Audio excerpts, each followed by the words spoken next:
How's everybody doing? I hope you had a good day. I had a delicious steak and cheese. Very nice. I am feeling a bit better, yes. I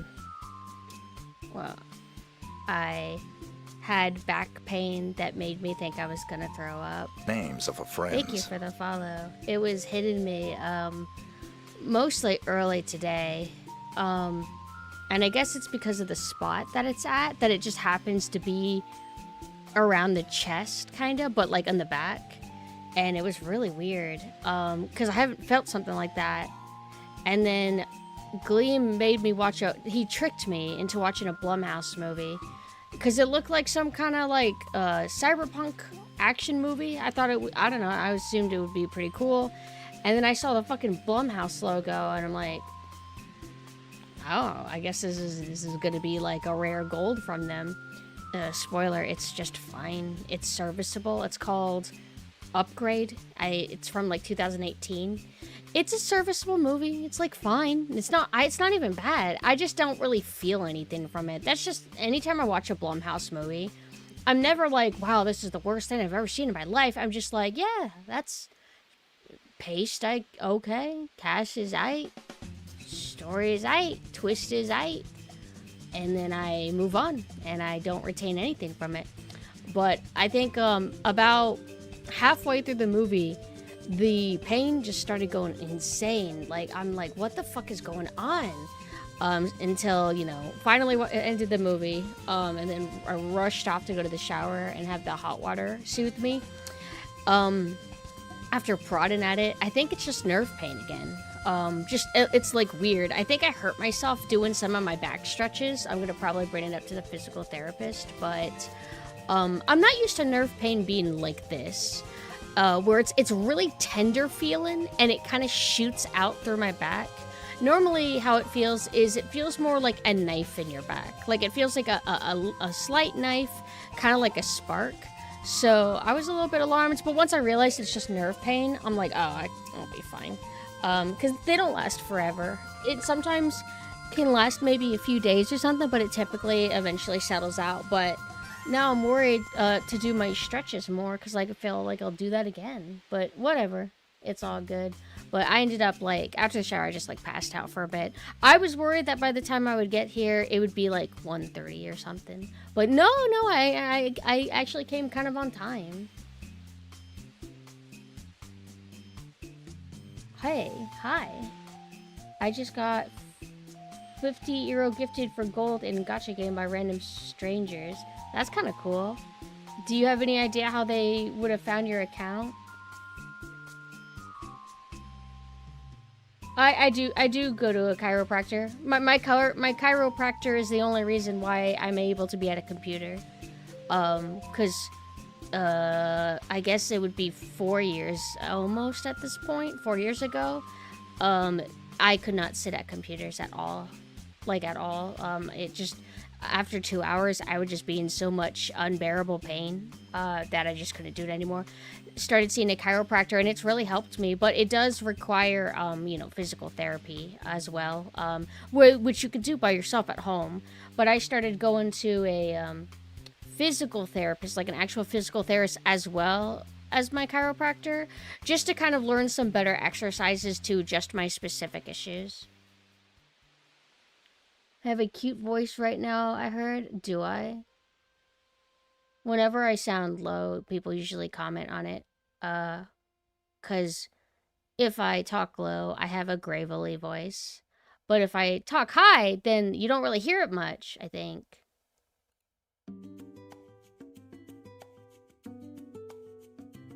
New pains can be scary. I've been getting nerve pain just in my lower back, so I can relate. Just take it slow and keep up with your stretches. Gotta be careful though, because like if I injured myself, somebody felt it and they said this feels like tender, like it feels like stiff, like the spot. So I'm like, damn, I guess I really did something. So you can't always like work through pain. It just depends. Like when I press it, it hurts, but I'll end up mentioning it to my physical therapist. They've been pretty helpful. And I see them now once every 2 weeks. Same with the chiropractor, once every 2 weeks. because it adds up cost-wise. Thank you guys. You guys are nice. Wow, thank you. Turkey. You made a turkey? Oh, but I'm really excited for today's game because I've been meaning to play it a long time. I haven't really played many point-and-click adventure games overall, but I have played some, and I like the concept of them. I think they're actually kind of fun. Gamer Age Pumpkin is cute. Wow, thank you. Also, yeah, that's why I didn't want to say that word, because I'm like, I don't know what that is a slang for, but it's probably not good, so I'm not going to say it out loud. Freddy Fish was like I guess like a kind of popular-ish series in the 90s. I'm pretty sure I may have played one of them when I was young, but it would have been like at school or something. I don't think I ever personally owned a Freddy Fish game. In terms of educational games, whenever I was a kid, the only one that I owned a few of, and I kind of liked it, was like Math Questers? Math Quest Children's Educational Game, Adventurers something, Adventurers games. It would have been 90s, I assume.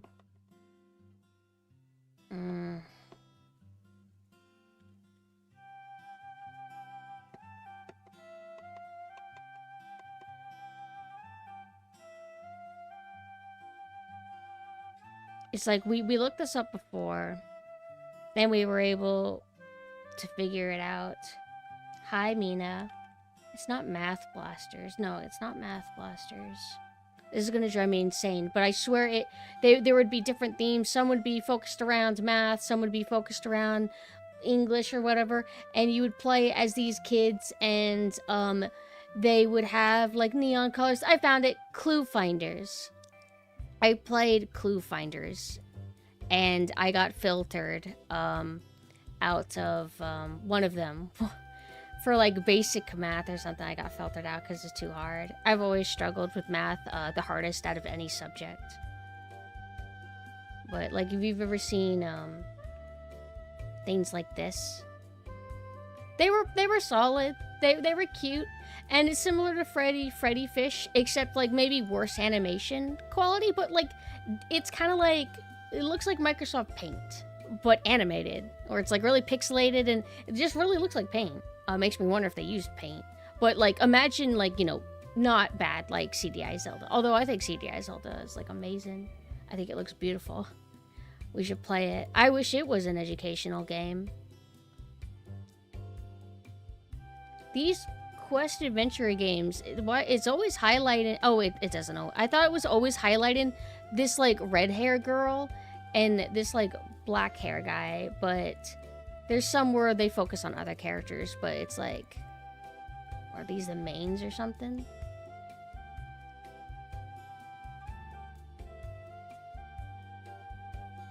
But I don't think Freddy Fish is gonna be educational. Like, I don't get that impression. I did boot up the game, and it's surreal. It works and everything. Didn't really need to install any fixes, but it felt like it just kind of it goes into the game immediately. Like there's not a menu. Because I remember I was doing some test for some reason, and then I looked over and I'm like, all right, it looks like I'm actually in the game. I see the HUD at the bottom and everything. I had a Disney game. It wasn't like an educational one, but it was a PC Disney game centered specifically around the villains. I had that. And then I had some like space or a Sea Explorers game, which it's completely vaporware. It's not supported at all in any capacity. And you would have to run like DOSBox or something. You'd have to do like a whole setup to get that running. And it looks really boring from a glance. So I'm not even going to bother with that. But it sucks because it would be in theme. Because it's all about like seafaring life, whatever.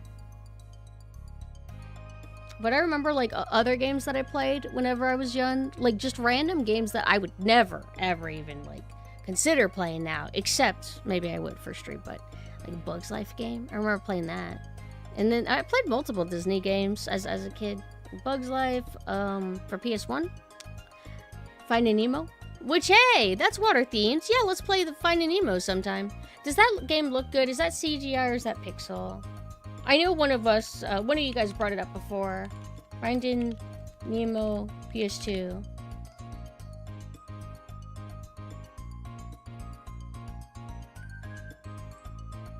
Yeah, it looks like it's CGI. Not like pixely or anything.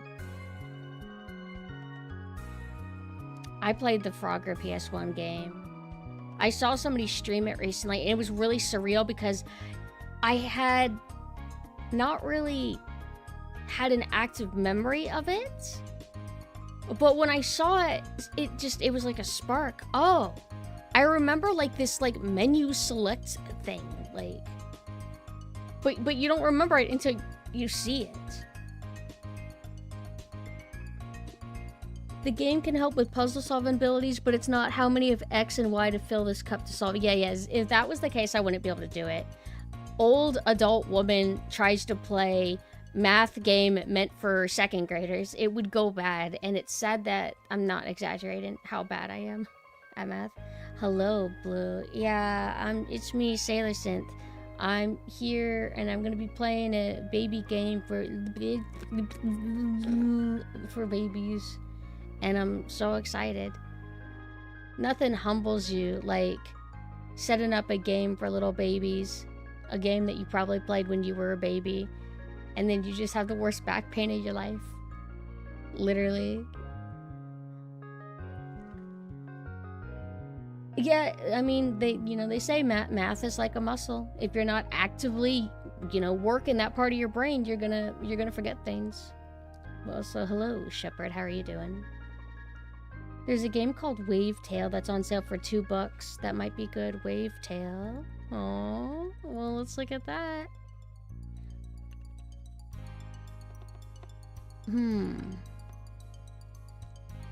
Oh, it looks like one of those more than a game games. Oh, it's not full side-scroller. Okay, I thought it was going to be like side-scroller, platformer, rich storytelling. Now I'm a little motivated. Oh, thank you much, Is that the real square root? This game looks pretty stylized. Like they have like really pretty like purple pink sky, or it's more like a periwinkle pink. This could be okay. Surf the waters of a submerged city, unravel the past, save the islanders from mysterious sea monsters, and discover secrets hidden under the surface. I'll keep an eye on this. Oh, wow, it's normally $30, but now it's $2.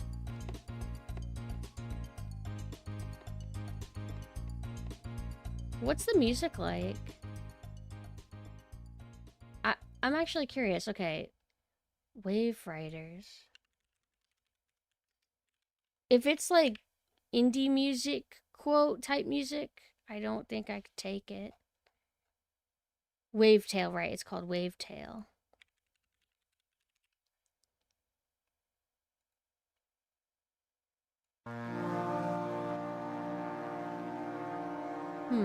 There's also that Wado no Hara game. I've been wanting to play that for my whole life. We got some brass instrumentation.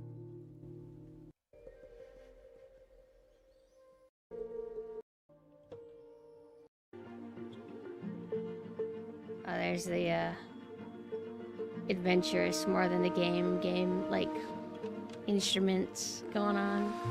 Do you guys know what I'm talking about? I'm like a specific type of hater. I'll still get it. I'll get it. It's like water. $2. I bet it's cool. You convinced me. Thank you. Hi, Riot. Have you played it or have you not looked into it? Riot, I just bought a game called Wavetail. Normally it's $30. It's $2. Now it's $2. Oh, thank you. Thank you so much.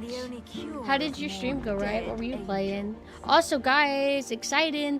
Tomorrow, Lobotomy Bunny debuts her new model that she drew herself, and it's gonna be really, really cool, and I'm excited. I don't remember what time it's gonna be, but I've seen it, and it's so cool. It's so cool. What were you playing? Mega Bonk? Is that like a joke, or is that the name of the game you played? Does anyone in Wadanohara solve the case of the missing kelp seeds? True. I guess it's just gonna be mid compared to Freddy Fish.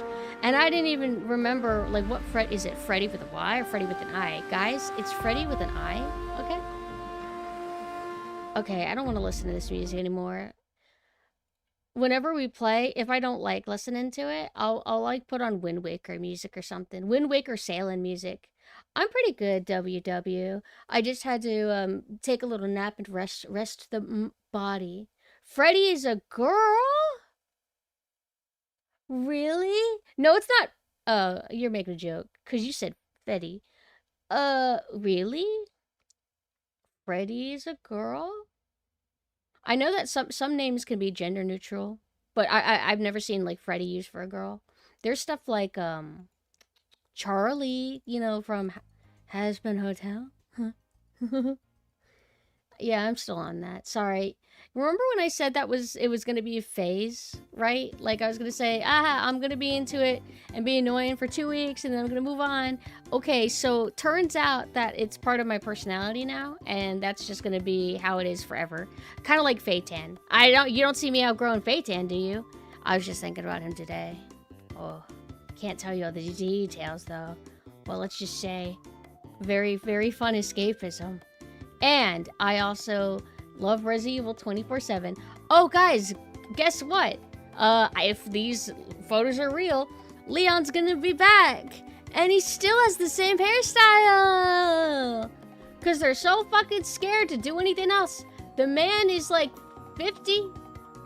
Get rid of that dumb haircut. I know in Japan, though, a lot of, like, males will, like, keep their hair, like, kind of youthful looking and kind of always hip. But, Jesus Christ, please. Am I, like, in the rare demographic of people that want to see Leon with a buzz cut? Give him a buzz cut. Or give him, like give him a sexy whisker haircut. Like, I'm so over this stupid pretty boy, like, cute boy shit. Like, everybody changes their hairstyle at least a little bit at some point in their life.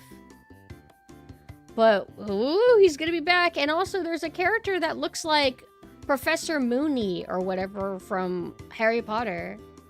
And you know what's awesome about this, like, revelation? Just seeing Leon and this, like, other character? The game still looks lame. It still looks lame, and I still don't want it. Even if they have Leon in it. Wow, it's almost like I need a little bit more than your stupid dumbass character. But that's okay, that's okay. Everybody else is excited. I said that I was on the road to recovery to not be a hater anymore, but I can never fully go back. I can't go back to full bliss. Duke Nukem is... I mean, Duke Nukem, we don't see him when he was a little boy, and when he was a young teen, and then a young man, and then an old man, and then a very old man, and then dead. So it's not the same.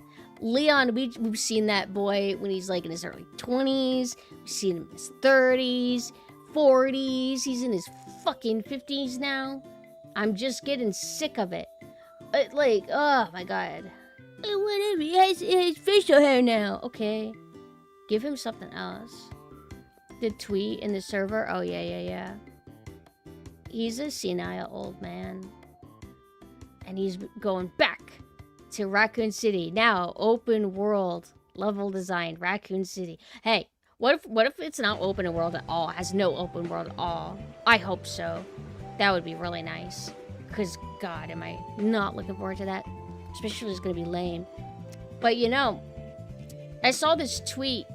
And I think I need time to ruminate on it. And need to have discussions with people about it before I decide how I feel ultimately.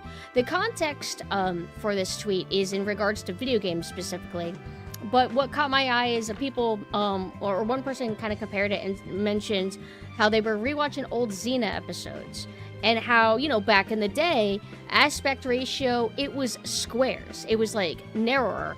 And then as time has gone on, things have gotten even more and more widescreen. I swear to God, there was an update on YouTube somewhat recently to where now it feels like videos are even more horizontal than ever. Like, they just keep getting narrower and narrower. And I'm thinking, like, is this just a Is this for like establishing shots or something?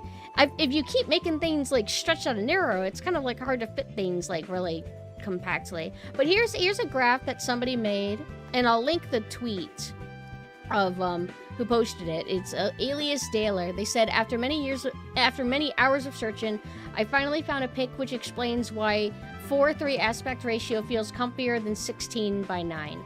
I understand why some people prefer 16:9, but to me, 4:3 just feels right.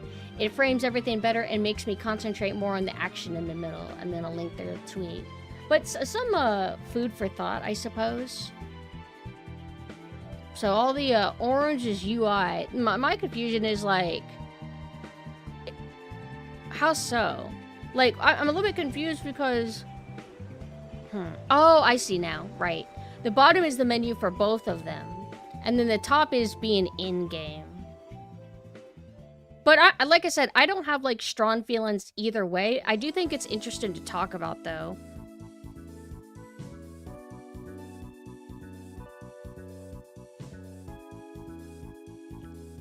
YouTube just supports those really wide resolutions, but it's on the uploader what resolution they shoot or make things in. Ah, okay, so then it's like the video uploads themselves. Names of a friend. Thank you for the follow, thank you. But I think this is something interesting to talk about. What do you think? There is a lot of dead space whenever you have things all stretched out. People be talking across the room now? Also, sorry if I've missed any messages. I used to think that I was pretty good at catching them, but I must say, when I was looking through yesterday's VOD to find something, I saw, like, Orchid say hi, and I never said hi back. I do miss things sometimes. It's hard. Especially depending on how busy chat is. Wait, where's my other chat? There you are. There you guys are. Dead Space, best game. Dead Space is dead. Isn't it great? Hey, oh, I heard something. Capcom apparently, hi Balsarak. Capcom apparently is revitalizing or has plans to revitalize Mega Man, Devil May Cry, and something else. I retweeted it actually. Let me go find it. I retweet and then I process later. Oh, maybe I retweeted it to the alt. But if any of you guys can remember before I can find it. Yo, I got scared. I thought that Twitter was convinced that I was a bot or something because of how much I'm retweeting has been on my alt. Like, if the heads at Twitter looks at the analytics of my posting habits, they're gonna notice like a radical change. Like it'll look like my Twitter got hacked or something. But I didn't. I just became passionate about something that has lots of content for it.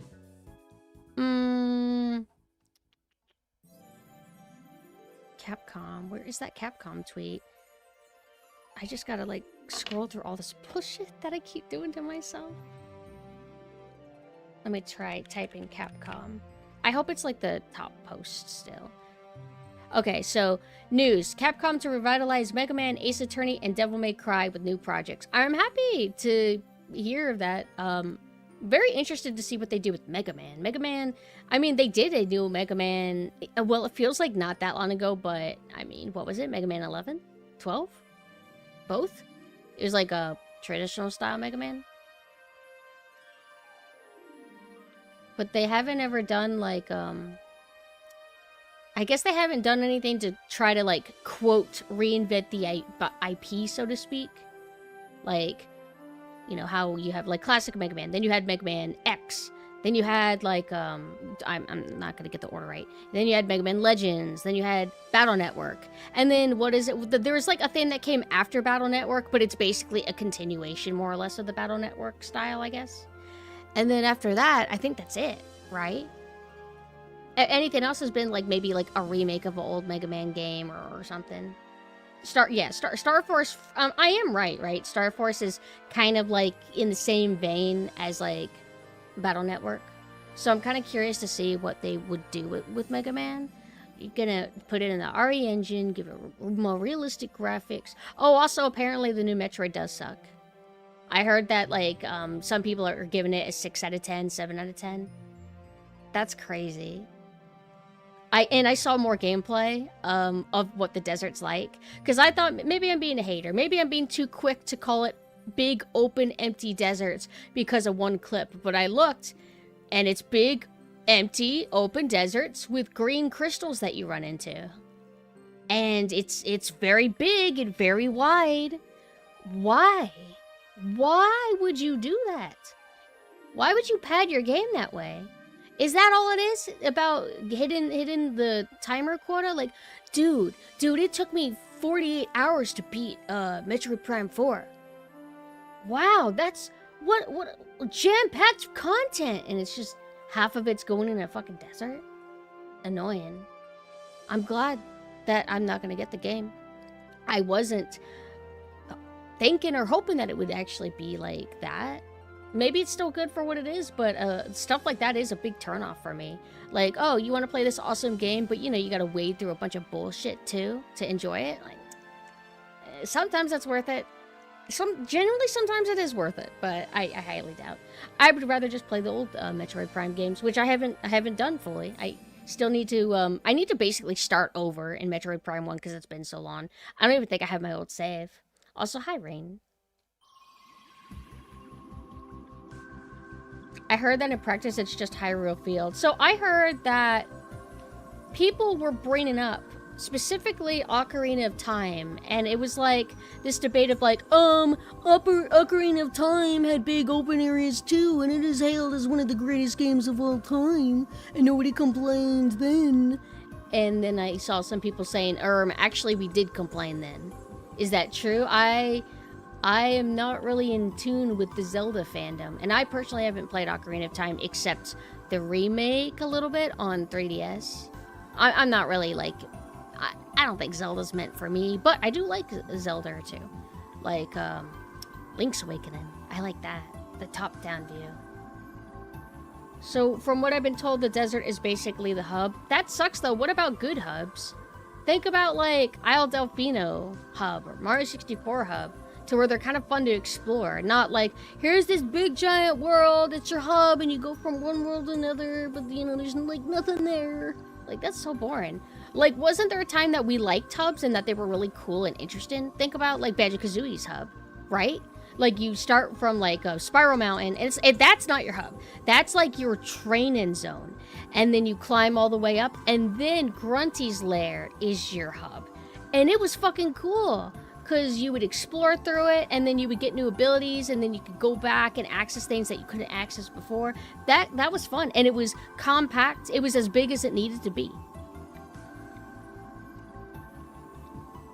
There were some complaints, yes. The Wind Waker also got similar complaints for its large ocean. Yeah, like, I do like Wind Waker, and my water autism makes it to where I don't really have that much issue going through these big, kind of empty ocean waters. It's like, the ocean is... It's to kind of give you that feeling of exploration. You're on a boat. This is, you know... and... there would be various hazards, not that many, monsters, and like, oh, look, you can dig for treasure or something. It was like, okay, it was like filled with like little trinket activity. What should we call it? Not trinket, but some like little quaint little things you can do, but you're not really gonna do them because all they're gonna do is halt your progress. If you just dick around in the ocean too much. Essentially, you want to actually do things, not just like dig treasure all the time. Why do you like water and ocean so much? Autism. My autism makes me like the ocean, and whenever I was young, beaches, ocean, sharks, etc. were all like imprinted on me when I was very, very young. And so I've always had a love for this sort of deal. And it's just, I don't know, it feels very comfortable to me. I found a Twitter that was really awesome because I realized, like, okay, all the tweets that I keep getting recommended are either liminal spaces, which is pretty awesome, or it's like beautiful underwater stuff. So like, ooh, jellyfish aesthetic. And I could get into it. I do like that stuff a bit. But I'm like, damn, I need like lighthouses. I need like boats. I like man-made structures and like the culture surrounding water, submarines, oil rigs. I want to see that. I found a Twitter that actually posts that kind of thing, so I'll be retweeting from there every now and then. But I don't know if that account's gonna like post oil rigs. Oil rigs aren't like viewed as like beautiful, like a nice pleasant beach house or a beautiful lighthouse. It's like, no, oil rigs are cool.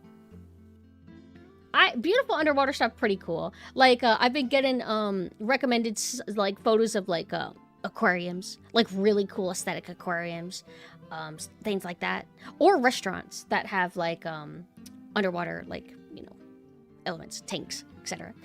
Which is also partially what's making me want to visit an aquarium in real life sometime soon, because I used to go to them a lot whenever I was young, because my dad would actively buy fish for his underwater or for his saltwater fish tanks. We had freshwater as well, but it was mostly all about the saltwater, and so I got to go to that kind of stuff a lot. So yeah, like sometimes stuff gets imprinted on you, and then it just sticks with you forever. But you branch out, and I found like lots of other, like I like a lot of everything kind of, but I think that there's this deep comfort with water for me. My favorite fish, I'm not really that much into like fish. I like sharks. I like sharks. But if it has to be a fish,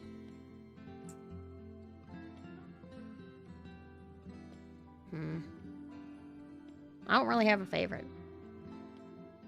I genuinely think that I personally have only even seen like a very low percentage of all the fish that are out there. I do like creepy fish. Like I like whenever it's like, ooh, these are fish that only live in like the deep dark water. I like that kind of stuff.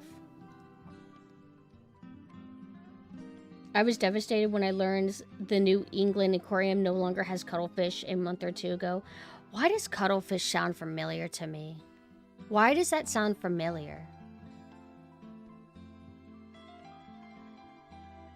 My friend's main complaint is actually that it just constantly does stuff that was done better in the prior 3 games.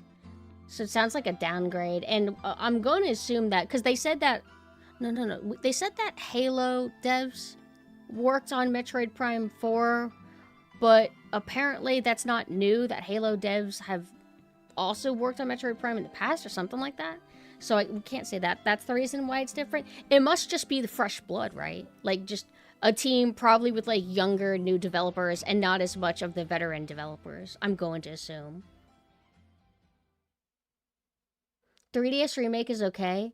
So, is that the consensus about, like, the Majora's Mask remake and the Ocarina of Time remake, is that they're just fine? I know that I watched, I think it was Neryl's video, doing a very deep dive into the Majora's Mask remake on 3DS, and just mentioned that there are certain technical mechanics that are broken now. Something about, there was a technique that you used to do to hop from lily pads really fast, but it doesn't work that way at all in the remake. Like, they fucked it up or something in the coding. Like, little things like that. But stuff like that does matter. Especially if this is, you know, you kind of semi-preserving a game, but also, like, overwriting it, too. Because you know how game publishers want to erase old games and replace them.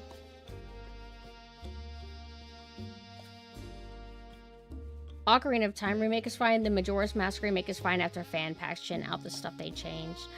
So basically, not playing it on its original hardware. You used to be able to hop on water faster if you did a spin attack in the water. Did they, oh, I broke. Hold on. Uh-oh. I think my phone died. Wait, really?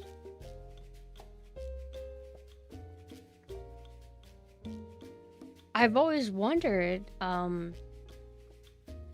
when my phone would give out, because, I mean, you just leave it hanging. Wow, what do I do? I mean, it's back on, but... Well, I wasn't wanting to drop the money for another phone. Maybe it did an update? Yeah, maybe it did a forced update. The phones do get hot whenever you stream. Hello? Whenever your phone does an update, isn't it supposed to give you something like a notification saying that it updated?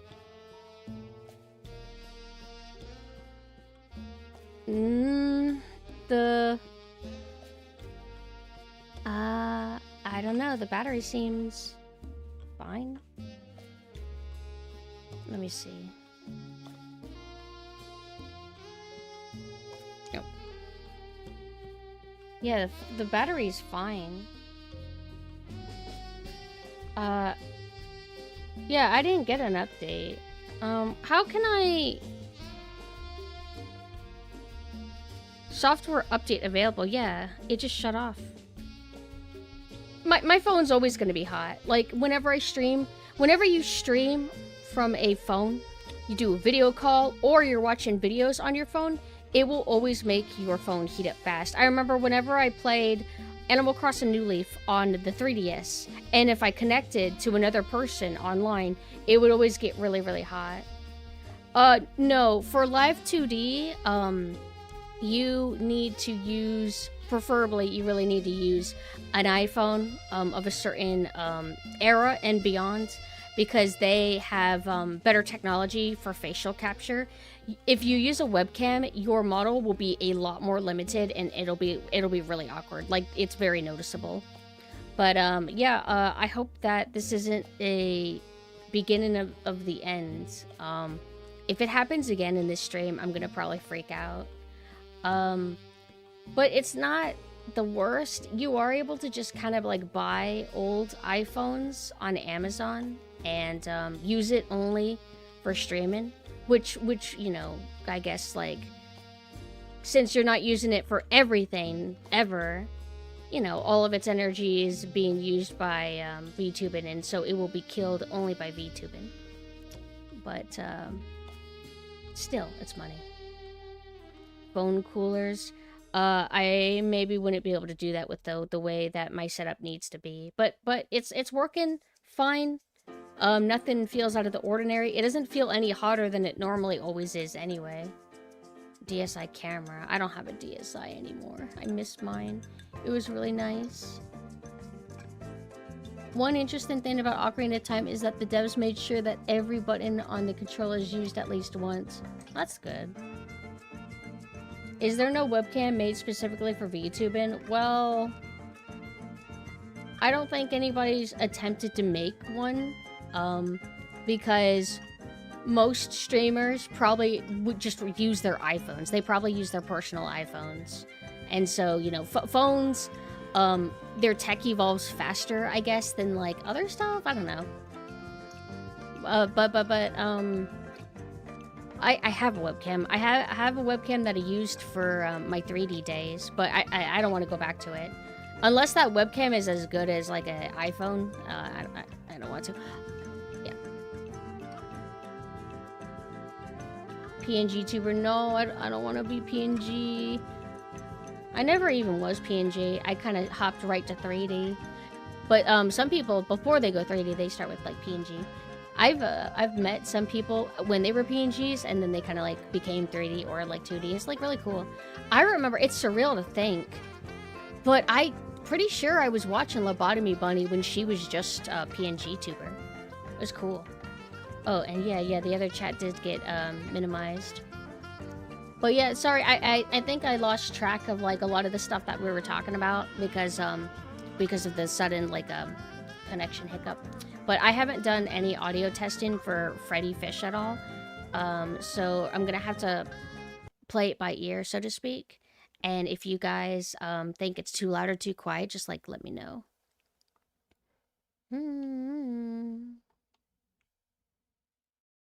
I think it's square ratio game. This is old school, so...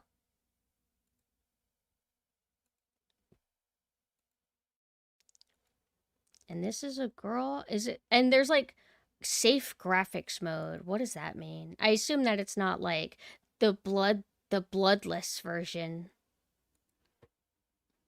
Can you see it? Excited for the holidays? Yeah, maybe. They could be kind of cool. I don't really know what we're gonna do, but... Oh, I know what's going on. It's muted. Ready? They're wonderful. How's this? Gotta go, Sam. Bye, Freddy. Also, if it's frozen for you, that's just... It just Whoa. means that I'm not actively in the game tab. Is this good?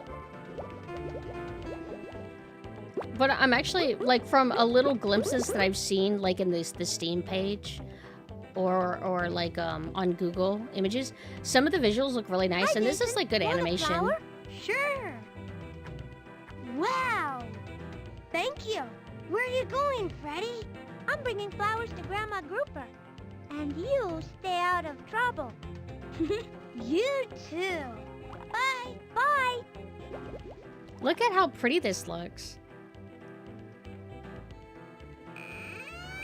Hey, that's a stock sound. I recognize that. Hi, Grandma Grouper. Here's a flower for you. Thank you, Freddy. What's wrong, Grandma Grouper? Someone took my treasure chest. Grandma, your treasure chest that holds all the kelp seeds. Yes, Why are they Freddy. playing, like, Look at the country garden. cowboy It's dying. music when she's, like, lamenting that she's been robbed? Until we find my treasure chest, we have no food. I'll find your treasure chest, Grandma Grouper. Oh, thank you, Freddy. Yeah, like, why does she have, Here's like, my teeth? last peanut butter and jellyfish sandwich for your journey. I thought Good she was, like, luck, giving me, like, Freddy. Don't like a worry, pre-quest Grandma Grouper. reward. Thank I'll you find for your kelp looking seeds. for the thief or whatever she wants me to do. I forgot. Here's a sandwich for your hard work. It's like, oh, she's just being nice. It sounded like cowboy for a second. Also, why are you dotting me? It makes you seem upset. Oh! What? Yo! How come I can't interact with the tiny ones? Now, this is smart. Like, you have all these empty spaces for your possible inventory, and then you just, like, add this fluff interactivity for no reason. And they come back, so there's no consequence. This is really nice. It's All right. It's Grandma's last peanut butter and jellyfish sandwich. All right.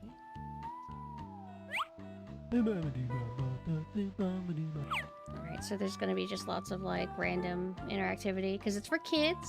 Hi, Maiden. But no, legit, like, this looks visually really nice. I love, like, all the detail.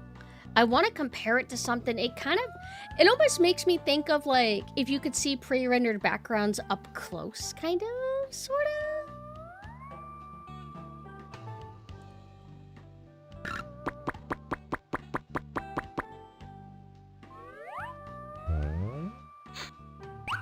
What the fuck?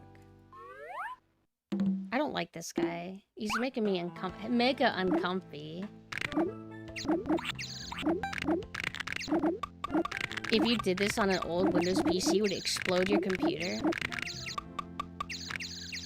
I hope we find the treasure soon.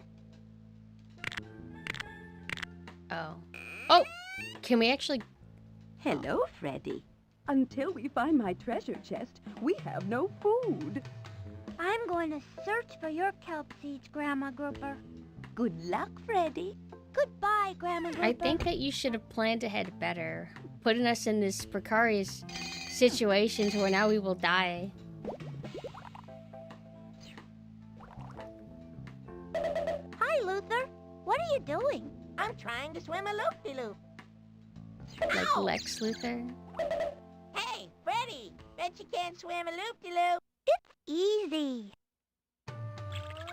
Wow.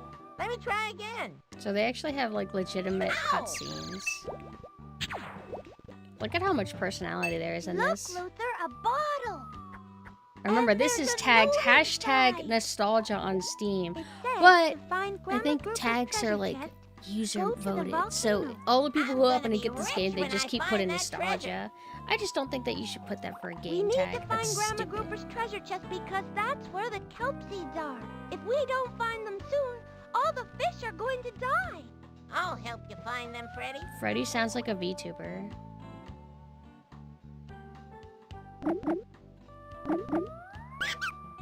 Whoa. I can... Wait. Oh, what? You don't want me to touch you anymore? Ooh, when did we get... It says to find Grandma Grouper's treasure chest, go to the volcano.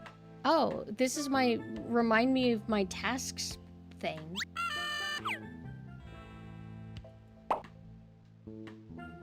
So we can go this way. This is an aesthetic arrow. Look at this. With the big, bold black shadows.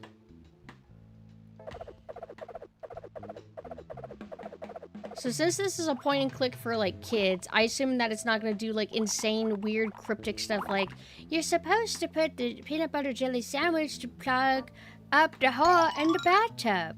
That way the shark comes down and he gives you effects.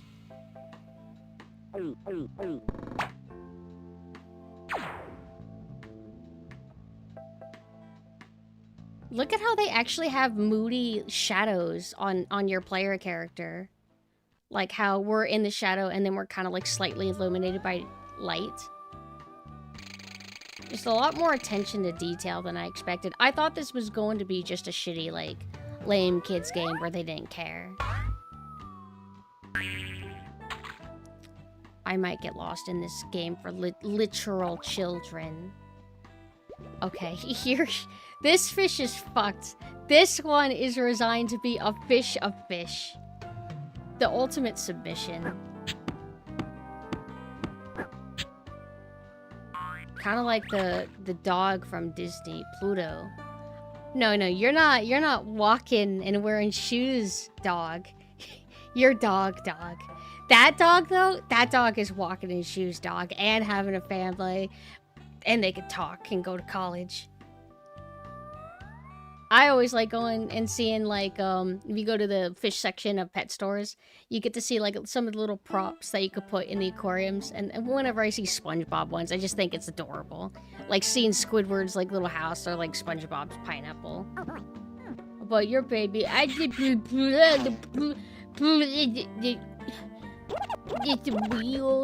the wheel. I like the bubble.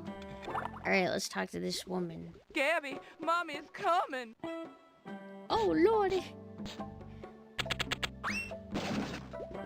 Uh-oh, I'm stuck. I think we had to help her. Oh, fuck. I've seen videos like this. Oh, man. Don't worry, I'll help you out. Here, eat this sandwich. Oh, it won't even, like, let me give it to her? The sandwich. Pull! Pull! Pull!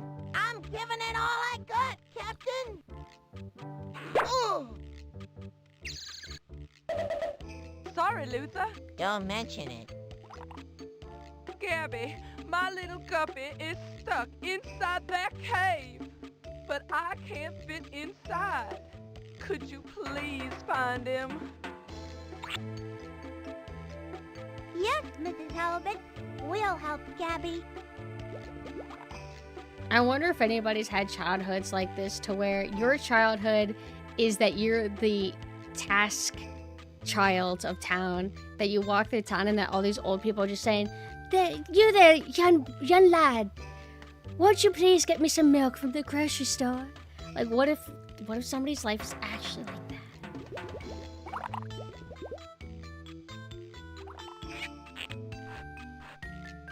Freddy, Luther! Names of a friend. Thank you for the follow. Please help me!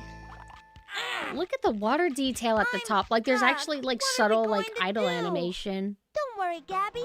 We just need Freddy to find the What if they bigger did a floor. Freddy Fish remake? Find the They would lock off ruin the it. It would be horrible for some reason or another. But, like, imagine, like, what if the AAA made something like this? Imagine! I think that we should have a... Oh, although it might exist, right? A, like, really nice, well put together, modern point-and-click adventure game. There's gotta be some of them on Steam. Because it's funny, like, there's a time to where these kind of games would require a whole team now, right? Now, probably, like, if anybody would make this game, it would be, like, a small group of people, right? Unreal Engine, Freddy Fish. Freddy Fish in the RE engine? Freddy Fish face scans? Dakota Fannin is Freddy Fish? I wish I was as brave as you, Freddy. Don't worry, Luther. You're fine the way you are.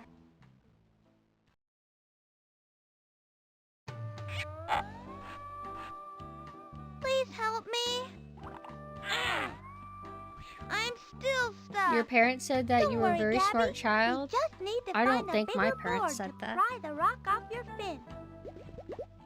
What did they say? I probably should Please have help listened. me. I'm still stuck. We were able to get your Don't worry, big old Gabby. mom We out. just need to find a bigger board to pry the rock off your fin. Okay, a board. Okay. We'll come back later for you. What a beautiful shell. What a beautiful shell. I'm upset I can't, like, pick it up. Can I, like, go all the way up here for fun? Oh, cool. They'll let you keep doing the animation. That's kind of neat. Annette Tony. Did you find my guppy? Yes, Mrs. Halibut. Gabby's stuck, but is okay. Oh, thank goodness. Is Goodbye Volcano High actually a point and click, though? Because I know about that, and I know about I Want to Hug the Gator, but actually, yeah, I never knew what perspective what Goodbye Volcano High is. But the thing is that Volcano High failed because it looked lame as shit, not because it's like point and click or whatever. Goodbye. I thought it was visual novel. Because visual novel is not the same as point and click. But then again, kinda, Corpse Party Book of Shadows had clicking elements, like you could click things and navigate around, so kinda. Yeah, visual novels don't count. We always get visual novels every now and then. I think mostly from Japan, but alright. But yeah, remember guys, if the screen freezes, it's just because I'm alt-tabbed. For a point-and-click adventure, though, I would want it to be like... Imagine a game, like, with the graphic fidelity of, like, Resident Evil 1 Remake for GameCube. I would want, like, that kind of style point-and-click. Not so much, like, cartoon for babies or whatever. I did! I played the Goosebumps one a while back, and I got stuck somewhere in it. Does this grow back? Oh, it does. Okay. Hey! Look! It's a wooden board.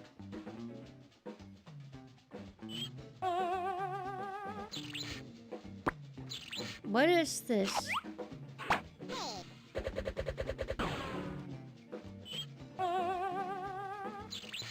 So it's a baby turtle, and it had a binky, and it got robbed. Alright. Damn it, everybody needs my fucking help! I'm leaving. I'll come back later.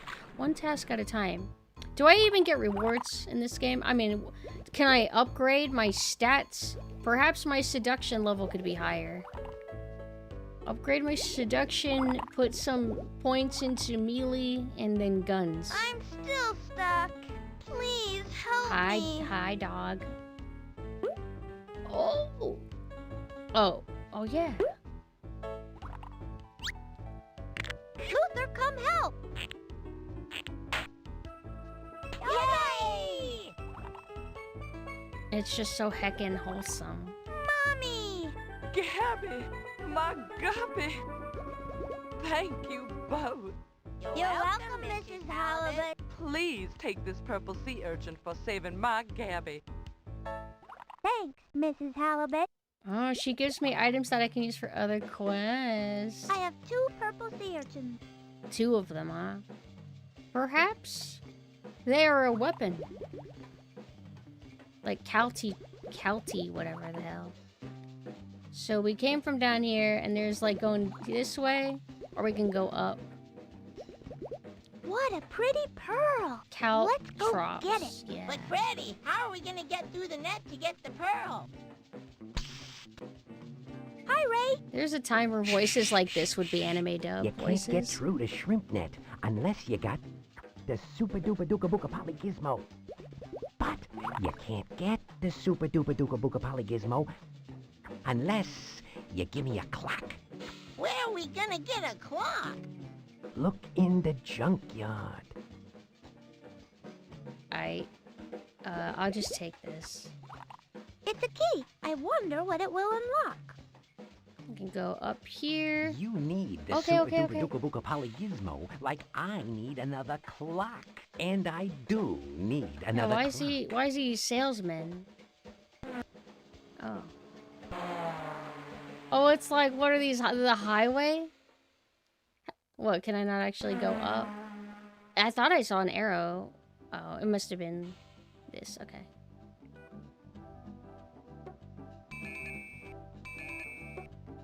I'm gonna quickly The old filter out railbones are interacting over with here. random rocks. I'm just gonna assume that it's gonna play like little fluff animation, but we do need to experience the game. What a great perspective here, man. Great camera angle. Alright, if I click this, it's just that bullshit. Wait, can I have that? Oh. Look, Luther, it's a bone. Oh, so alright, we got something. So some of the bones fight, and then we get a free one. Is Disco Elysium point and click? Maybe I should play it. As long as like you have a screen and you have an arrow and you have to click things, and it's not so much about moving yourself. I mean, well, in Phantasmagoria, you can move your character, but you know you move them by clicking. It's gotta be clicking. Wait. Transitions are The actually old whale pretty bones fast. are over Hey! here. Oh, they give like tips on like what it is, where you're going. Hold on, this is like a dead end. What a waste of potential. I wanted to go like down here.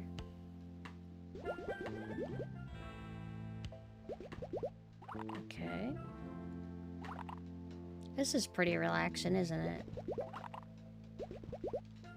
This is my notes of like my main tasks, so I don't beach is up forget. there.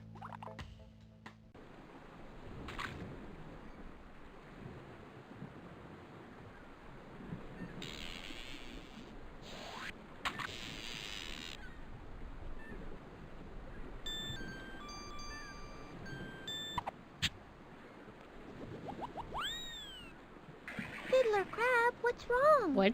Oh me, oh my, oh me, oh my. How did I get in this cage? I must get out Oh, of I have a this key. cage. Please Oh, help me Zizi. get out, and I'll give you You want my seafood? fishing I had pole. delicious steak and cheese with Italian dressing on it, and it was delicious. I don't know when I'm gonna have cravings for seafood again. This key should get you out of the cage, Fiddler Crab. Not on my budget. Thanks for unlocking the cage. Yeah, no problem. I feel like if you want to study, like, painting, or, like, doing, like, nautical-themed illustrations, Here, looking you at can this have game is, my like, really fishing pole. good for that. Like, the amount of colors, like, the color palettes are, like, just very beautiful. Let's go find Grandma Grouper's kelp seeds, Had Luther. Pokey recently, was really good. I remember somebody else mentioned Pokey recently. Wait, what did I get for this? Oh, fishing. Oh, yeah, he gave me this shit from here. I was even thinking, like, it's a waste if I can't, like, do something with that. Hold on, I'm going back up. Okay, so we can go this way. What about this stick?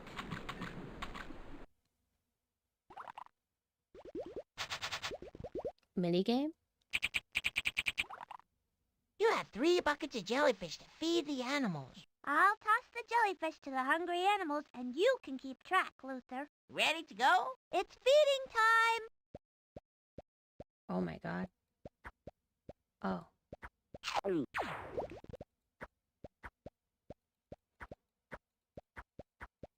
These motherfuckers don't want to eat. You can, like, throw as much as you want. Like, there's no, like, consequences. You did great, Freddy. You have all 3 buckets of jellyfish left. We can leave when the arrow flashes. There are more hungry animals back there, Freddy. Turtles love jellyfish. I mean, do I get a reward for this?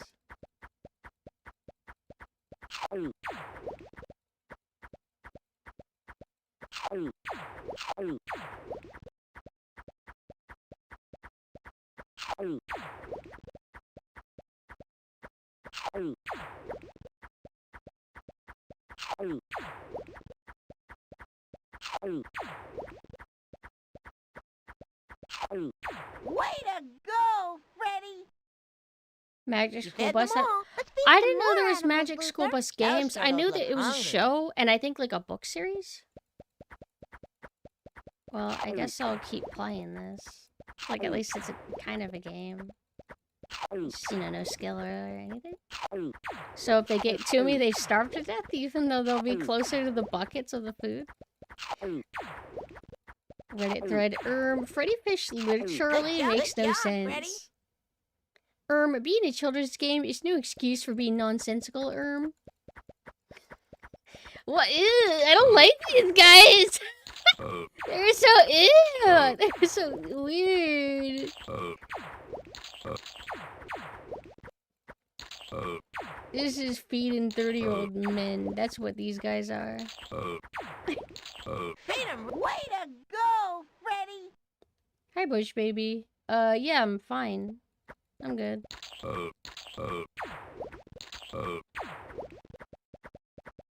Oh fuck! Oh fuck!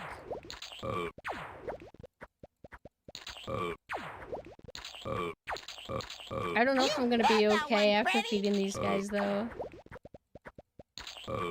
I did try seeing if you can like click and hold. It does not work. You do have to actually manually click. All right, Freddy. Oh, maybe when I get to 100. You still have 3 buckets of jellyfish left. Let's play some more, Freddy. Looks like the fish are hungry, too.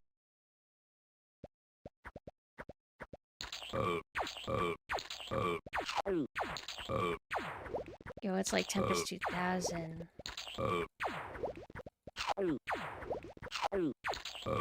Except not hard. Tempest 2000 hard was so cool. Some animals are worth more points than you. Did he just say great, not all Freddy. animals are equal?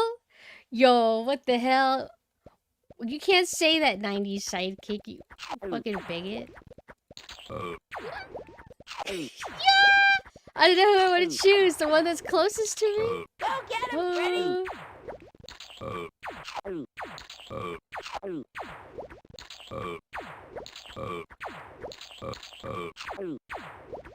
I like the turtle. I like the turtle. Ah! All right, Hey, Freddy. this is never ending. We're at like Well, 100. Yeah, I'm leaving. that I'm was leaving. fun, Freddy. It sure was. but Where's my we'd better reward? Continue our search for I don't Grandma play Gopher's games for house. fun. I play games to get a thing out of it. Oh my god. What if we... You gotta get to 999 if you want to get something. Imagine if, like, at the end, like, the 900th and 99th person here for food, and it's this guy with his big open mouth coming at you. I gotta click that stick. There might be something there. The beach is up there. Yeah.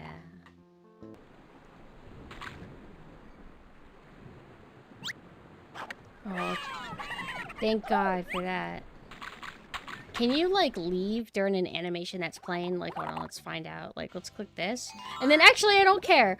Yo! That is some good game design. Is that quality of life? Was the original like that? Or did this remaster? Whatever this is. Fix that.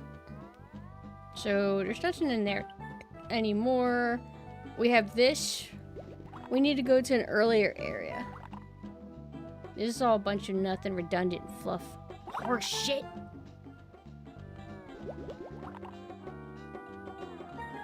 To the castle. Oh, you like the compression? Whoa. I can't see. This is Turn the your saddest shell off, motherfucker Herman. I've ever I seen in wish my I life. could get some sleep, Freddy. But this shell, it glows all day. It glows all night. I wish I could trade it for a shell that doesn't glow. Yo! What? Huh? Oh, there we go. Herman, I brought you a I new got shell distracted that by doesn't the glow. bubble, so I thought it disappeared. Freddy, Freddy, Freddy! It's wonderful! Just a second. Here, Freddy. Maybe you can use this glowing shell. Thank you, Herman. Good night. Luther, we should hurry up and find the kelp treasure. Oh, so how long are these games even? The king will see you now. Okay. We found another purple sea urchin. Am I bugging out? Do I feel like... No. I really... If I played a Freddy Fish game as a kid, I feel like I had to have played hardly any of it or something, but I remember these sea urchins. But I don't know if I remember it from this game or maybe something else.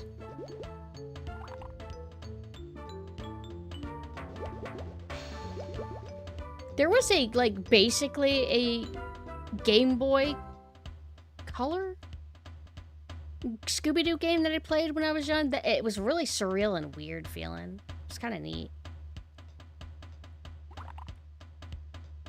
But it was basically point and click, but you could, like, use your arrow to move yourself around. Greetings, Freddy and Luther. Welcome to my castle. Hey.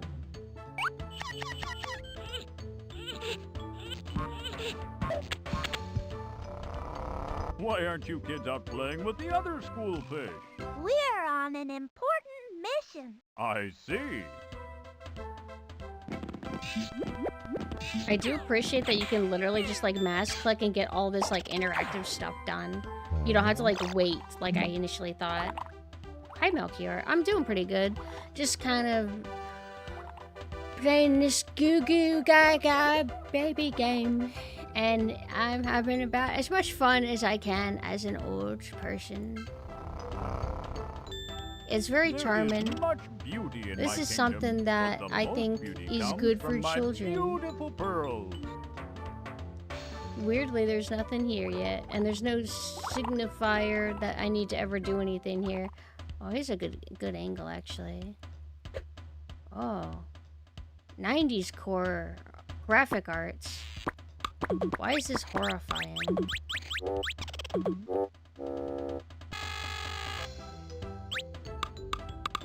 So nothing to this area for now, I guess.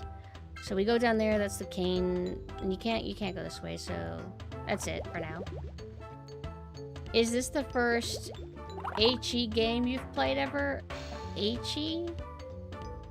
Is that like abbreviation for the company name? But I would assume, yeah. Do you think point-and-click games for kids would be able to have a comeback, or do you think kids are cooked and can't think for themselves now? I mean, typically kids do what we want them to do, or they play what we put in front of them, so, I mean, kids are kids, they're always the same. I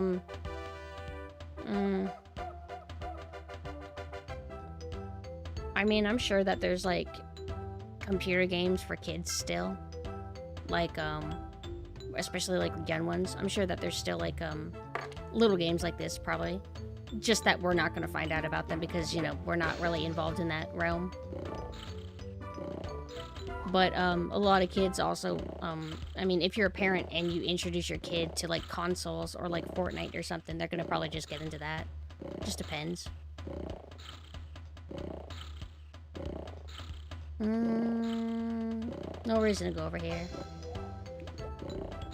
Yeah, iPad's good, but if it's an iPad, I don't know. Are there any point-and-click adventure games on an iPad? That has mad potential because they can click the screen and interact.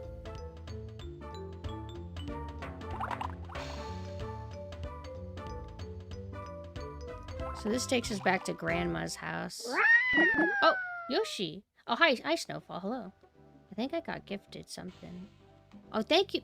Machina, thank you so much.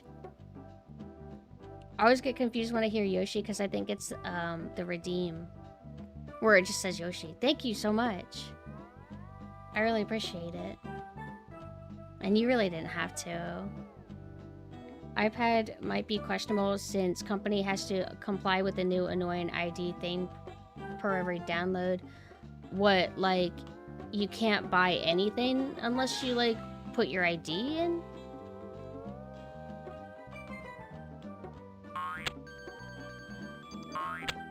Speaking of ID, does anybody else ever have trouble verifying via their credit card? YouTube kept, like, harassing me again. YouTube's like, oh, you want to watch this video from Kamiya on YouTube? Are you an adult? Like, yeah, you know this. You've seen my ID, you know this. I don't know, why don't you try putting your credit card? Okay, sure. And then I put in the first 4 letters of the credit card, and it doesn't work, or it's fine. And then as soon as I put the 5th digit, it's like, nope, that credit card won't work. It's like, what do you mean? Why are you asking me for my credit card if you won't say that works? So I had to upload a fucking selfie. And it's a modern phone selfie. Like, I used a modern phone. Modern phones are like, do you want to, like, look the worst you've ever looked? Do you want us to be able to see every single pore in your body? Where you look like an over-sharpened human being? Well, I got great news. Modern cell phone cameras are here for you. I think if I'm going to take a selfie, I think I'll use an old camera, thanks. But for this stupid YouTube verification, fine. Have me in my ugly glory. I am not going this way. What's this way? Which way did we come from? When they add identity verification to Canada, it's over.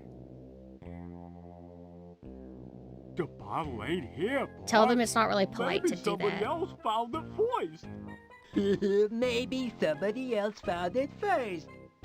Of course someone else found it first, you spongehead. Come on, we gotta find that this guy's got the defiant teeth. You know he's pissed.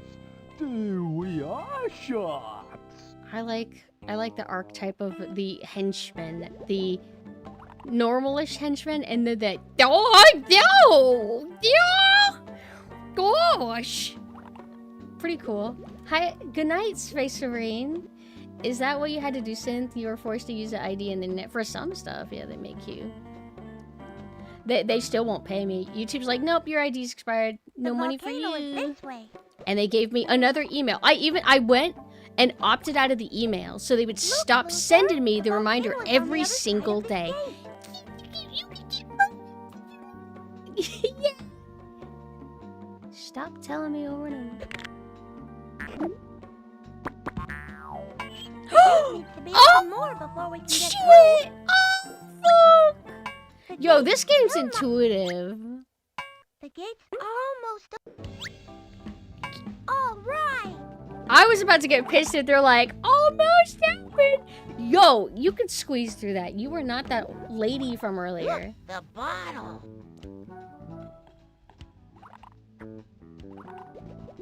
The note says, go to the deep canyon. We found another clue to Grandma Grouper's kelp treasure.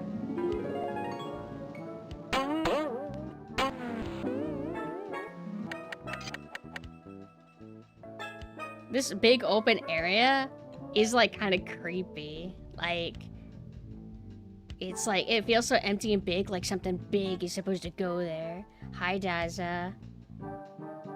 The theater is over here. Back in my day, we called them goons, and they did gooning all day. Never got tired of it. Just gooned all day and night. Woke up early to start gooning again. Ain't here. I don't know why you hid all those bottles. I want to eat more fish. So I can find my way If I go to restaurants and I see different fish on the menu, I want to try them. If you can't find that treasure chest, You're gonna have to answer to the Squid Father. Please, The Squid boss. Father? Not the Squid Are Father. these the bad Oh, guys? clear Are up, they the ones that spongehead. stole the treasure chest? Whoa.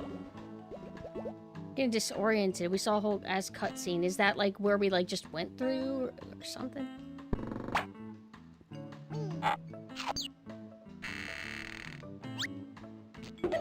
This is getting surreal. there are all kinds of surprises. Live Live what? Live girls. The most bodacious angelfish you've ever seen. Welcome, girls, Oh, it's a boys, comedian. and fish of all ages to the greatest show under the sea. We've got some great acts here today, sure to make your gills quiver with delight. You know, Vox has gills. So, Do you put think your that they fins quiver together in for our Hazard first Hotel? fantastic performance? Where's my show? Oh, over. I thought like it went into point and click mode to where there's not actually gonna be anything that happens until I click.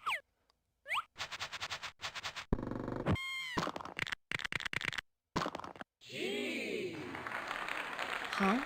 She? That fucking sucked! That was lame! I want my money back!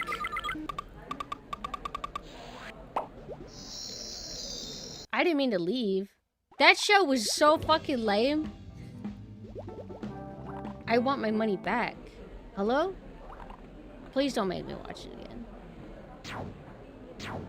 Oh! Woman. And her name is Helga, too. This verbal ace moment. I can't do it. I don't want to. Amazing Audgie. I showed my friend verbal ace. I was making him watch Husband Pilot. And then I'm like, oh, okay, you do know about verbal ace Husband video, right? And he didn't know. And then I'm like, all right, well, I gotta show you Thanos versus Darkseid, okay? And he's just laughing at it, like, okay, look, the song is kind of cool, though. Because it has, like, the song, like, the beatboxing's, like, okay. I'm not, like, overly into it, but I you know, respect and everything. Darkseid. But I like it because of the instrumentation that's going on. Is that their most popular video? Where is it?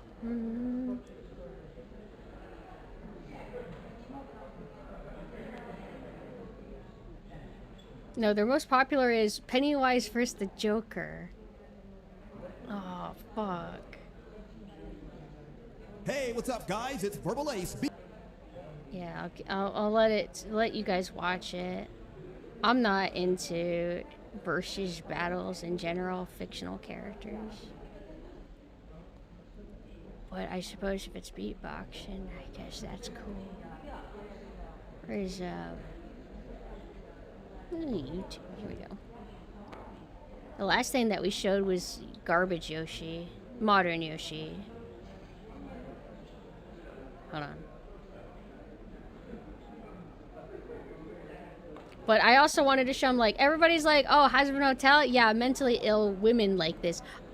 Excuse you, we didn't pay $50K for a music video with Vox yet. But he did for Charlie, so it's a bit of equality.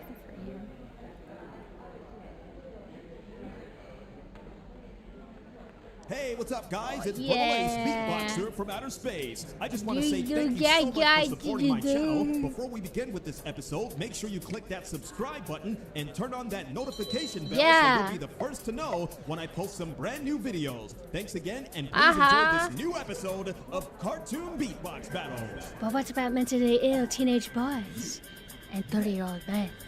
Don't we matter too?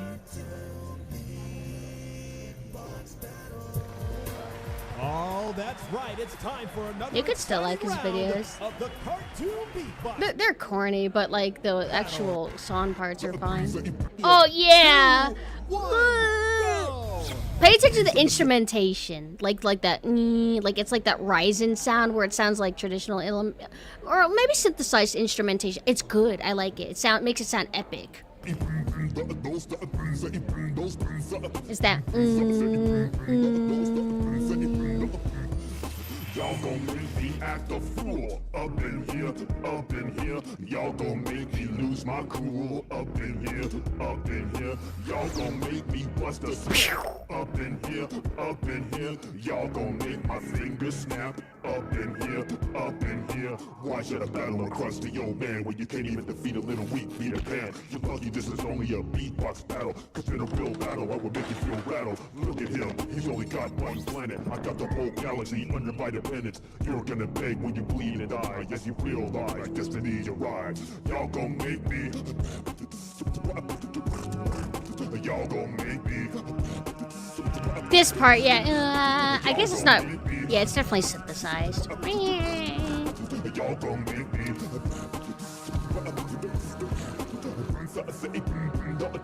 Yeah, and the synthesized voice choir shit that video games used to do. Let me show you how to scratch it.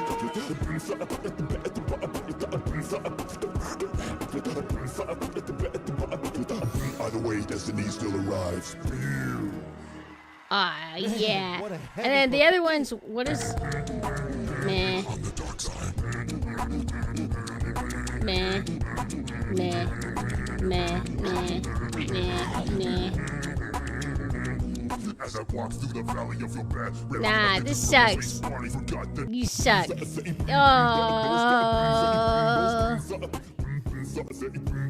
Yeah.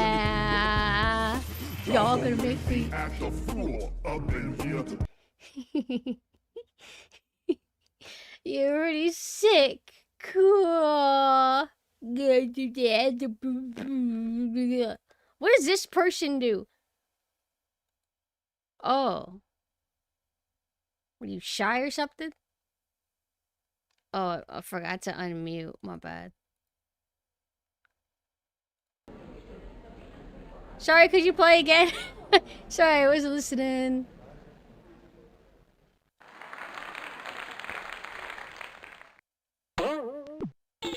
Oh, it's terrible.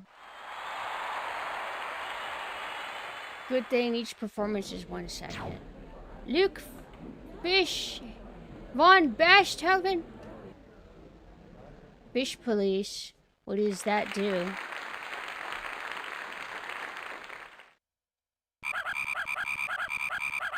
Can anybody fucking perform here?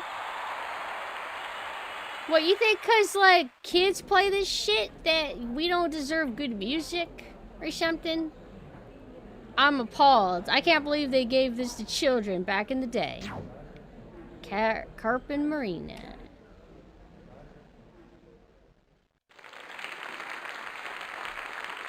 What's your song gonna be like? Yeah, fucking course it is. Monkey Islands would be right up my alley, actually. I've been wanting to play it, but I kind of like, I wanted to play it before even VTubing, and I just haven't thought about it as like a stream thing. Monkey Island. Turn to Monkey Island. Escape from Monkey Island. Oh, is it a remaster? I would want to not play a remaster. Like I would want it to look how it initially looked. Secret of Monkey. The Secret of Monkey Island. Oh, is that? Oh, yes. This looks better. The other one looks like clean. I mean, this looks clean too. But the other one, it has this kind of like vector art style that looks really modern. And when I looked at it, I'm like, is this how it really initially looked?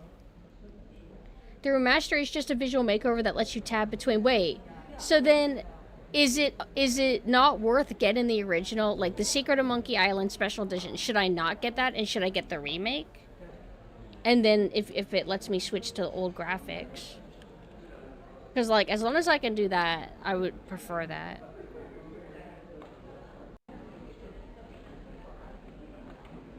Not that the new visuals are, like, bad. It's just, you know, it's like, it's, what, a 90s point and click? I would rather it look 90s. I know that there's multiple, but I asked specifically about if I'm going to buy it, should I just get the remaster? If it lets me switch to the old graphics like you say. Or is there a reason to still buy the original?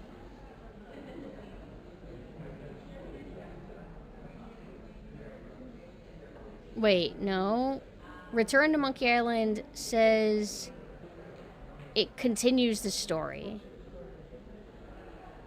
I think you're being obtuse on purpose.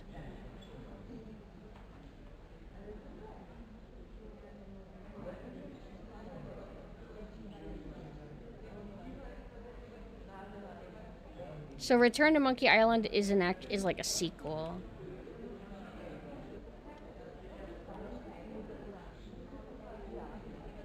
Buy the one that switches the graphics. Which fucking one is that? There's Escape, Return, Curse of. I'll just have to worry about it later. The Flying Cart Brothers. Alright. How dog shit's this gonna be?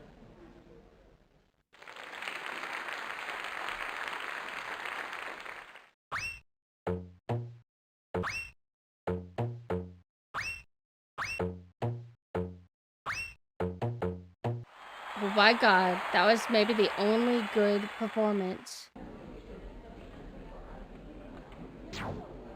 How many of this is there?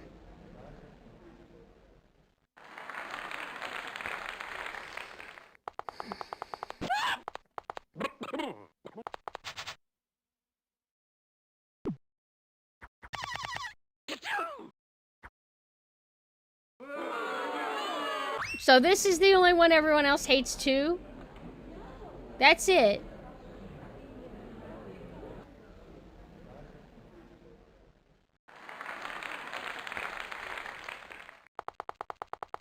Oh god, no more of that.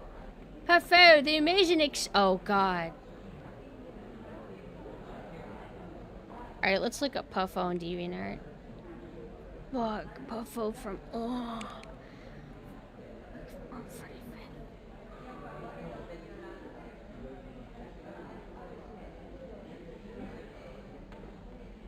No results. No love for Puffo, the amazing expanding fish? Okay.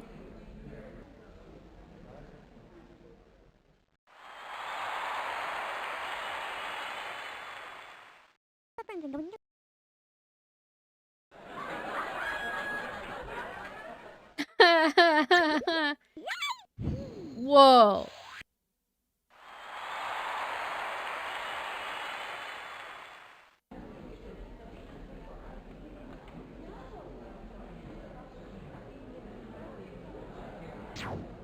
One game at a time. Like, I don't even know if I'm gonna like the first one. It's just a lot easier if you tell me.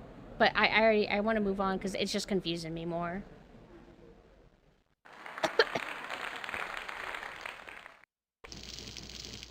This is literally gonna drive me insane. These stupid, horrible bits. Yeah, because Puffo, I thought Puffo was gonna be like Sonic Inflation tier. But it was just, he just kind of got a little bit big. No, get these guys out of here. Oh, is this the beginning one that sucked? Alright, yeah, that was horrible. I hated everything I saw. I would have rather seen live girls, after all.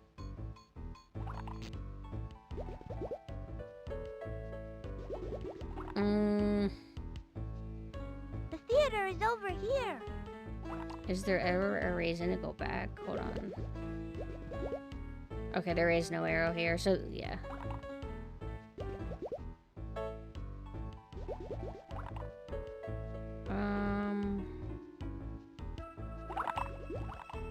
We have a bone. So that was what the sea urchin was for. Wait, this is the volcano. Maybe we can't go there yet. Maybe that's where the finale is, and then we have to fight the Gooners. Ooh. Look, another bottle. That wasn't there You before. wait here while I go get the bottle, Luther. I'll get the bottle, Freddy. Are they stupid? The bottle!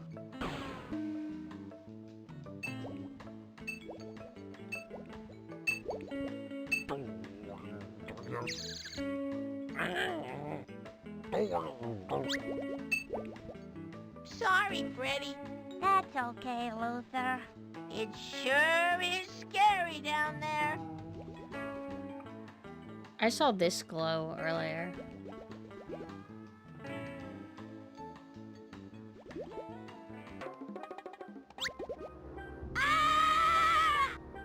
No one gets past Eddie the Eel. But we're looking for Grandma Grouper's kelp treasure. If we don't find it soon, all the fish are gonna die. What? Oh, I've heard that We could one talk about before. death? Look, kids, why don't you When it just comes get to out of here before I have to Children's eat you? media, only every now and then could they talk about death.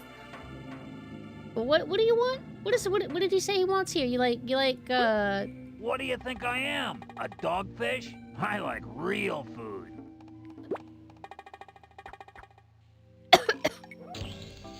Bro, I would not accept that. Yeah. Peanut butter and Grandma jelly Grouper's sandwiches famous are peanut like, butter and jelly if fish you sandwich. actually eat them, I they're guess I could okay. let you get past. But I never Good seek luck it finding out Grandma as a Grouper's thing like, kelp oh boy, treasure. I hope that we eat peanut butter jelly. Kind of a wild combination when you think of it. Looks Like, the coast is hello, clearing young up. boy. Hello, little girl. Would you like to eat peanut butter mixed with grapes?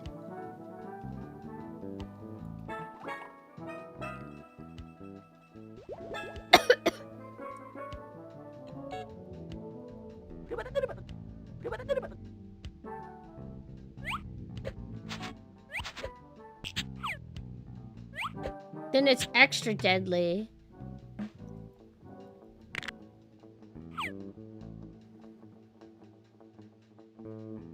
If you were a kid again in school, and then the teacher comes in and is like, who wants peanut butter jelly? You should start screaming and saying that she's attempted murder on you.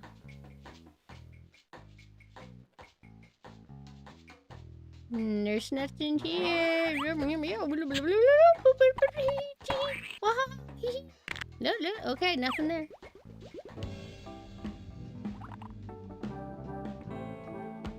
There's supposed to be a cutscene where Freddy feeds Luther to the eel, and then it's revealed she was imagining it. So, it's become censored. This is what Gamergate was talking about.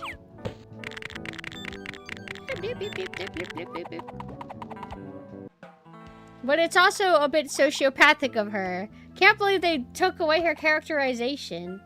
From what I've heard, the devs were not a fan of Luther. Why do they hate this little I guy? wish I was as brave as you, Freddy. They Don't put him worry, in Luther. there. Oh. It's a bone. Ark, you didn't have to, you fool. I needed time to process. I was scared I would buy the wrong thing. Wait, what if he got me, like, toenail clip simulator? You need to play this one. Just swap the graphic. Okay, so this is okay? Okay.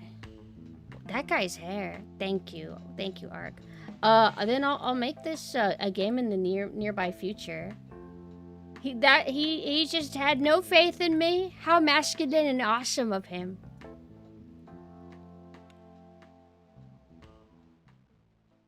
If you buy it, then get the if I like it, get the second one. Okay. Do you think I would like it? I hear good things about it. I've only ever played, because I think it's by the same people, I played a little bit of Grim Fandango. I didn't like We love found it. a purple Didn't hate bear it. I don't think I played enough of it. I think especially back then, I was more into like gameplay heavy games. I didn't really like want to play a point and click then. But I've become less hateful. I am open-minded synth. Well, that's not true, but... Is there any point to this area? Just another sea urchin?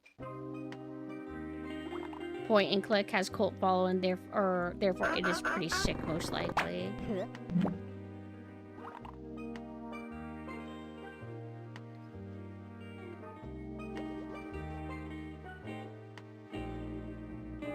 puzzles have a specific logic, but the writing is witty and you'll like the world they build. Yeah, that's kind of like the reputation point-and-click adventures have, is that they can be a little bit cryptic at times. This place is scary. There is, like, a logic, though. Like, I'm sure there's some that's really stupid, where it's like, oh, you're supposed to, put the sea urchin next to the bottle, which will then make the bottle quiver and explode because the bottle is in love with the sea urchin. They go way back. And then you get the paper, and you use the glow-in-the-dark shell that will illuminate the paper because it's invisible ink. And then, I don't know, you get the point. But even though things can be logical in point and clicks, it'll still be confusing, and I don't know how to explain it. Just that eventually you figure it out, and most stuff you figure out, there'll just be like a few things that stump you. That's how Phantasmagoria was. And it's also, like, pixel hunting, the nature of pixel hunting. Oh, here's my bottle. Stay here, Luther. I'll get the bottle. I thought if Luther was gonna go, like, no, it's mine, I'll get it. And then he would fuck it up again. I think we have something to help us get this bottle. Hey, they backseated me. I was gonna assume to do the fishing hook anyway. If you get super stuck, someone is bound to know the solution. Oh, I thought you were gonna say that it does one of those, click me and I give you a hint. Phantasmagoria had a hint button.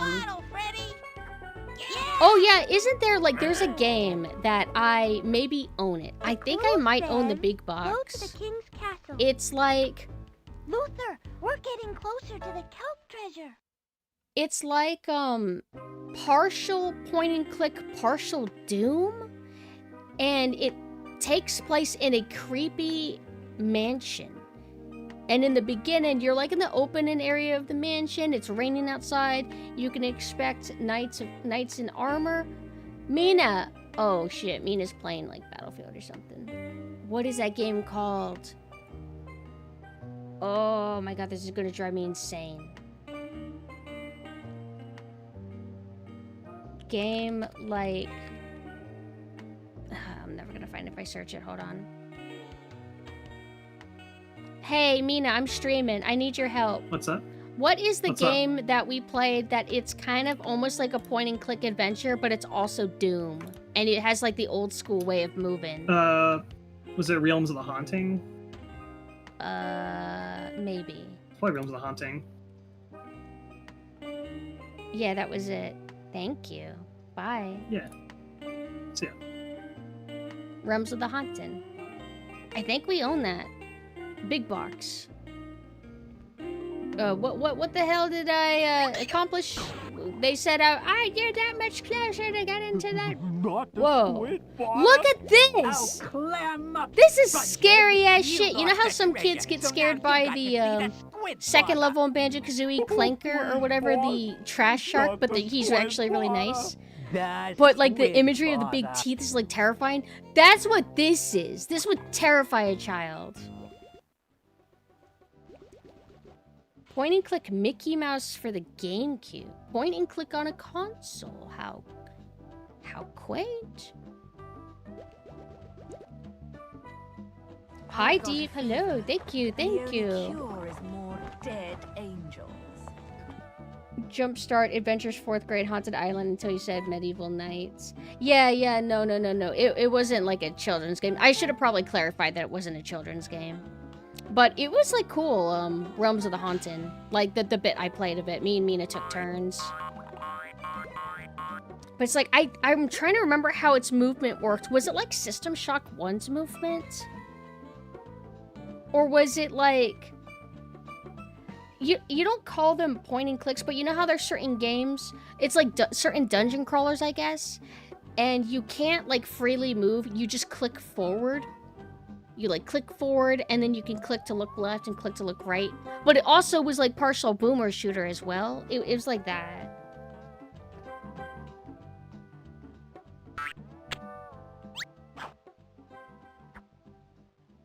I'm Mr. Starfish, your math teacher for today. Oh, Jesus. Welcome to class. How hard do you want the questions to be? Oh, this Easy, medium, hard, very hard, or advanced? Okay, so do I want for 1-year-olds, for 2-year-olds, for 3-year-olds, for 4-year-olds, or dare we try for 5-year-olds? Advanced. Advanced it is. How much is 65 plus 34? 90 something. Wait. 5. I had to count with my fingers. I don't need to. I think it. I don't. So 5 plus 4 is 9. 6 plus 3 is 9. So 99. What? 99. Very good. It would have been trickier if it was 5 plus Let's do another 65 problem. plus 35. Then it would be What harder. is the sum of 40 and 6? 46. That's correct. Wow. Here's another equation. What is the difference between 25? It's like 3. 3. Very good. Yay! Yay! Yay! Jesus Now Christ. let's try another. The most shrill celebration What I've is heard. the difference between 46 and 30? So it'll be like 16? Yeah, I think. 16. Very good. If I get it wrong, Here's the trapdoor another underneath me equation. opens and I What go into is hell. It's a Hasbro Hotel. 91 plus 6. 97. That's correct. Yay! Yay! Good thing that we didn't try the Now questions let's for try 1-year-olds. another. What is the sum of 7. Dead You're then. right. You have answered 6 problems right. Here's another equation. How much is 21 minus It'd be different if there was a 5? timer. Then I would be a little bit sweating. So if 20 minus 5 would be 15. So it's gonna be like wait. Yeah, it's gonna be like 16. 16. Very good. Yeah. What is the difference of 81 and 22? Oh, this is hard. I gotta think. So I know math. So you 1 is smaller than 2. So you take What is the Shut up! difference Stop of interrupting me! 81 I can't think like and this. 22? I gotta check my phone. I think I got an email. It's probably email telling me that you can make money on YouTube if you just have the paperwork that you don't have. But I'm not cheated, by the way. Wait. Where's my fucking phone? Oh, it's on my bed. No, it's not. Where's my phone? What is the difference Oh, between it's hiding behind my stream deck. 81 No calculators. I wouldn't do that, but I want to see what my email is. Oh, it's notifying me shit that I did earlier. Okay. So let's pretend it was 80 minus 22. Well, I was gonna tell you how to do math. Okay. So like, how much? Oh my god! All right, I gotta take my headphones off because if he keeps minus talking, 20. I can't focus. Okay, so 1 can't minus 2, so we gotta make it a 10. Or do you make it 11? You make it a 10 by taking away 1 from the 8. What is 81 7, making it a 7? 22?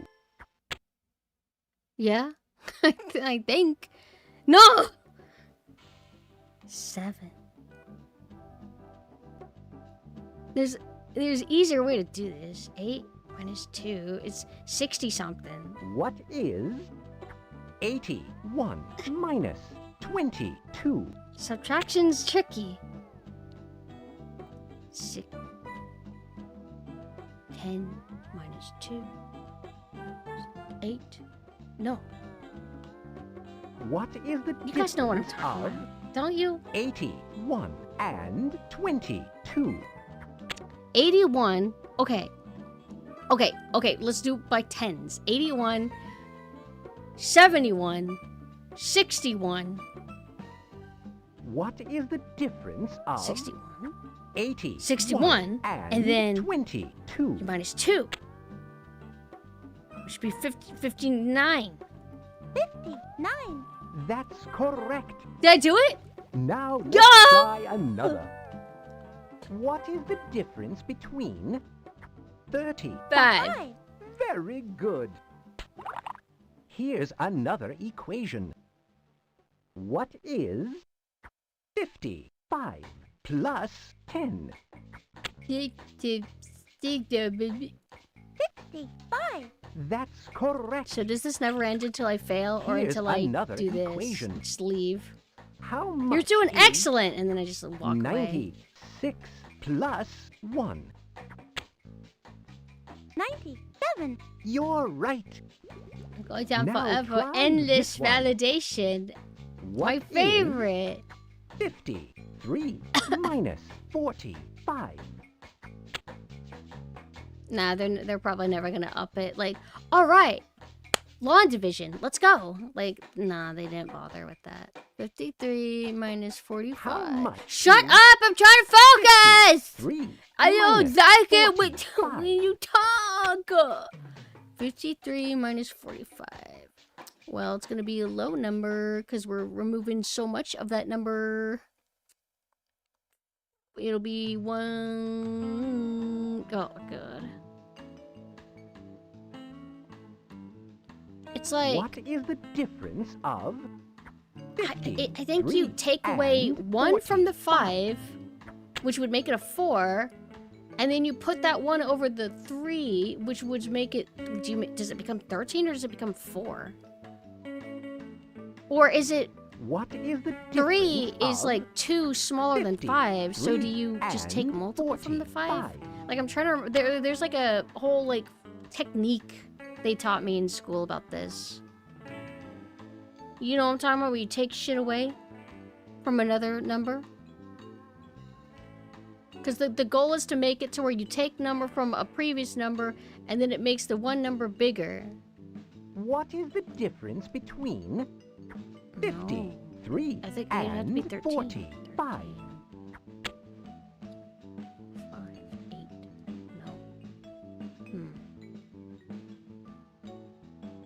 No. No. That's correct. That's why it was confusing me. Because I didn't Now realize that, try like, this one. the 5 became a 4. What 4 minus is 4, 0. 20. So that's easy. 4 minus 2. 22. Did you say this question was meant for 5-year-olds? We're like deep You've in the gotten questions for the 13. 5-year-olds, okay? Problems right. Now let's try another. What is Land the division. difference of Give me the land division. 80 and 30? 80. There's a.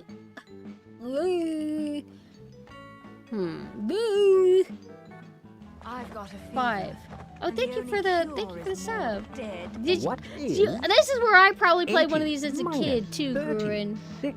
I'm doing math. 88. 8 minus 3 is 5. Minus 6. Huh.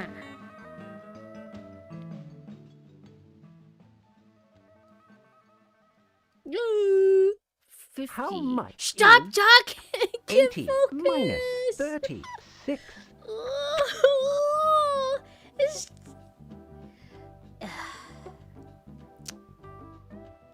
It's confusing because I'm trying to pretend like it's 80 minus 30.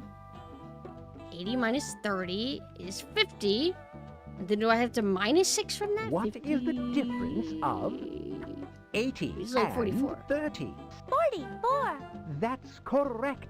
Yay! Yay! Yay! Now let's try another. Okay. What is 41. That's correct. Now let's The junkyard is over here. We have to actually... I know this is never going to end. If it's not going to ramp up. Thanks for the lessons, old man. Oh shit, it's a pit bull. Dogfish. He's sleeping. We don't want to wake him up. Yeah, we definitely don't. We would be much more in danger if we were in fucking strollers.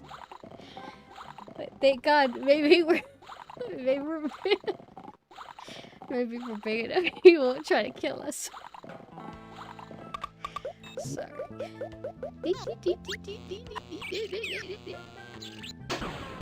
Ah! Ah! I guess we can't get past him. Well, we were banging shit around. Not making this any easier. You know, there's a junkyard in Vampire the Masquerade Bloodlines. You think it was inspired by this? Oh, fuck.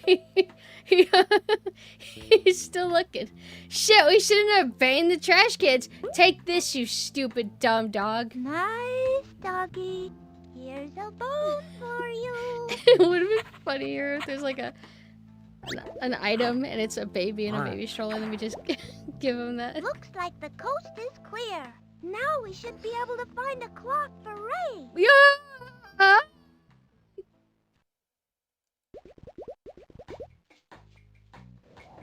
Remember back in the day, I don't think they really do it anymore, but back in the day, you would buy these radios. They were like flat electronic radio devices that you would plug in. You would just kind of like, boop, just kind of implant it in your car like that. I don't think that's a thing anymore, right?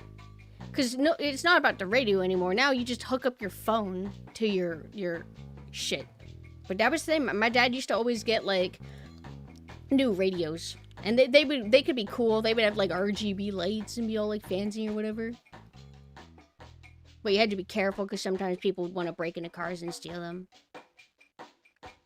Give me that clock. Hey, a clock. We just gotta cut the bomb wire. Oh, for once we now don't. we can trade Ray for his super duper duka buka poly gizmo. What? I don't know if you can say that. Oh. I would prefer to be able to honk the horn.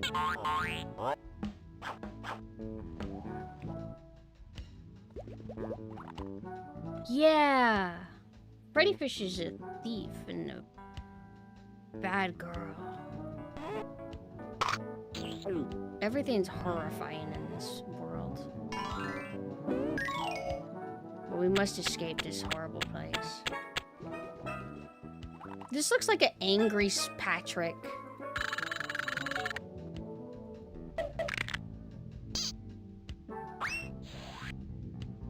Hey, we got more of these. We found another purple sea urchin. Are these sea urchins maybe gonna be like a reoccurring thing in these games? Because I swear I have weird childhood memory of them. You'd take the flat radio part with you, and when you left the car, so it couldn't. Yeah, or you would like hide it and stuff. I don't think. Well, my dad never had a car radio stolen, but he had a in the 80s. He had a stereo set, and somebody went in and just stole everything, stole his entire stereo. And then another time, somebody stole a World War II memento gun that he had from his grandpa. He brought it to a gun show. He was just trying to get information about the gun. He's just curious about it. Looked away, and then somebody snatched it. And he thinks that the vendor or whatever of the stands that he went to he thinks that guy just took it, the guy he was getting info from. So but I think mostly it was the incident in the 80s that made my dad paranoid of people stealing his radios and electronics and stuff. I had an annoying klepto friend whenever I was in middle school where she was unhinged. I talked about before, I had a poster display where we had to do a project, and all right, do a project on one of the states of the United States. And I had you know how quarters, there's they made them a brand, oh, this is the Idaho quarter, this is the Georgia quarter.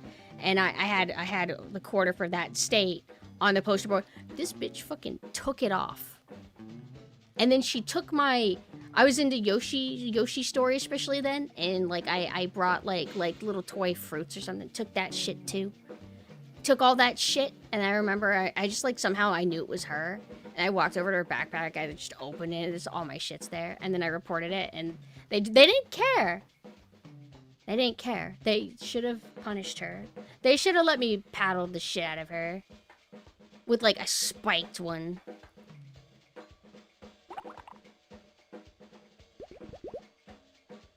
And electrified.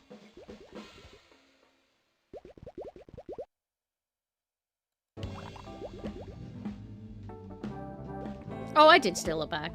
I took my shit back. But I just remember, like, I was a pretty young kid. Like, not that young, but I was pretty young. And even I just, like, I'm like, you stole the fucking quarter? You stole my poster quarter! You stupid bitch! Who does that? Yeah, she had to have, like, crazy, oh god. Who's hungry?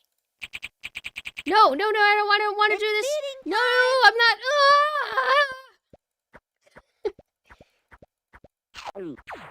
I don't like feeding them because I don't know what I'm feeding them, and I don't like how they eat. All right, Freddy. Let me leave. You have all. That was fun, Freddy. I didn't consent to this. Let me leave, and it was not fun. I did not consent to calling this fun.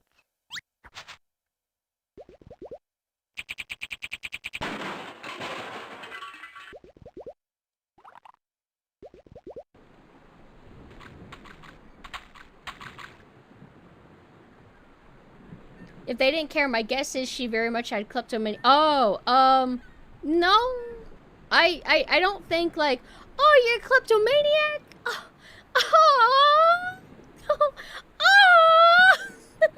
Oh, carry on. Like, no, you have to discipline it. Like, my condolences that she feels that she needs to take my fucking poster quarter. But you gotta do something. You can't just be like, like she robs a bank. And her parents, her elderly parents, wheelchair out. They're like, no. She's a klepto. She can't help it. And the cops are like, oh, I'm sorry. And they give her back her assault rifle. Say, sorry, here, you can have some of the money. Just don't, we understand. We empathize with you. It's fine. We don't judge you. You're just like us. They want to find a way to be honest, I mean, with other things that have happened in school, I think, like why teachers don't do anything about bullying, like sometimes, right? Like, not all schools or all teachers are the same. But I think that there's this kind of, like, timidness and avoidant of conflict. Like, I think a lot of teachers... I'm just here to, like, teach. I'm just, like, look, I'm here to teach them, like, about history, science, math. Like, they're, like, fighting. Like, I don't know. It's like, it's probably no big deal. Like, anyway. I think that's it. I think... And you would think, like, no, you're a teacher, you have to... It's like, no, I think that a lot of them are just not prepared. And it happens, and I don't... It sucks for the kids, I guess. Or it sucks for, like, the kids that really need help. External help. Because... I mean, I was one, I guess. A lot of kids, they needed more guidance.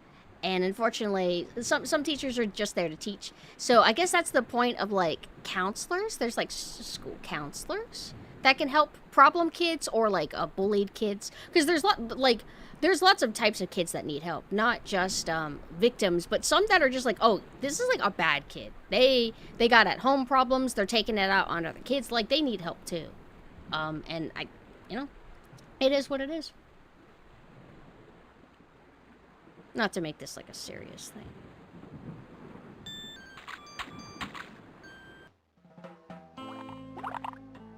They just pushed you and the other kids in the hallway to color pictures. No. Don't even think about your differences. Color this. Stay in the lines.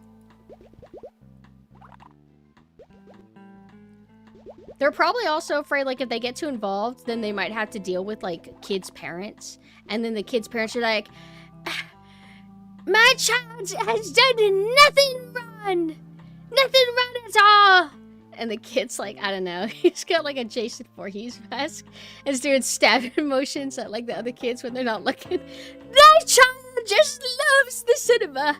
He has done nothing wrong! Do not call my child psychopathic?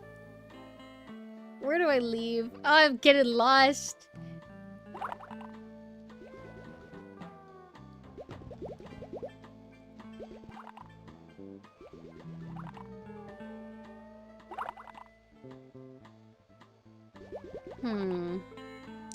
Where's the fucked up creepy guy?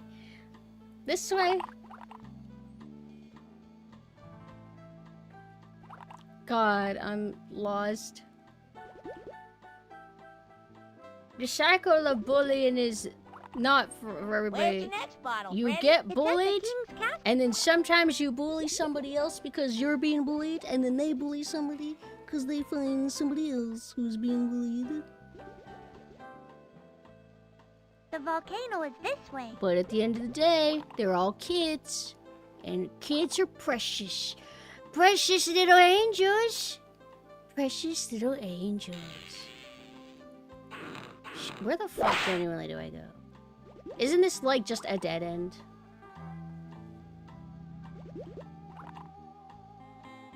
The theater is over here. I don't want to go here. Never played the interactive games before. I only played this one where you were supposed to collect a certain amount of worms, I think, as either fish before the water level gets low. That doesn't ring a bell, but I know that there was like PC learning games where it would be like, if you solve a math problem, your character will do a platform jump.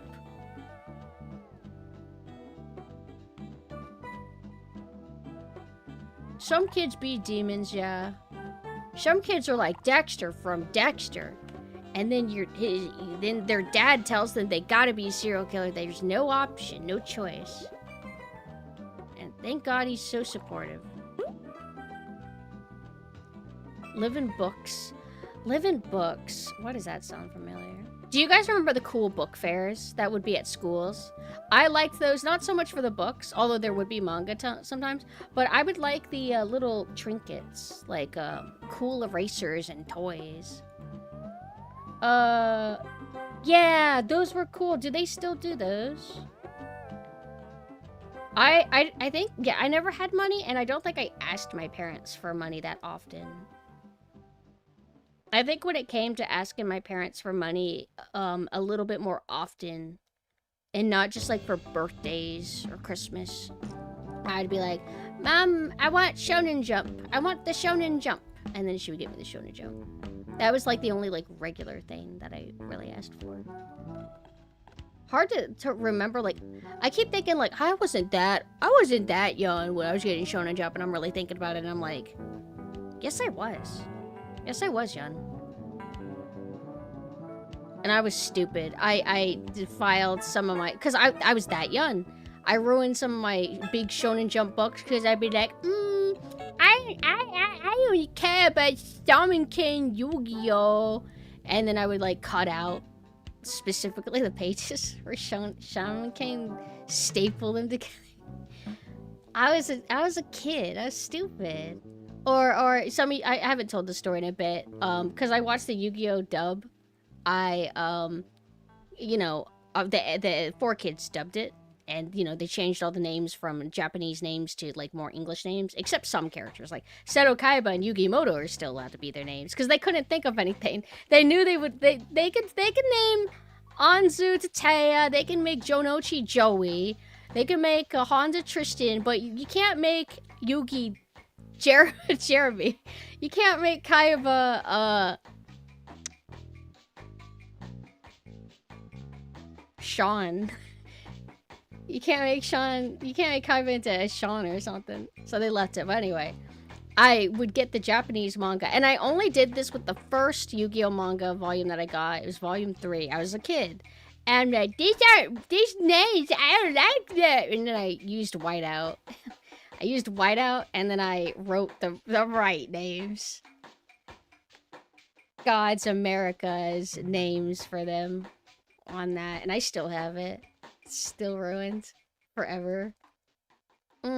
Anyway.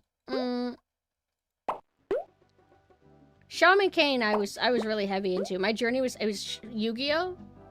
And then I got into Shaman Kane. And then Shaman Kane held me over for a while. And then I got over Shaman Kane because it's actually like mid and starts getting really lame. And then if you go back to it, like, you go back to it and be like, okay, well, I don't like how it ends up, but I liked it at first. It's like, nah. I go back to Shaman Kane now and I'm like, this cast ain't doing it for me. I think that's the issue. I think, I don't like the cast that much. Just like, I don't know. Or maybe I just don't like, I don't like Anna. I was neutral about Ryu and Manta. Manta, I don't know. I didn't really like him. Like they mentioned in Yu-Gi-Oh's interviews, if I recall correctly, they wanted to retain the fact that the names combined to form Yu-Gi-Oh. Okay, let me lock in a little bit. Young Pumpkin was training to be a translator. I think they would call that, localizer.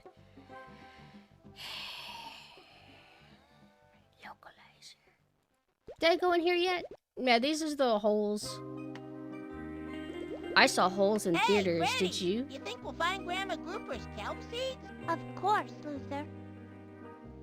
I really can't take his name being Luther seriously. I've never heard anybody else named Luther except Lex Luthor.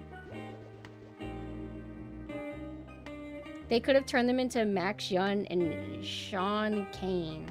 What's that? These must be names that I should know.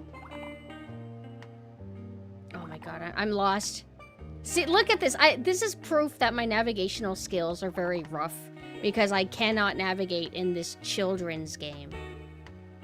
No, I don't want to go down. I want to, like, leave. Going back to Shaman Kane, it's extra weird since yeah, it was Morty, that was his dub name, and then Manta was his Japanese name. Is blatantly a reference to GGG no Kitaro. Isn't that the series that has that really cute, like, demon girl where she wears like a big giant bow? I think I know who you're talking about.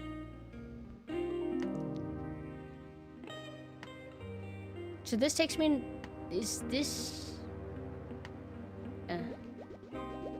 Luther is a surname anyway. Some people have very unique surnames. Okay. I wish I could, like, click this and it tells me where it goes. But I have to actually remember stuff.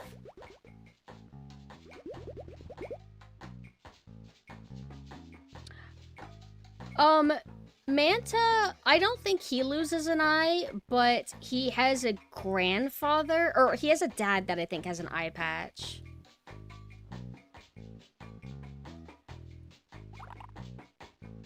Yeah, there was 2 Shaman King games that, if we're talking released specifically out of Japan, or at least in the United States, there was a platformer, and then there was like a RPG Pokemon battle sort of deal. Like, not really Pokemon, where you, like, it was like cards or something, but it was like RPG battle style. I don't even know why I said Pokemon specifically, like that invented it. And for, console, the only one we got was Shaman King Power of Spirit, which is kind of Disgaea, sort of that style, like turn-based strategy and partial fighting game, partial like side-scroll fighting game. Like, what do you call it? Would you call it 2D? They were 3D models, but I don't know like the best terminology. Where the camera I think could be 3D rotated. I hope we find the treasure soon. I'm trying to find the weird guy. The one that, like, shows us under his jacket. That Grandma warned us about. This is all fetch quest leading into fetch quest into fetch quest, basically. But you got lots of, you know, flavor text, lots of interactivity of watching a thing happen, and it's kind of silly. I guess. It's, like, fine. It's, like, cute for a game. It's, for a kid, it's like a basic problem solving. Like, oh, I know, this probably goes here. Like, that's good. It's good for them. The beach is up there. Oh, that's, okay. Beach.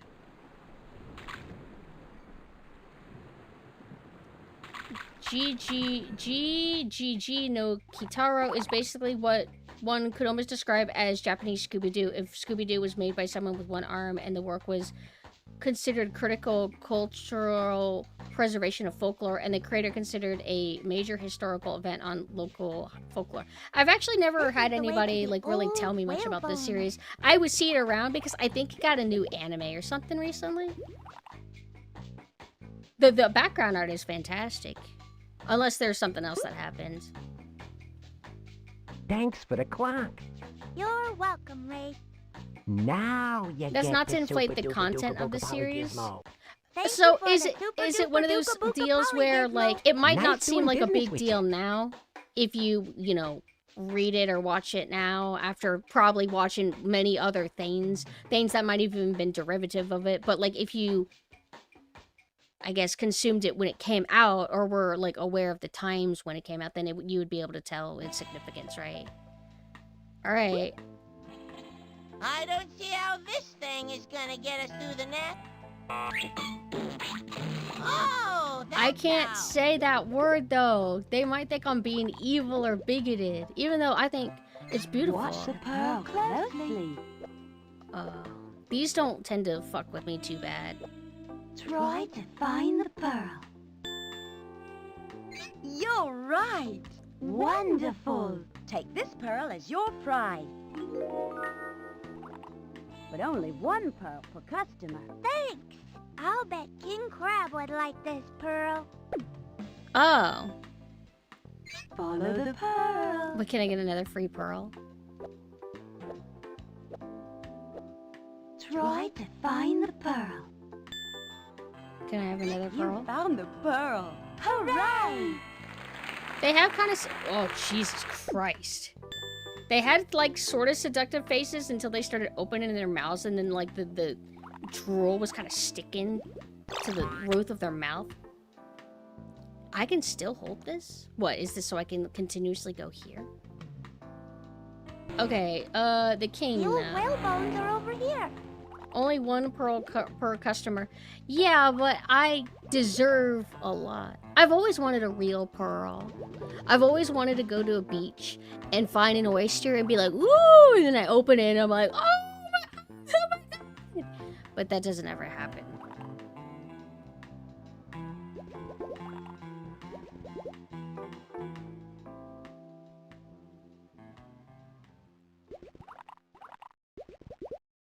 Oh, I went the wrong way again. The old whale bones are over here. Oh, this is dead and we don't want to go here. The creator fought in World War II. Yeah, I think a lot of old mangaka, they were involved in World War II some way or another, like whether it's like a relative. But I haven't heard of one that actually like fought in the war themselves. Wrote multiple major books about the horrors of Japanese imperialism. That's cool. I mean, it sucks that they had to go through that, but that they went on to, like, create things, use that experience to create something positive, I guess. Well, sort of positive. The king... Oh! To the castle. One book that I've been meaning to read, I remember it was in my classroom in high school, like early high school. It was...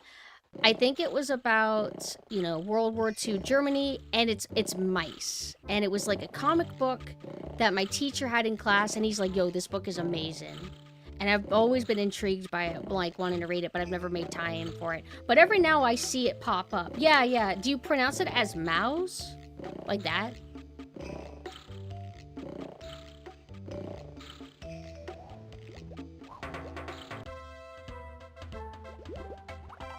The king will see you now. I don't need the permission of these fools.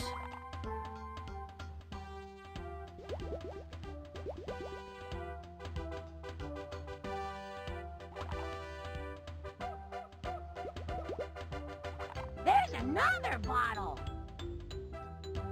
King Crab, may I please have that bottle? I would gladly give you this beautiful bottle if you would give me a beautiful pearl. It's not an equal trade, sir.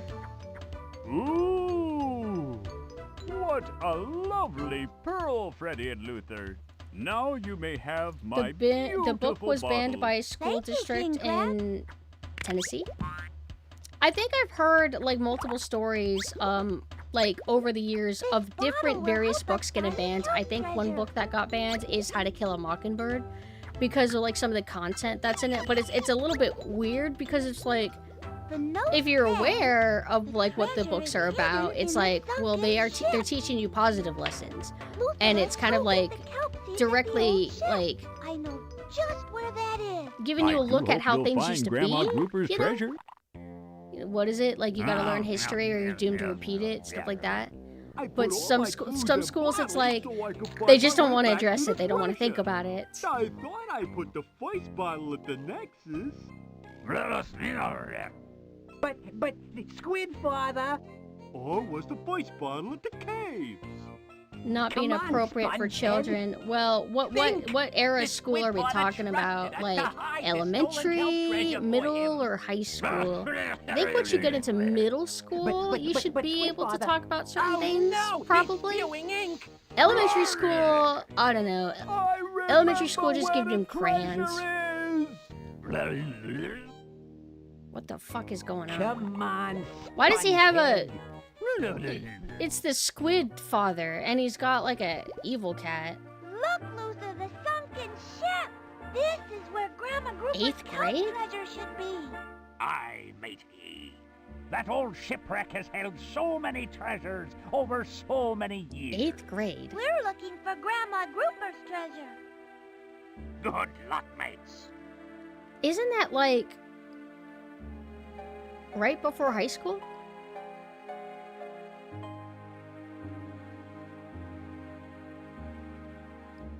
Like, high school is 12, 11, 10, 12, 11, 10, and 9.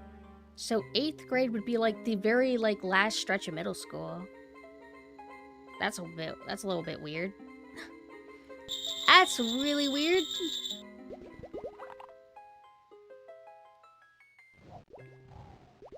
Hey, Freddy, what do you think is behind that window? Look, they got a Dutch angle and everything. Grandma Grouper! Like, you know, these games, there's not much you can really do exactly. It is just pointing and clicking and watching things happen or watching a movie or whatever. I like how they put effort into making it at least visually interesting. All these different perspectives, angles, lighting, detailing. Like, you can tell that they actually gave a shit and that they got really talented people involved in this. And I think that's how games for kids should be. They should be high effort. Not just low tier dog shit. Look, Luther! Most importantly, because us oldies might want to play the game too, and we're gonna get really mad if it's lame. Now I'm gonna be rich, rich, rich! Luther, Grandma Grouper's kelp treasure is for everyone to What are you share. buying, And stranger? Hi, besides, Bean. the window is closed and it's Sorry. much too heavy to open. Mr. Message. If Watching we a can grown find adult a getting handle confused for the over a crank, kid's we point and can click game is crank open the profoundly window adorable and swim hilarious. inside. So sorry Let's that go I find a crank Mr. Message. handle. The YouTube chat was dead for the longest time, so I thought it was gonna stay dead.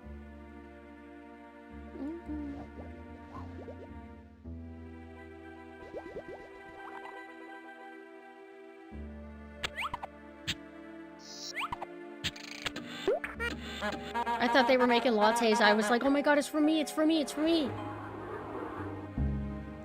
Hey! That's the evil, stupid sharks. Do I want to go down here or do I want to go here?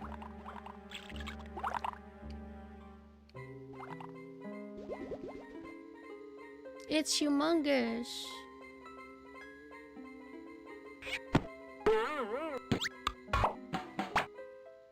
That clutch might come in handy.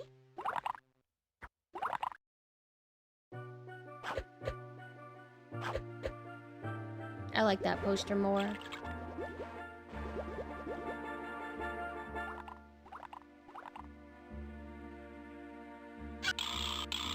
Hi, Chili.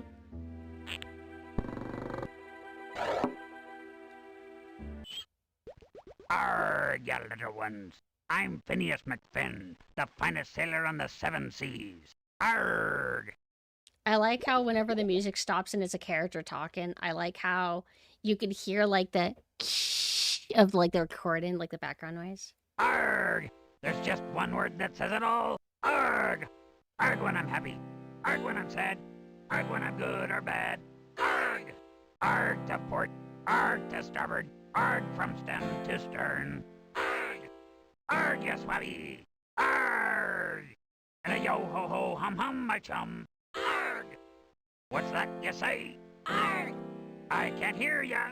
Arrgh! One more time. Arrgh! Very good. Excellent. In fact, arrgh! Arrgh! The handle is broken. Arrgh! If you could find old Phineas another musical instrument, I would gladly trade you this useless crank handle. Useless crank. No, I play Resident Evil games. I know the value of them.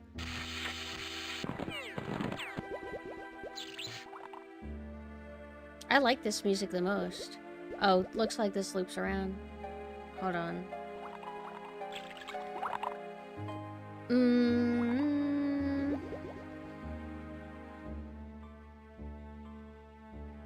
I really miss synthesized, I guess compressed as well, compressed synthesized instruments like this.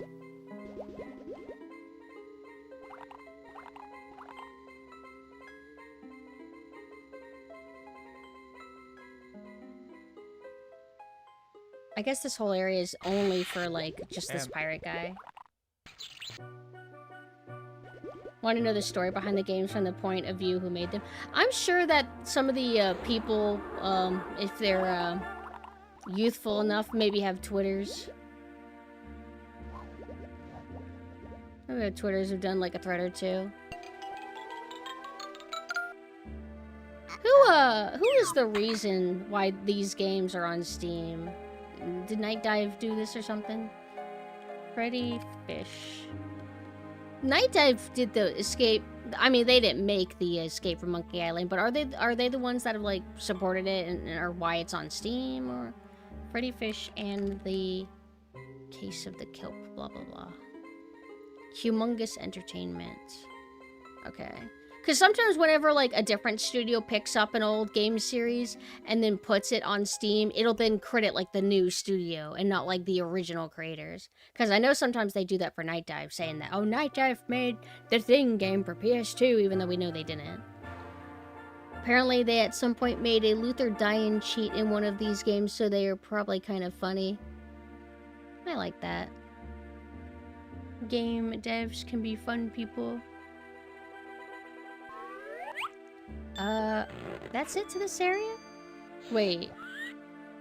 This is probably where the crank needs to go. Look, Luther! Grandma Grouper's kelp treasure is in there! Oh, we actually know what's in there. Now I'm gonna be rich, rich, rich! Luther, Grandma Grouper's kelp treasure No, is for I'm everyone to talking share. about, like... Besides, the window is Hold on. closed and it's much too heavy to open.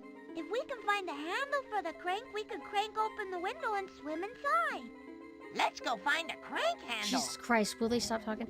I wasn't questioning, like, why you would credit the original devs. That's dumb. Like, of course you would credit the original devs, and you credit who remasters the game. I was just saying that sometimes you go on a Steam listing, and in the developer section, it will only list the, like, remaster people. It won't, like, also say the team of the original. Like, they just do that.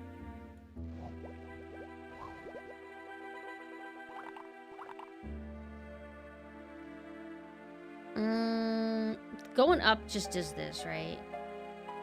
Wait, where? This mandolin is a fine musical instrument. Oh! A lousy Oh! crutch. He's got no leg. Here you go.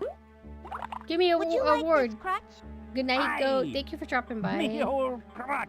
Thanks, matey. Now I don't need this old mandolin. Would you like it? It feels like we're almost at the end. Like, Thanks. we've explored, like, all the previous, or, like, prior areas. There's not really that much left to do. We do have, like, some items left over, but I don't know if we actually have to use them. The company that owns the game rights and released them on Steam apparently owns the brands and have been trying to expand it. So they still have control over Freddy Fish. Freddy Fish wasn't just like a vaporwave that like a newer studio had to like pick up and then revive. That's cool if that's the case.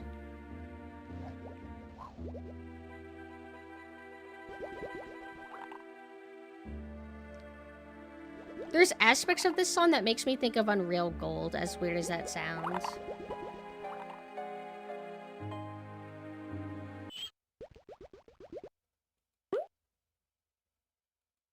Phineas, here's another musical instrument for you. Great. Humongous went bankrupt and Tomo brought Here, the assets. take Okay. this crank handle. Thanks, Phineas. Arg! There's just one word that says it all. So Arg! wait, is Night Dive Arg when involved I'm with happy. Freddy Fish Arg then? when I'm sad. Arg when I'm good or bad. Arg! Arg to port. Arg Don't make me listen to this. Starboard. Arg. I'm genuinely just not interested in their music.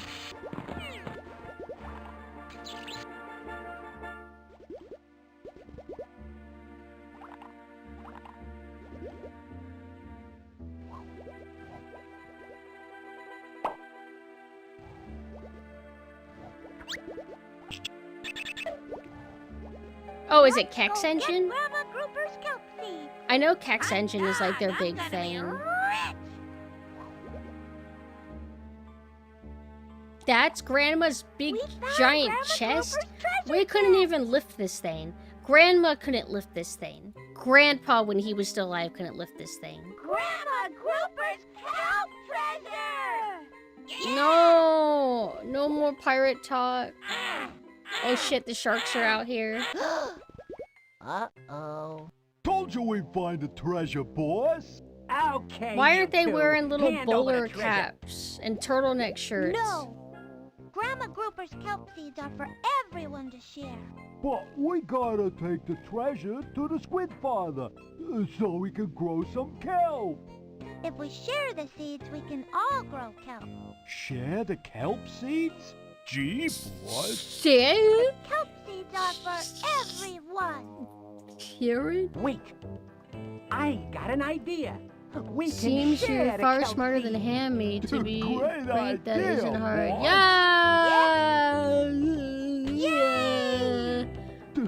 I'm not really good at math or anything. We're all going to share.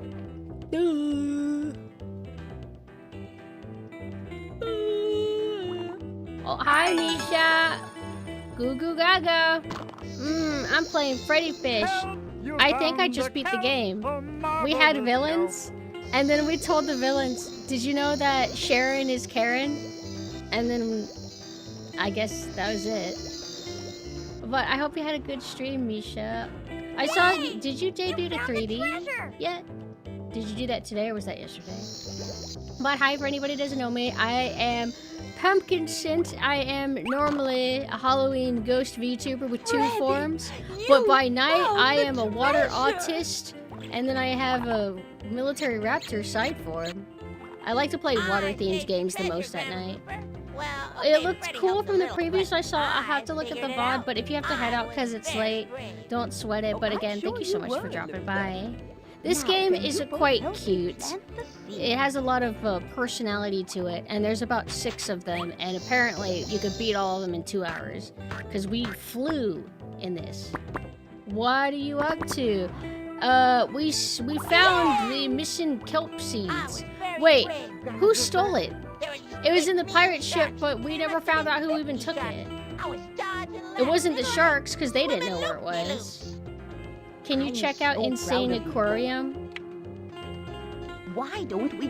Oh, oops, I didn't mean to. I wasn't trying to skip. I was trying to do the pause button. I didn't realize there was a pause until late. Yeah, I'm always looking for recommendations on water autism. Insane Aquarium. And it doesn't have to be water. It could be like boats, beaches. Far Cry is on the menu because it's on a beach, I guess. Am I spelling this right? Insane Aquarium Deluxe. The craziest aquarium game ever. Tend to your fish, keep them happy, and they'll reward you with coins and jewels. buy tank upgrades. It looks kind of like a mobile game layout. I don't know about this.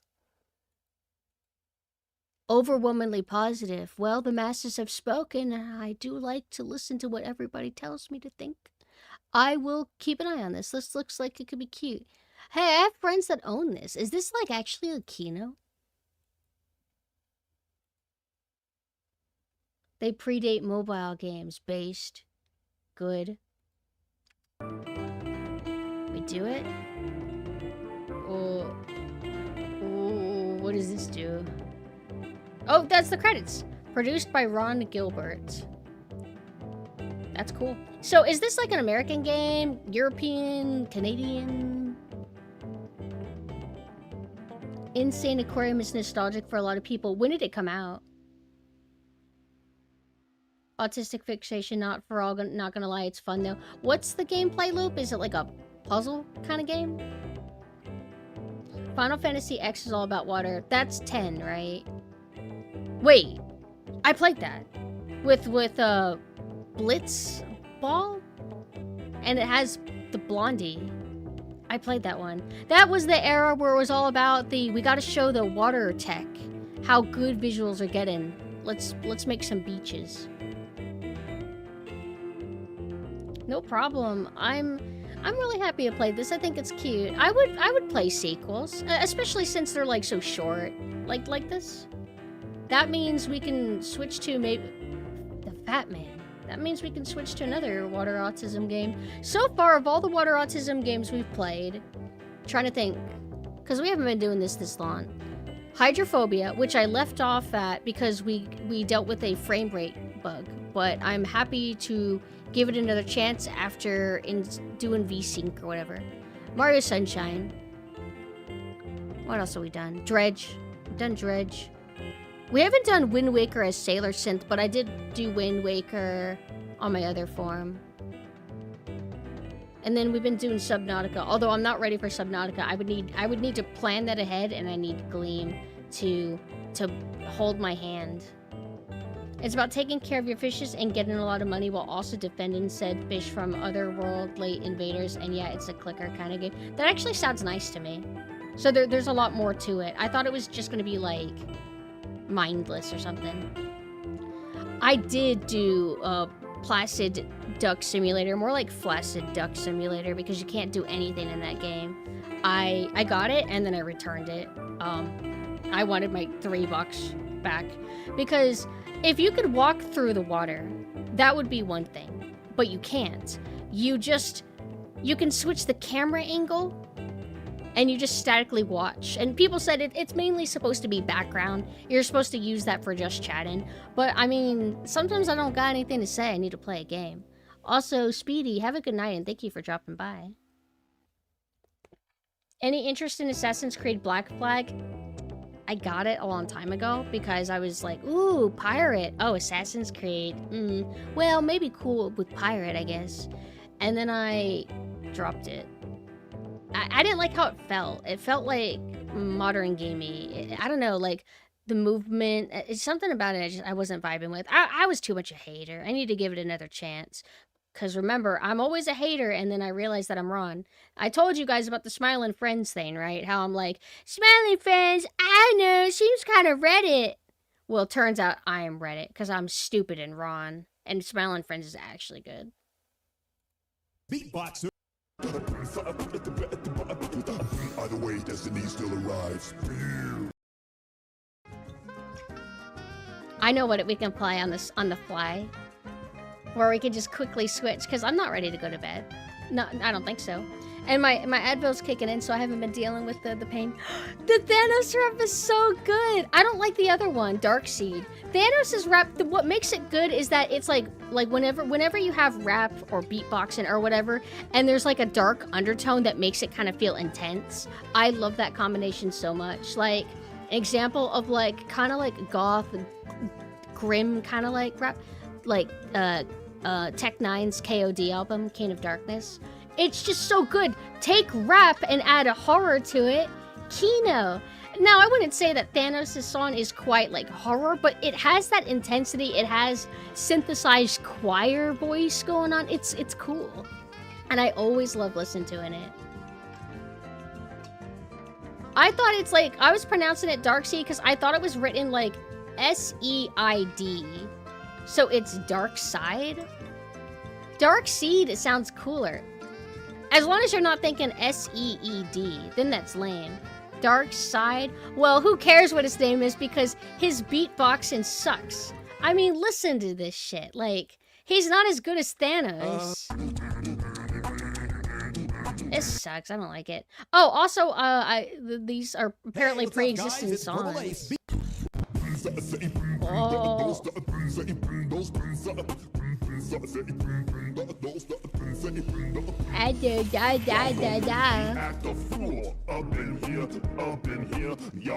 I love how goofy they look in the art. Y'all gon' make me bust a smack. Up in here, y'all gon' make my fingers snap. Up in here, why should I battle a crusty old man when you can't even defeat a little weak Peter Pan? You're lucky this is only a beatbox battle. You can, maybe you can like adjust it to where you just sing the rap parts. Misha Peon sings, what's this guy's name? I forgot. Thanos rap. Maybe you could try, you go like, with your like kind of like, I'm gonna make it. You do that, that's good enough.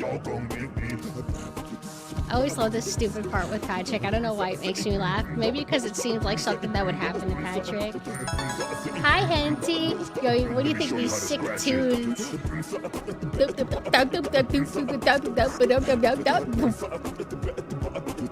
Either way, destiny still arrives. And then his fucking... Oh. It's just so weak. Let's be real, you guys. Thanos wiped the floor with him.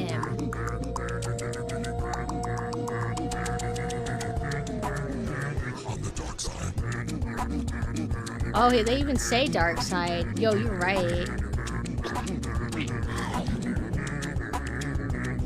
As I walk through the valley of your bad breath, I think this purple-faced Barney forgot that I'm the best. You wanna be down, but you can't be it. I was born. Anyway, hey guys. This is a trailer for a game. I still have it downloaded. It's a game called Pluto. Look at how cool this looks.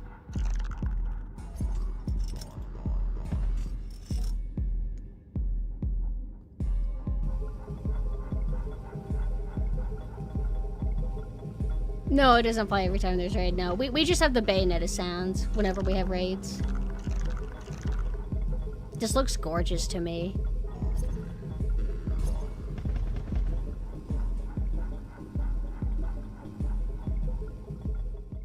And then there's another thing that I should still have it downloaded. It's like an upcoming miniseries. I saw like this trailer for this game and then this miniseries trailer. It's called Erzatz.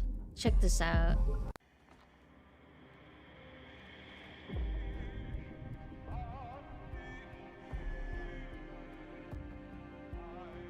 You don't remember me? No, why? You know what the music makes me think of? Like in the background? It makes me think of that very specific version of Requiem for a Dream that they used for Lord of the Rings, the Two Towers promotion. You know what I'm talking about?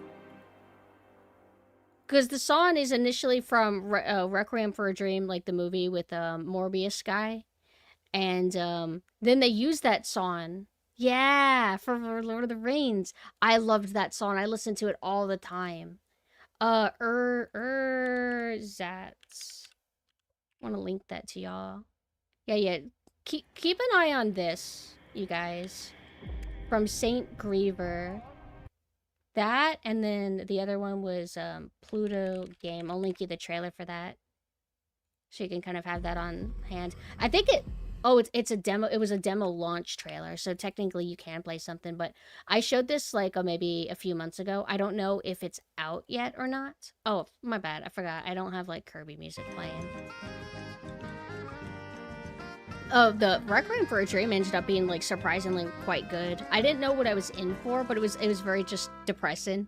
It's, I guess, a movie about different types of addiction and how destructive it can be. It was solid.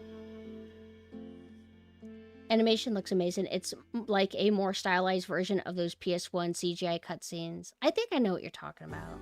To me, I would think more like certain era of like PC cutscenes, where they have that kind of like realistic look to them, like kind of like clay, kind of like what is Odd World, right? Keeping an eye on the game that's like Parasite Eve. Yeah, I remember that. It looks like they're like adopting the combat like system of Parasite Eve and doing that kind of like hexagon dome thing like they do. Speaking of, I do actually need to restart Parasite Eve and play it again. I left off somewhere in the middle like 10 years ago and I've never made time to go back to it, so I've got to basically start over. The thing I don't miss about Parasite Eve is you need to walk from location to location, but it always feels like you are walking through mud. The thickest possible mud ever. And I hate it. It makes me go crazy. I want roller skates on her, so I can just... I'm not asking to go crazy fast. Just like a reasonable human speed. Have you ever heard of the Dream Machine? It's a point-and-click game that's fully made in claymation. I have not. But you know, there is one point-and-click adventure game that I wanted to play. Misha might have played it. I tried to set it up, but I didn't look into fixes to get it working on a modern PC because I thought it would run out the box. It's on Steam. Night Dive put it up there. Bad Mojo, where you play as a cockroach. That looks so good. I might give it another chance, though. I just gotta, like, look up full screen fixes, windowed mode stuff. Dream Machine. Oh, this looks fantastic. This looks like... Why have only 41 people played this? Oh! It's separated by chapter. Oh, no, not one of those. Yeah, this looks cool. Point-and-click adventure, hand-drawn, adventure, puzzle, 2D. I know there's, like, a point-and-click adventure game. I don't know if it's the Hansel and Gretel one. It's on, like, Newgrounds or something. But I know there's, like, hand-drawn ones. That might be the Hansel and Gretel one. Where it's, like, hand-drawn traditional watercolors, pencils, stencils, etc. Still better traveling than Metroid Prime 4. Oh, boy. Metroid Prime 4. I've always wanted Metroid to be more boring and more Reddit and more Marvel and more walking and driving and hitting green crystals. I've just always wanted that. Thank God. But that's okay because I still need to play Metroid Dread. And I did Super Metroid. I beat Super Metroid months ago. And that's my first full-length playthrough of a Metroid game, which I'm glad. But there's like a Game Boy Advance one that people swear by that I wouldn't mind doing. I want to stick with the old titles before you move on to the new ones, right? So I own Dread, but I mean, I have older Metroids that I need to play before Dread. You would like Metroid Dread based on what you think of 4. Yeah, Metroid Dread looks like it's more in style. Metroid Fusion, that's it. Metroid Dread looks like it's more in style with like what you think of when you think of Metroid. You think of, you know, Metroidvania. You think of like narrow corridors, tight level design, not big open ass areas. Granted, Metroid Prime is its own like little series within Metroid, so they don't have to be the exact same as like side-scroller classic Metroid. But from people who are more intimately familiar with Metroid Prime series, if you were to compare them to Metroid Prime 4, how off is Metroid Prime 4? I heard somebody in chat say that their friend was irritated because it felt like everything that Metroid Prime 4 does, the other Prime games do better. From what I played of the first one, I remember that it had some openish areas, but not that open. Like maybe you're like in a canyon or something. But for the most part, you're not like, it's not big, vast open areas to where you're just in the middle of nowhere and you just see the horizon forward. It tries to do specific things again to where you see it and you're like, oh, you're just doing what 2 did. Like that kind of deal. Like the developers played the prior games to get ideas and then lifted them directly. So it didn't really feel like they were doing their own thing or like how do I say? It's like you can study. If you're trying to make a sequel to a pre-existing thing, it is good to familiarize yourself with what you're making a sequel for, so you can understand its strengths, maybe even its weaknesses if you want to address what you consider a weakness, although a weakness might be debatable depending on who you ask. But you should familiarize yourself. But sometimes, as you said, I guess something can come across as like, oh, you're just copying. You're not really understanding the game. He doesn't dislike it overall, but he has very mixed feelings. And that's unfortunate. That's me with, like, so many, like, long-going IPs. Like, if I play a modern Resident Evil game, for the most part, I'm never like, oh, yeah, this is a dog shit 0 out of 10 game. But I'm always like, okay, I see what you're doing right. Okay, but you kind of fucked, like, all of this? No, it's like, it's okay. It's like a, yeah, it's like a 7 out of 10. When we want new game to be good. You know how we always joke, old game good, new game bad? That's not, we don't like that. We want old game good, new game good. That's the dream. Yeah, if you want to. I have, you can post in my Discord. Oh, that's fine too. His most recent thoughts. So I played another chunk of Prime 4 last night, and I may have spoken too soon. The fusion vibes have been rapidly fully eclipsed by the other M vibe, and similarities as soon as I made it to the main stretch and got introduced to the first area connected to the hub, plus backtracking to the first area. It is still fun, but yeah, holy shit, it's going to be divisive even after all the culture war and anti-Nintendo grifting fades away. Culture war? What about the Reddit Marvel kind of Reddit? Oh my fucking god, is that fucking Samus Aran? Oh my fucking god, I'm the biggest fan of Samus Aran! That. Just be like Half-Life or Halo, just make all your games good. I don't talk about games for and on. Are all Halo games good? People posting Nintendo hate stuff for views. Nintendo hate. I mean, that's always been a thing though, right? Culture will be like, people noticing door. I saw that thread. Hey, I think Nintendo's a bunch of sickos. This alien-inspired IP has lots of vaginas everywhere. Was that original post like shit posting though? Because like a lot of humor styles is faking sincerity, like saying absurdist things, and some people get the joke, and then other people just take it seriously. But knowing how things are, it was probably serious. Hi, Rhea. I'm Pia from Federation Forces. I've always wanted to meet you. I'm just so glad. What a cool character. Like, you can make a ridiculous amount of money on YouTube by hating new Nintendo products. Sometimes it's a dessert, but other times it's just it genuinely makes money. Yeah, like rage baiting or controversial topics or whatever. I mean, I when I think of like Nintendo discourse, it's like people either despise Nintendo and think it's the worst thing ever, or they think it's the best thing ever on the planet, and if you criticize it, you're evil. What was it that chain where if somebody was like hardcore defending Prime 4 before it was out, and they were like, the people criticizing this game, they're just looking for things to hate on. They are the most vile, evil people of all time.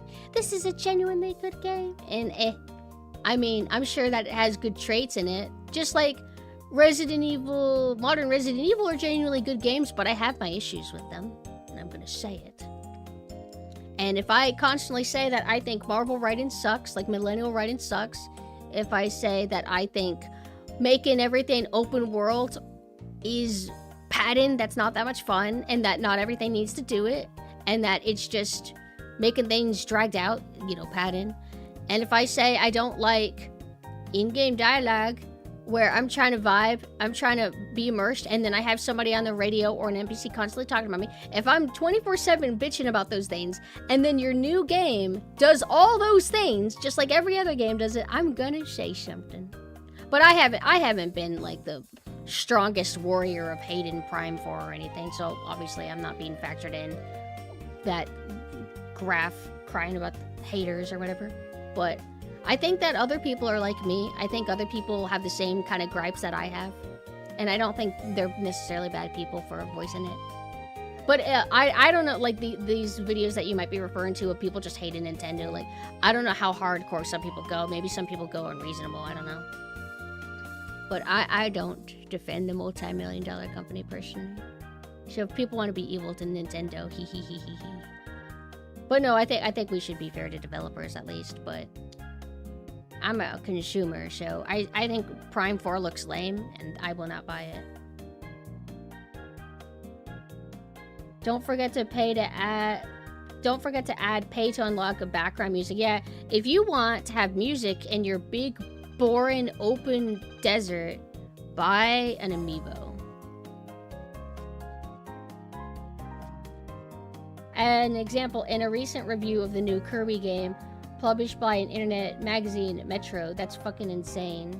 Hold on, wait. Like, it's worth getting mad at and criticizing, but they always treat it like Nintendo invented the practice instead of it being commonplace for the past 5 years with Nintendo just... Oh, are you mean like acting like Nintendo invented like open world or Marvel writing? I mean, is anybody implying that though? Would anybody say that I have never seen millennial writing in a modern game before until Prime 4? Like... They say the new Kirby game is horrible because Nintendo announced its release instead of the release of a 3D Mario. Of a new 3D Mario. Oh, that's just gamers. What is it like? Capcom fans of Devil May Cry or Mega Man or Ace Attorney are starving to death, and then Resident Evil fans are like, I'm not that. Oh, it's been a year. Where's my new Resident Evil game? That happens all the time.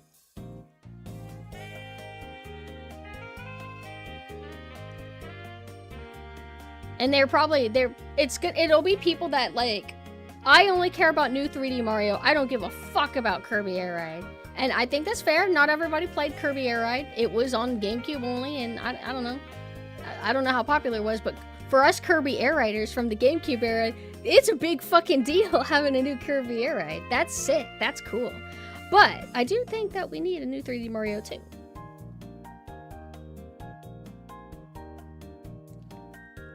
Nintendo deserves criticism, but there's a weird subculture that considers it like trendy to criticize literally anything Nintendo does.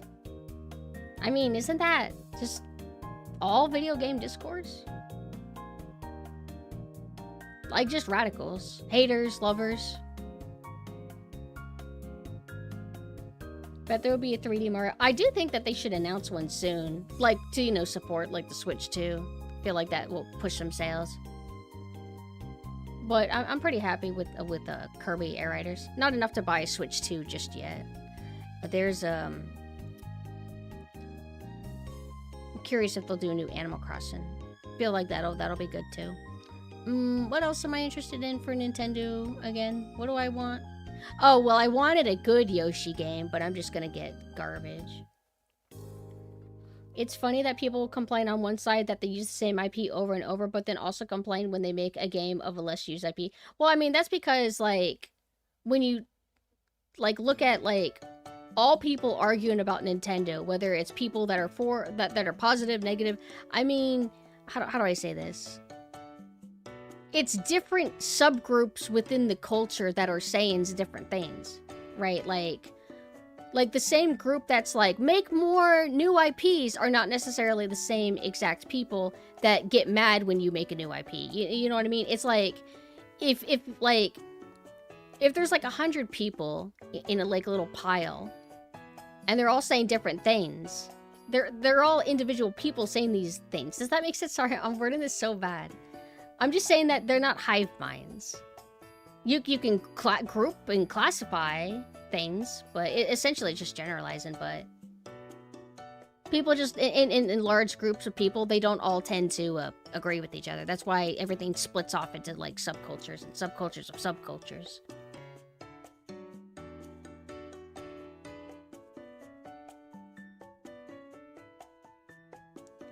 I haven't gotten Air Riders yet, but I'm excited for it, because I was a big fan of Kirby Air Ride whenever I was a kid. That was the first video game, like, where I was handed money by a relative for like a birthday or Christmas. And I was told, here's your money. You could buy whatever you want. And I chose Kirby Air Ride. And I loved it. I just always felt like there's not enough content. There's not enough racing courses. City Trial is too repetitive. We need like variations to the city. Like maybe we need a different city. Like here, how about a city that looks like it's in a fantasy New York, but Kirby style, or you know what I mean? But like me and my friends, we would always do City Trial, and it was just the same little city over and over and again. It was still fun. Don't get me wrong. We just needed a bit more variety. Just needed a little bit more of everything. And I'm going to assume that Kirby Air Riders addresses all that. That's why I'm so excited for it. Like, that's what I've been talking about. This game always had potential. Do a sequel so you can make it even better. So, I'm happy. My only complaint is that I think you should be able to switch between new and original City Trial maps, and perhaps that you could play old Top Ride maps.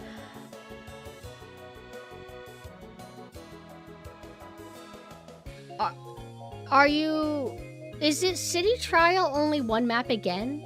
And is it like not the old one? It's like completely new? They'll probably add expansions, right?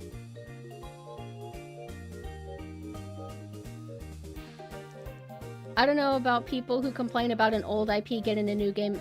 If it usually is if the game is shit. Yeah, like I want like a new Dino Crisis, for example, right? I want to say I'm desperate, but I'm not. Because if you make a new Dino Crisis and it sucks, I'm going to say something. I'm not going to be like, oh, well, at least we got one. Even though there might be people that go, what the fuck? You got your Dino Crisis and you're not even happy? Are you ever happy? No, I'm not. I don't want a Dino Crisis if you're going to turn it into sloppa or transform it to mimic modern game design or try to make it mimic other game IPs or genre. It's like, I have certain expectations for what I would want for a new Dino Crisis. And I mean, I'm smart enough by now to know it's always Monkey's Paw. You want a new Dino Crisis? You want a new Parasite Eve? You want a Parasite Eve remake? You want a Devil May Cry 1 remake? Okay, well, they'll probably fuck it up somehow. They'll get some things wrong, fuck things up a little bit, or they'll completely botch it, or, there's all kinds of risks with it. If I get a sequel, I expect a good product. Exactly. And the problem is that people will be like, okay, listen, the game is not a bad game. Therefore, you have to like it. It's like, no. We're not always saying that, like, this new installment for an IP is 0 out of 10. We're saying it's a 7 out of 10, or an 8 out of 10 even, but you missed the mark. You're not playing into the strengths of the IP. You are making the game design more shallow, or your music audio design is mid and forgettable. I don't like the characterization. Like, there's so many, like, factors that make up a game. And it matters. Hi, Malpus. Oh, you're awake at this time? Usually this is, like, the time where I hit you up randomly when I'm trying to find victims to play a game with. Like, alright, I want to play Peak at 4 a.m. in the morning. Who's around? Nobody. Game journalists are not real gamers and IGN is so as. It depends on the journalist. It's the same thing to where, we always say game journalists are all bad, IGN's bad, but there's always, like, good ones, right? Although, as I've said before, generalizing is fun. It's fun to just say, snappy, journalists suck, because a lot of them do. But, that one journalist, it was an IGN journalist that wrote a review on the new Mario Luigi Superstar game, Brothership, and they gave it a low score, and everybody was like, what the fuck? How can you give this? It's Mario Luigi RPG game. You can't give that like a 7 out of 10 or whatever he gave it. You're fucking wrong. And I played the game, and he was right. I played the game, and I'm like, this sucks. Wow. As a fan of the first game, who just wants something, like, it doesn't have to be as good, but I just want it to be good. Played it, I'm like, this sucks. Went and read that journalist's review. He was right about everything. So it just depends on the person.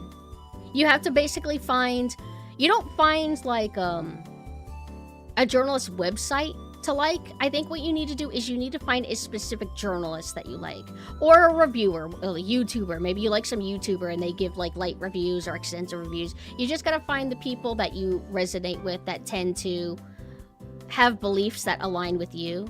Because like, there might be good journalists out there, but they have such different tastes than you. They'll tell you so-so game is awesome, and you might believe them, but you don't like so-so genre, so you probably won't like the game. Is your internet being bad? Generally find Yahtzee formerly from Zero Punctuation to be one of the few honest game reviewers. I like Yahtzee. Yahtzee's pretty cool. I don't always agree with everything, but that's any journalist or any reviewer or any person. Even if you align pretty closely, there will be some moments where you're like, I don't know about this take, dog. I like Jim Stephanie Sterling reviews a lot. I don't always agree, but the Bayonetta 3 review was right, 100%. What was the one? They gave a game recently a really positive review, and I was baffled by it. What game was it?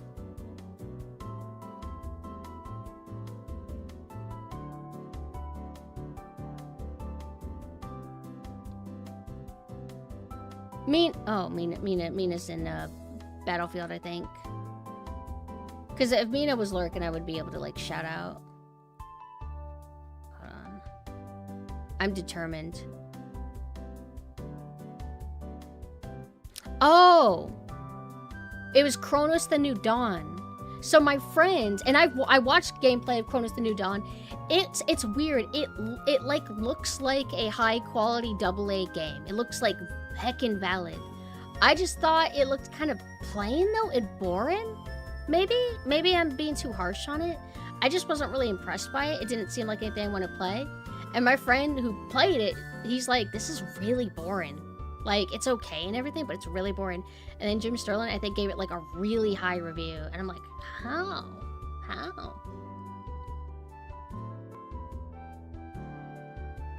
The infamous Cuphead review was by a well-respected reviewer of strategy and tactic games, who was the only guy they could get to review Cuphead. That's the thing, like I was talking about it last night, how I wrote for a amateur little journalist site a long time ago, just a few articles. And they wanted a quota. They're like, you need to write an article every 2 weeks, at least one every 2 weeks. And I'm like, I don't know what to write. Here's this like dog shit, like zombie game that looks like shovelware. Write a review on that. Or you know, like talk about how like cool it looks. And I'm like, all right, yeah, it looks awesome. So I think sometimes part of the job is that you have to play things that are out of your comfort zone, or consume things that you're not really interested, which is not good. That's not good. If you want somebody to play and review an FPS game, you should probably get somebody who is versed in them, has played them, has a lot of experience, is at least an intermediate level player, because it will affect the review. Like, does an FPS fan want to hear the thoughts of somebody who doesn't like FPS and is just playing it because they're being made to? They're gonna have like horrible takes. They're gonna be like, I don't know, like, I just feel like if new Battlefield had a Chow Garden, I think I would like it more, you know?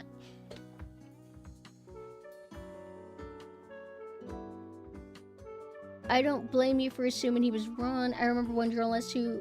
Wait, I didn't assume any journalist was wrong. If we're talking about Mario Luigi Brothership, I heard how low the review was, and I kind of believed him. Like, I bet something's up with this game. I don't think an IGN review is clamoring to pick a fight with a Nintendo game, especially with how Nintendo, like some Nintendo fans, not all of them, can get very angry. You need to give my Nintendo game a 10 out of 10, or you are evil. Hold on, oh no, we gotta play this video. Hold on, it's a classic.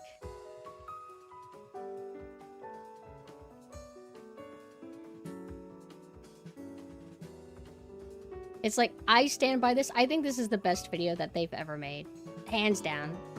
No question. No debate. It was other people that were angry. Other people who had never played brothership that came to its defense. But to be fair, I've never played Chronos. And meanwhile, I'm like, what the fuck, Jim Stern? How can you who have played the game have this positive opinion about the game that I haven't played? That's you can't do that. Did it download yet?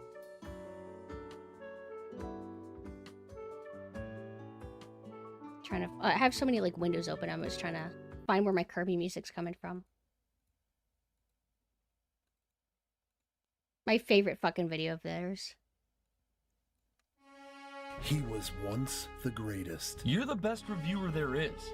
Your game reviews help people decide on what to buy. You've written a lot of good reviews of a lot of great games. People trust you. He was once their leader. Dude, he gave it a 9 out of 10? He gave the game a 10 out of 10. I trust this guy. Until one day. Reviews are in. A lot of 9s and 10s. Of course, we don't want to know what you think.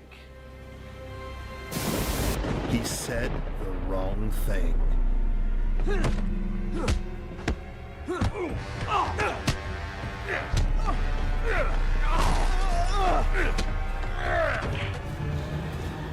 Uncharted 3. 8.5. He gave it an 8. No! No! What? They corrupted my video. What happened to my video? We'll have to download it. That was weird. That's what happens when you give it an 8.5. Uncharted 3, 8.5. That was crazy. Kind of killed the momentum. The hype was real.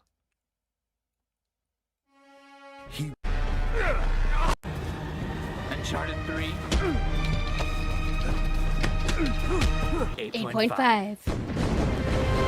He gave it an 8.5? That's too low. 8.5? That's it? Do you even know what you did to the Metascore? Who does this son of a bitch think he is? You reviewed it lower than the original BioShock! What score did you want? That review was an obvious cry for attention.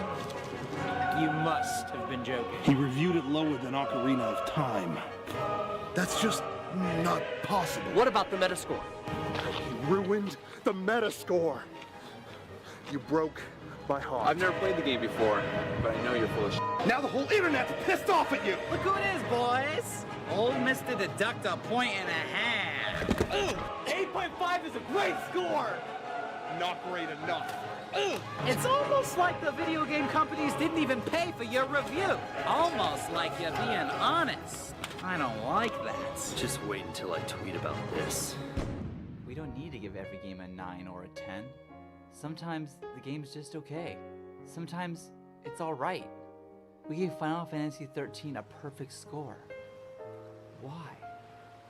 I remember Final Fantasy XIII. I bought that piece of shit because the reviews were so good. That's why I want to kill you.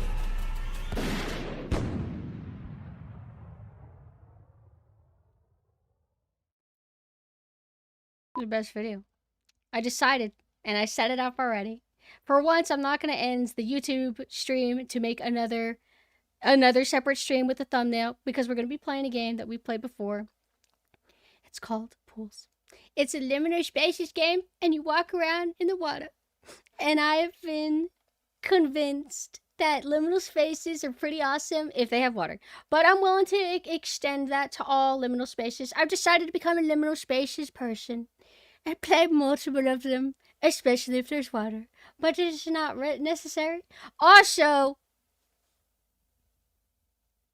I want a cathedral liminal spaces game with Gregorian chant music.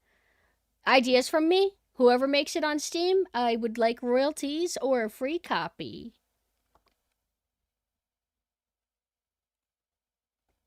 It feels so good. Don't leave, you guys. Let me show you the pools. Just a little taste. I bring my... This is Krauser. This is Krauser 2. And then Krauser 3 is technically the Tamagotchi. I was about to say Gigapet. I was about to get assaulted. Sorry. As a kid, I had a Gigapet. But we're gonna play some Pools. The best liminal spaces game of all time. I gotta change the category. Damn, Freddy Fish, we beat you in like 1 hour. What score did you want? 8.5. Mm-hmm.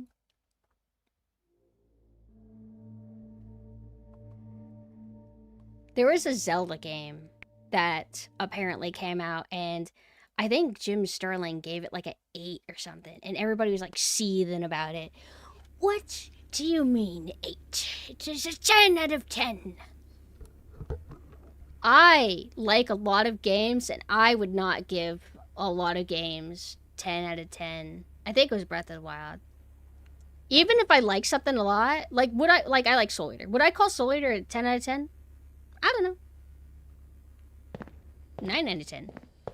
I am what you call pretentious, so I like to shave my 10s. Soul Eater manga. Manga, you fool. Oh god, it feels so good to be back. Are we in the bare feet toggle? Now, for anybody who hasn't played this before,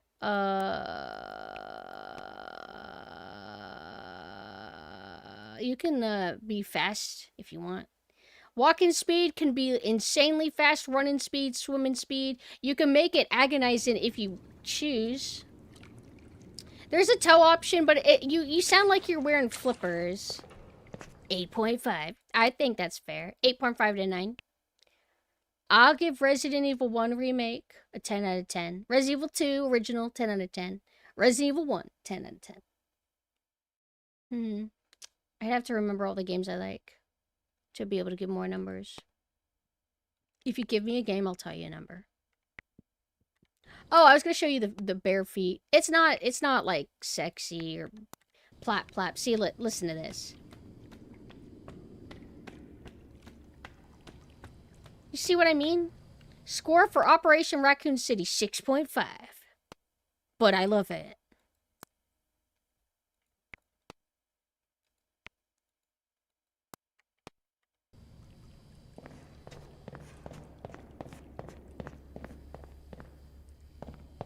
We're not even at the deep ends yet. You guys want to sit in the virtual chair?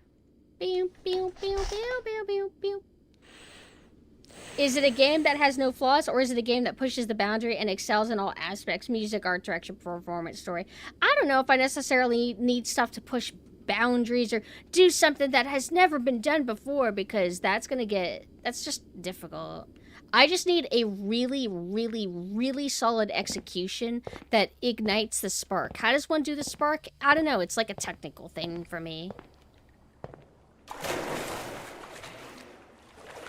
Does it deserve a 10 out of 10 if it doesn't? Well, I mean, obviously, it's subjective. Like, there's objectivity that can come into play, but sometimes some people treat objectivity as, like, subjective, or vice versa.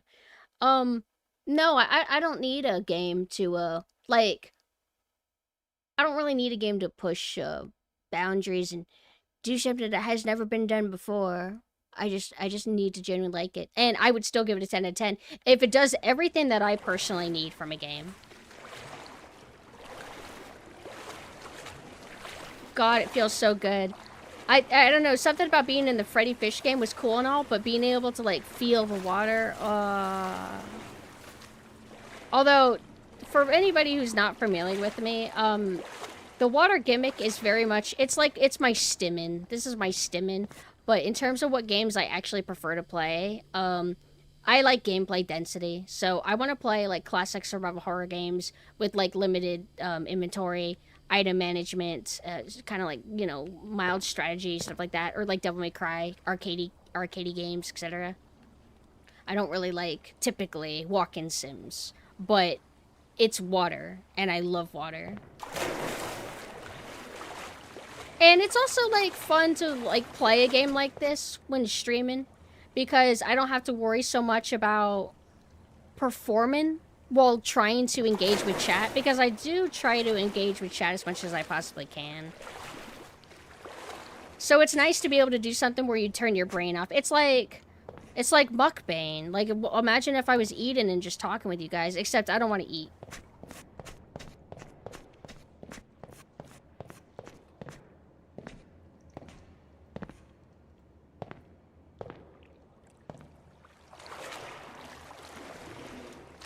It's like, I just like that they have such a solid water liminal spaces game.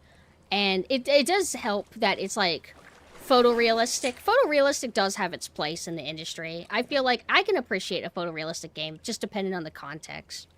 But you could do a stylized. If you want to do like a liminal spaces Wind Waker style game, that would be cool too. Like you could do equally good game, but I do think that there is this appeal in the water looking realistic like this. Never understood mukbangs. I think it's a social thing.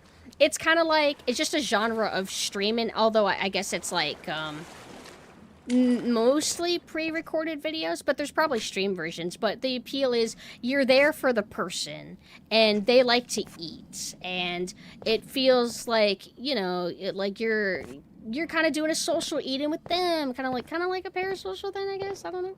Hi, cool, Lises. Hi. People do streaming on Bilibili? Yeah, it's like, consider, like, think of mukbangs probably as just chatting or something. Me personally, though, I don't necessarily want to watch somebody put things in their mouth. Not food, anyway.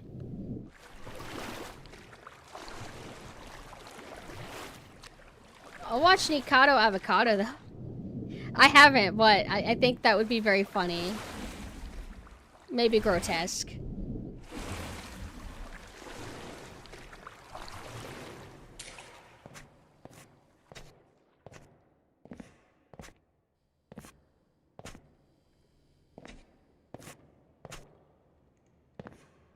I think I'm going to assume, though, like, there's some things you could get out of it, like, they're maybe going to review the food. So you're like, oh, it makes me want to try that, too. Or they might be talking about, serial killer read-ins with Stephanie. Serial killer, we're going to read the manifesto of Ted Bundy while eating chicken wings. Like, maybe stuff like that. Yeah, chat, what's y'all's 10 out of 10 games? Try and be pretentious about it, though. Try and think really, really carefully what you would give a 10 out of 10. Because if you like 80 games, not all of those 80 games are 10 out of 10. Oh, I saw Abigail play Chibi Robo. He seemed to really like that.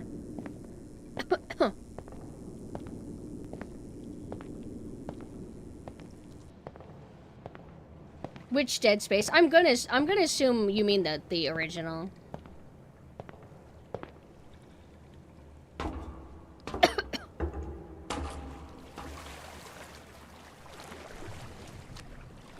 Metal Gear Solid 2 is or Metal Gear Solid 2 is a 10 out of 10 for you? Interesting. What makes you give that a 10 out of 10 over any other Metal Gear game? I've only played Solid 1 and 5, and then a little bit of the original Metal Gear.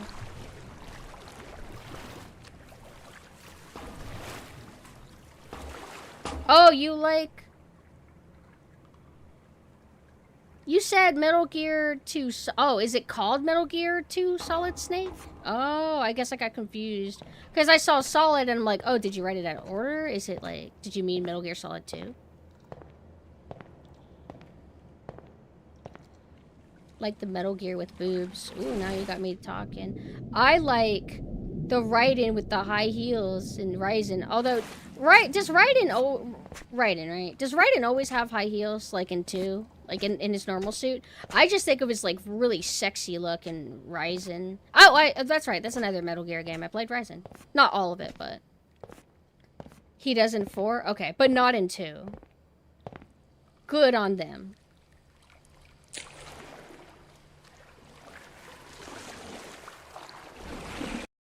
Check it out. Oh, they don't have it to where it keeps running if I have it in the background.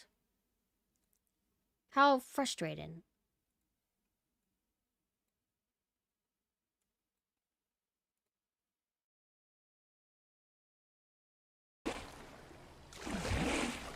I need to play Shadow of the Colossus. I want to play Ico, though. Is it Ico? Ico? Eco? Hold on, we're going to stay in the water because it feels really nice. Oh, the Laughing Octopus. Yeah, she's like, I've seen her. She has like a Menhera breakdown, and she looks all like oiled and slicked up. Nice. Nice. I like the boss. She's my favorite. Oh, right. I did play a little bit of Metal Gear Solid 3 on 3DS of all things. But I have all the Metal Gear games.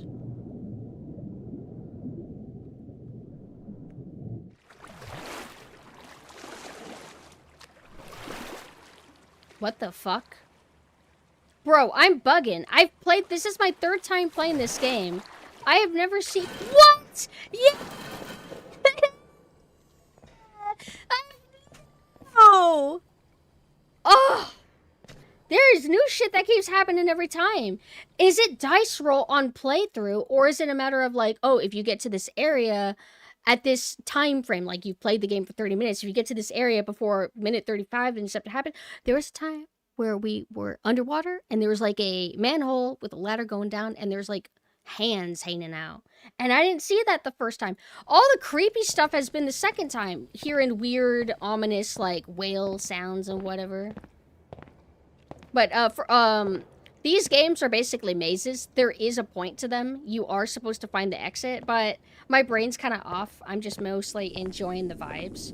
And the first area is a little bit tricky for me to navigate. I usually struggle with the most. And then like level 2 and 3 are easier, and then 4 is hard again. And I have not personally experienced the very last 2. I've kind of stalled playing them. Because you can't, like, save midway through a level, I don't think. So when you start one, you need to commit to it. And I think whenever I was trying to, like, get through the last 2, I needed an end stream or something.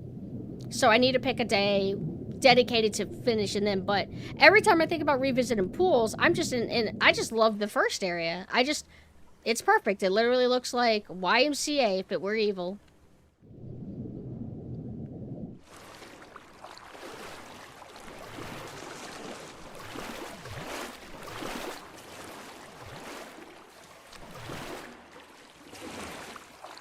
I like that they changed the sound design based on if you're running in the water or walking. So this is walking and then... Excellent.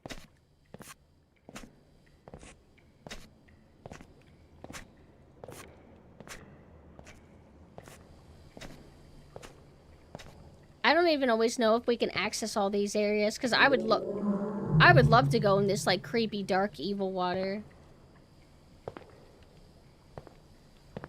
Hi, Ark.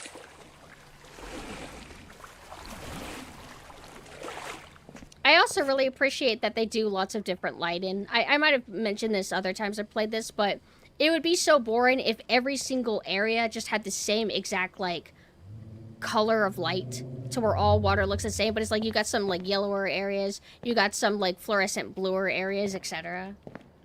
The bear? In real life? This is a landmark. Whenever you see ducks, that's usually a sign of good fortune. Have you played Sharks and Minnows? No. Is that a video game? What's happening?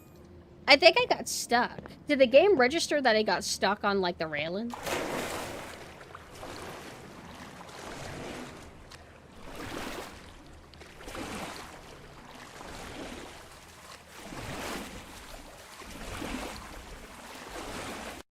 Voices of the Void? Is that the alien signal one? There's Voices of the Ocean. Ooh. Ooh, what's this? Oh, you're like a mermaid person. Oh. Voice of the Ocean is a single-player adventure about a lost world and the echoes of a forgotten past. Use your voice to sing ancient melodies and explore a world lost beneath the waves. Dive into the depths to uncover... Sounds cool. Actually. It's free. Oh. shit. I guess I have to download it. Alright, I own it now. Cool. But you meant Voices of the Void. Is that the alien one? I usually struggle to balance different storefronts. I need to add this on Backloggery. But anytime I mention Backloggery, I think people usually mention that there's a site similar to it, to where you can archive all the games you own. Because you need to. Otherwise, if you ask me if I own something physically on PS2, I would have to, like, physically walk to my shelf.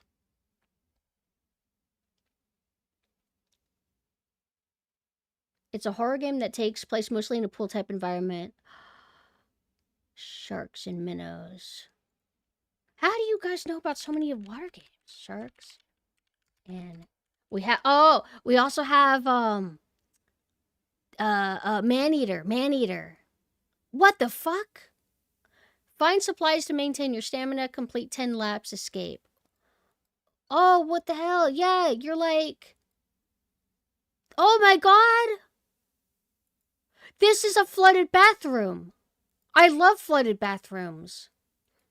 For the people who don't know the lore, I am very fond of water, and I like when it's done. How to say it? If you go into a mall, it's supposed to feel safe and comfortable. It's not supposed to be filled with water and be partially flooded. You know, your danger senses go off. Like, you know, water being where it's not supposed to be. It's also just good at making things environmentally interesting. Let's have a game take place in a mall. But what if it's kind of flooded too? Then you'll kind of remember it more. I like that. Yeah, water, man-made environments. I like... Yeah. I would get that game. But yeah, I own Maneater. I just haven't made time or picked a day for it. But now that I've done Freddy Fish, and I'm not really in a hurry to, like, just be dropping more and more bucks on more of these Freddy Fish games. I mean, they're not that expensive, but they are $6 a piece. I think I'll play Maneater, because I just have it. And then I'll worry about Freddy Fish another time, right? Hold on, my, because I have braces in real life, you have very chapped lips all the time. And it's really agonizing and it hurts. You don't know how... Well, maybe some of you guys know, but when you have no moisture in your lips, it is itchy and it hurts. So I always have to put this cream on to keep it lubricated. And I have one type, like, Blistex works. And then this, like... Yeah, Blistex brand works. This other brand, it doesn't work. It always feels like shit. Aquaphor. Aquaphor was recommended to me by the dentist. And it was okay at first, but ever since, when I put it on, it doesn't feel like it's moisturizing my lips. It just feels like it's putting a coating over dry, miserable, horrible, painful lips. Personally, I rate a game on 3 things: gameplay, mechanics, story, and difficulty, or else I usually drop it because I want to enjoy it. For me, it's like... For me to give a game a 10 out of 10, it definitely will help if it's like one of my favorite genres. Like, you know? So for like classic survival horror. If you do the gameplay right, if the level design is fun, if there's like backtracking, especially if there's, like, limited inventory management, if there's challenge, it's like, I could give you a 10 out of 10. But some of my favorite games of all time, still, I would not give 10 out of 10. Like, would I give Bayonetta 1 a 10 out of 10? Like, there's things in it that drag it down to where I literally cannot give it 1. But I could give it, like, a 9 or 8.5 and still say that Bayonetta is one of my favorite games of all time.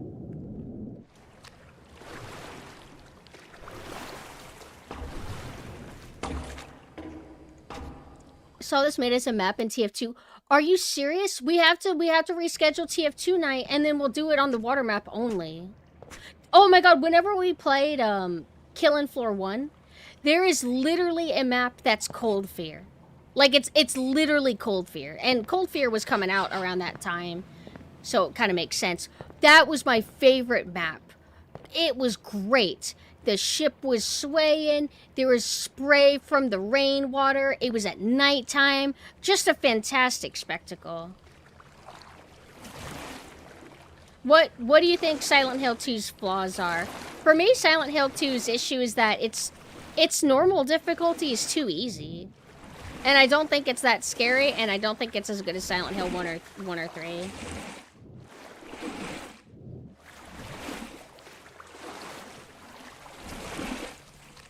I'm literally zoning out. Like, I'm just walking around, and I'm not even... head empty. My head's only full of things because of you guys. They fucked with me. They made it seem like something's in here with me, but I know that there's no enemies in this game, but that's kind of cool that they still bothered to try to fuck with you. Oh my god. You know, I've run into this duck multiple times, and he is a landmark. When you see him, that means you're close to the end. But I admit that this is the first time that I happen to come from this direction and see him kind of poking out like that. That was kind of eerie. Yeah, there's no enemies in the game. It's advertised that on the Steam page as not having any enemies. Because games like this can have them. I personally don't want to play a liminal space game with like some instant kill enemy, but I suppose that could be interesting to switch things up and do every now and then. Oh, there he is! There he is! There he is! There he is!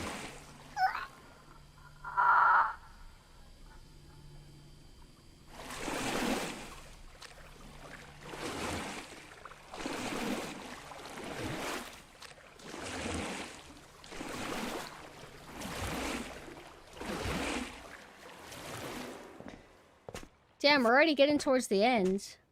I'm not ready. I love that area. I love it. I love it so much.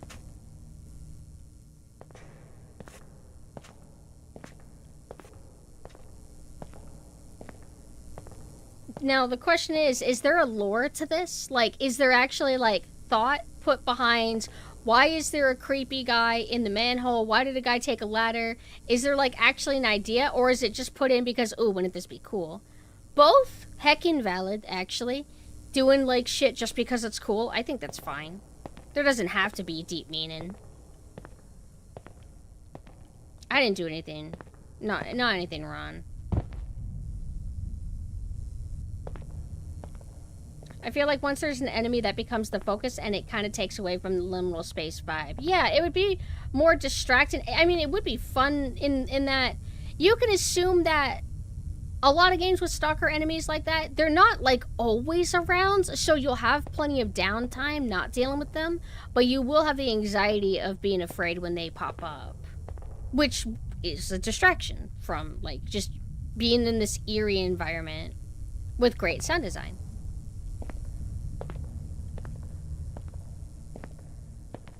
Yeah, whenever you get close, like, whenever you get to holes, they play this rumbling sound to kind of really drive in how vast this is.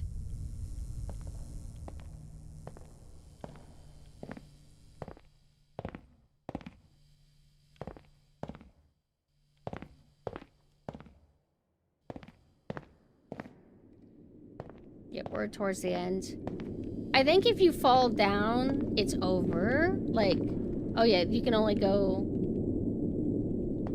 We can't go... Like, I want to dive board off. Oh, wait, am I able to clip up on top? Nope, we just fall down like this.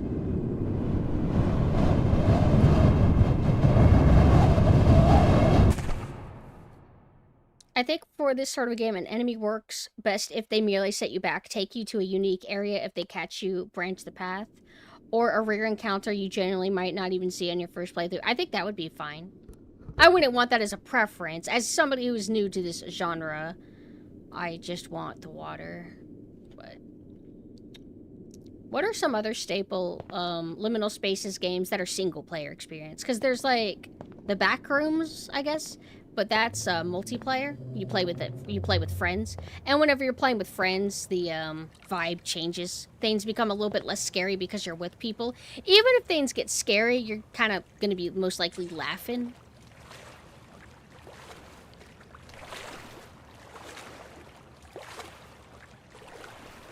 Does every game need to be fun? No, But if a game is meant to be stressful, you need to find stress to be fun, for example.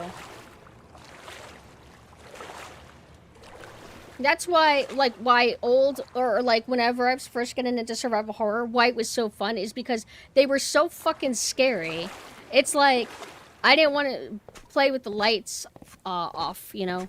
And you would think, like, well, if you're scared, do you even like this? Oh, I love it. I love that it can make me feel this. Sounds a little circular. Oh, have a good night, Deep. Oh. That's not a hole. The Backrooms was just an image from 4chan, which origins traced to possibly a Wisconsin hobby. Yeah, but they turned it into something, right? It's interesting. It doesn't need to be fun, but if it's stressful, the stress needs to be fun. So are you saying that that's like, it's flawed logic I have?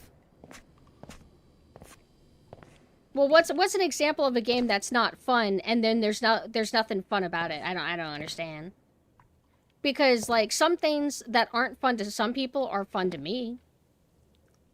Like, I need an example of a game that's not made to be fun, and is not fun, and sucks ass, and is awesome. Like, give me a name, and then I'll tell you if I think it's fun.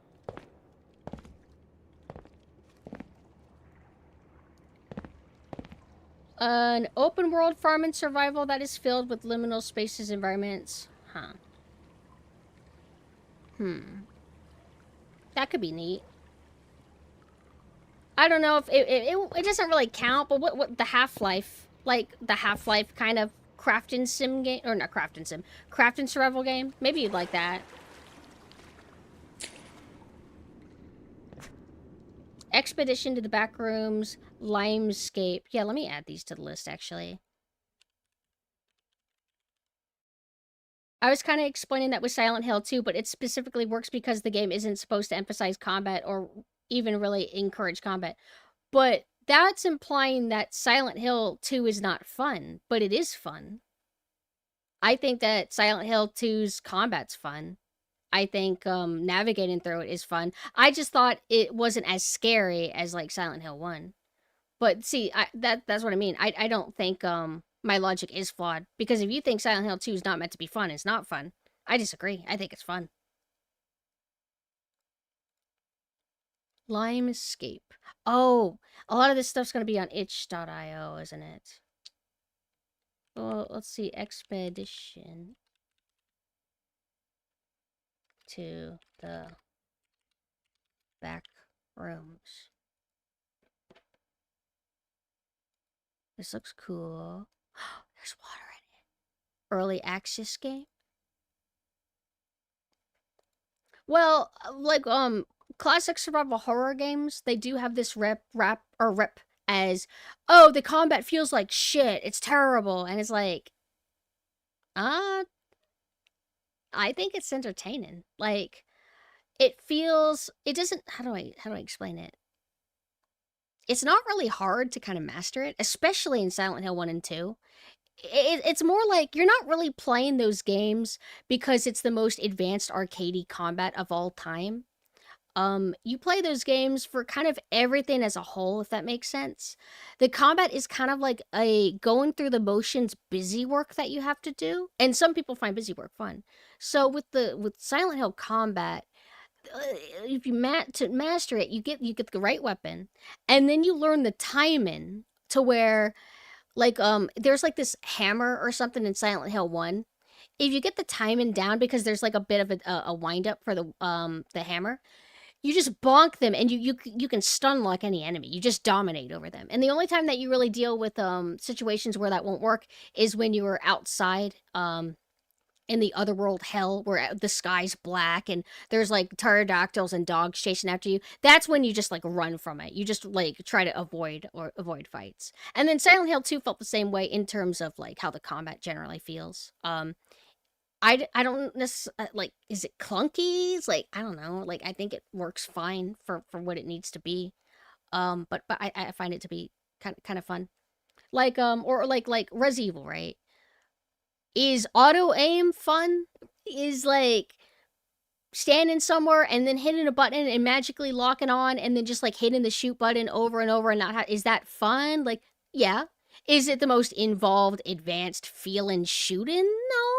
But again, it's kind of like busy work. The actual fun is not how good the shooting feels. What's fun is strategically placing yourself, gambling with the vulnerability that you have whenever you have to stand and shoot because you can't move and shoot. People think that's a flaw. It's not a flaw. It's actually good.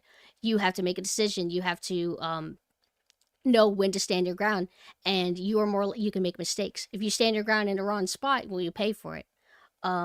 Where is it going with this? The rest of the game is like resource management, navigation, puzzle stuff. Backtracking's fun. Backtracking is also like partially a punishment as well. And it's also, serves as being disorienting, but some people say backtracking sucks because why do I have to keep going back and forth? It sucks. It's fun. I think it's fun. Like, it could be annoying, like, if you make a mistake and you're paying for the mistake, like, oh, shit, I forgot to bring the crank. Aw, man, I gotta go all the way over and get the damn crank. Like, then, yeah, you could be, like, annoyed, but it's still fun.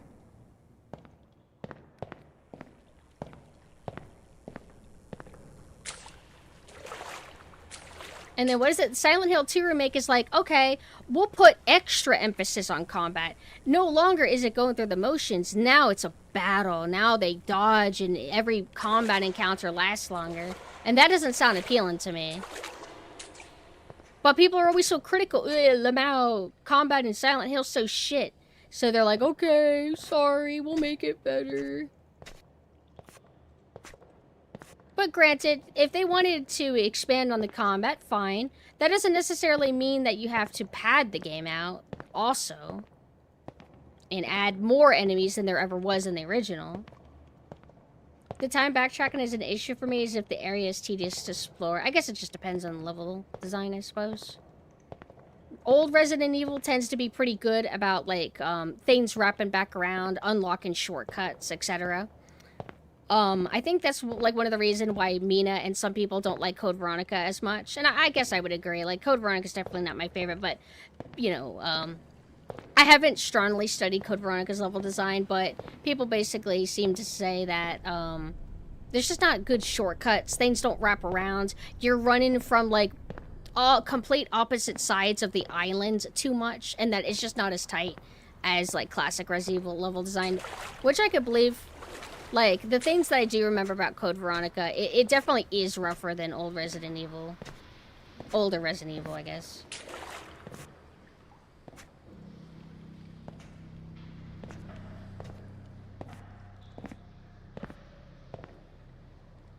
Oh, have a good night, Rain, and thank you for dropping by.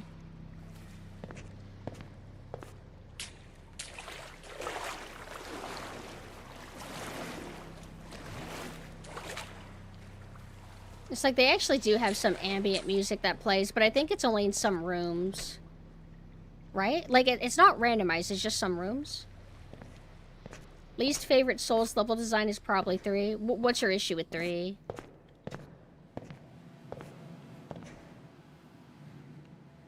This looks nice.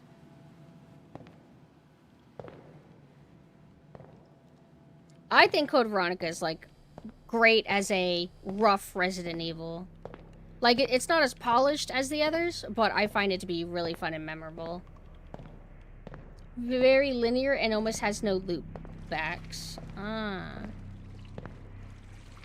Why do you think it turned out that way? Oh, normally when we access this area, we access it from there. Like, we're coming here. I wish we could go in this area, but it's fine to, like, hold back our power. No, you're gonna observe the vastness and intimidation of this, but you can't just walk everywhere. You don't wanna walk there. Because it wanted to have the most general appeal to mass audience. I don't like when things are overly linear. I find that boring. That was something that I hated about Lollipop Chainsaw. You know, I was a spoiled brat. I was a Devil May Cry person. So I'm like, oh, Lollipop Chainsaw, sexualized cheerleader? Ooh, it's like exploitation genre. This will be cool. And it's like kind of like Devil May Cry, like hack and slash. And I play it, and it's a hallway game, and they have green arrows that tell you, yeah, that's a hallway. Keep going. All the time. It was boring. I know everybody else likes Lollipop Chainsaw, but I really don't.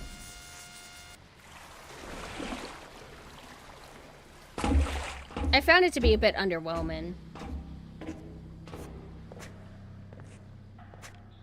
But I'm happy it has its core fan base, because it's got a cute energy to it. Dark Souls 1 had really good interwoven level design. Dark Souls 2 was kind of in the middle where each area was separate in its own path, but it had shortcuts and loop backs with each branch. Kind of lame that... I didn't know that they did anything to, like, streamline 3 to appeal to the,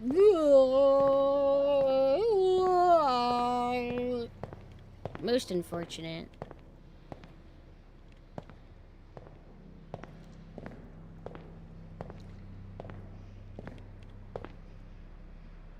Story? Wait, who's talking about story? Or are we talking about, like, why Dark Souls 3 is the way it is?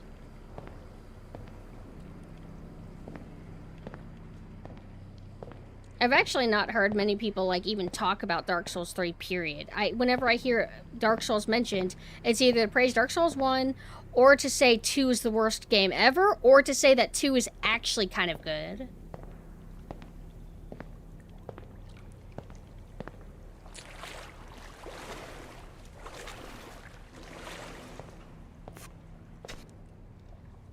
It probably has more identity than that new game that they're doing, that I think it's multiplayer focused, and people keep calling it Bloodborne 2, and it literally does not look like Bloodborne 2. It looks like the 2.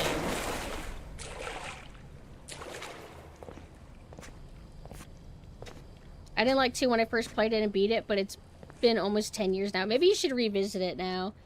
Because sometimes if you play things like, okay, this is a follow-up to Dark Souls 1, how does it hold up? Oh, it doesn't do what I want, I don't like it. But if you can kind of detach from that and be like, alright, I'm going to play this and just see how I like it for what it is, you can have like a different perspective. This kills me if I go down here, so let's go down here. Ah! I'm in a weird camp where I think Dark Souls 1 is okay, but not my favorite. I like Demon Souls more. I think that you are part of a little legion. I feel like that's something that's inevitable. Like, Demon Souls was like the... Well, technically, I guess FromSoft has been doing a sort of formula like this for a while.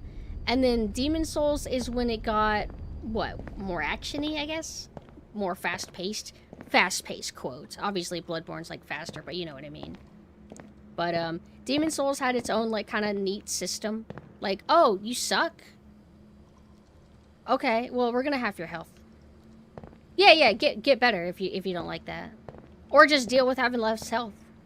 Like, I thought that was kind of cool. Like, obviously, there's, like, items you could use to, like, come back to life, but what's the point if you're just gonna die again, right? And then have your health halved again, so get good at the game.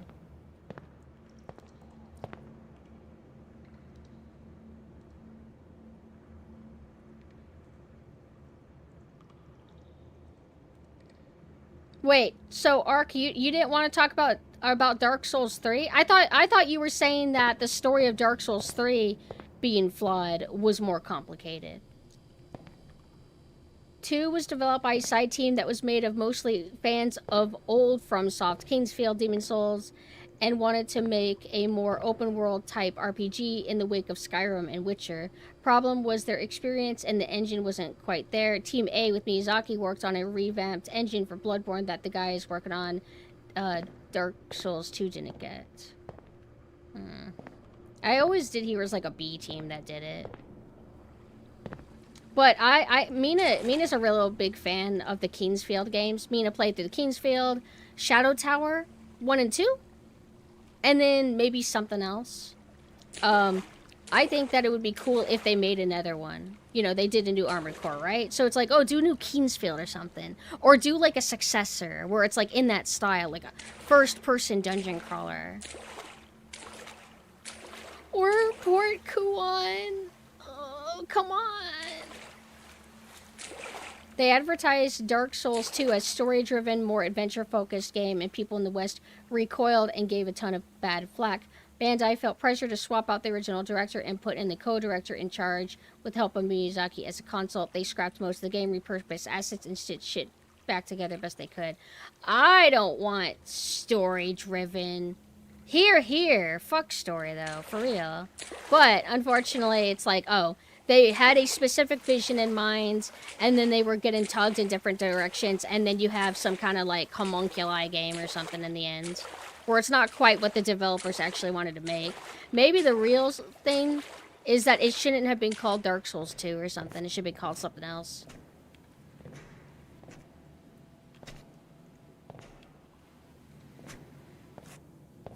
Dark Souls 2 is much more of a Demon Souls sequel than a Dark Souls sequel. I wonder if Mina would like it then. Mina, the second half of Dark Souls 1 is so bad. I've heard other people mention that. What was it? Oh my god. What's the damn video? Where it's like, it's got the Half-Life zombie screaming. I think it's Half-Life 2 zombie screaming. And it's somebody running a really long distance through a lava area. Have to run through lava floor to get to this tree that just smacks them into an abyss. Oh, I missed that video. I used to pull that up on stream all the time. I just love hearing the screaming. No, it was like a no commentary video on Twitter. Unless it's from them.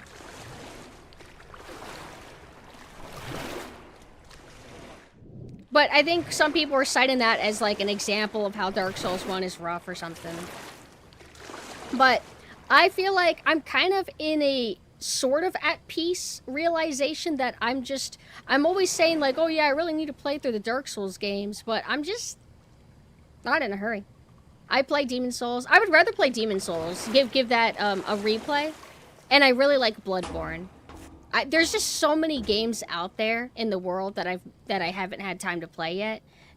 Dark Souls IP just isn't like at the top of my priorities. I want to play Poos. I want to be in some water. But now, if you guys tell me that there's like a river or an ocean in Dark Souls, then that's a different story. I'd have to play it then. No, I need to get through so many things. Games that I have not streamed, but I've played off stream that I would just love to stream and just hang out with you guys and play. Like, I have those games. I have games that I've started and then left off and then never made time to go back to it, like Parasite Eve. Gotta basically do that. And then new games. Games that I haven't played. Swamps are... Nah, they're poison swamps, though. No, I think like a swamp that has alligators and stuff could be cool. You know that outdoor area in Resident Evil 7? Like, it's basically the guardhouse, like the kind of like the Resident Evil 1 guardhouse equivalent. You go on this like sort of pier above water, and it's kind of like in a swampy area because you're in the woods. And then you go to like the house where Marjorie is patrolling. That's cool, that vibe. I have Shadow Man. I got the physical. For some reason, Shadow Man just drew my attention, and I played a little bit off stream. It was cool. Great vibes. But that's another game that I need to, like, make time for. Oh, another game that I need to get to. Doom 2. Literally have never played Doom 2, just Doom 2 mods. If we go down here, you die.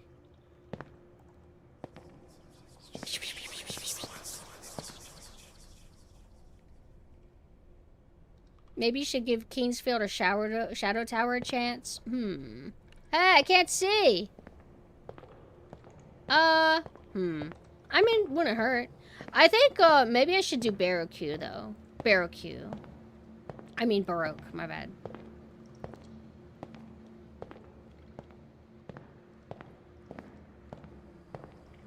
Yeah!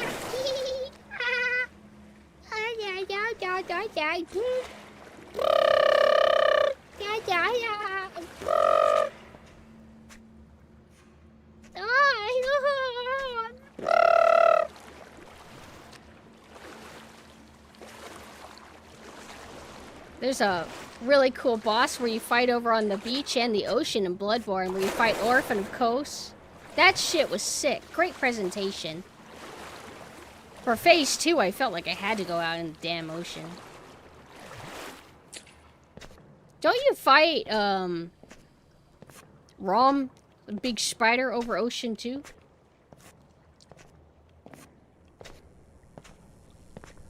It's a wawa.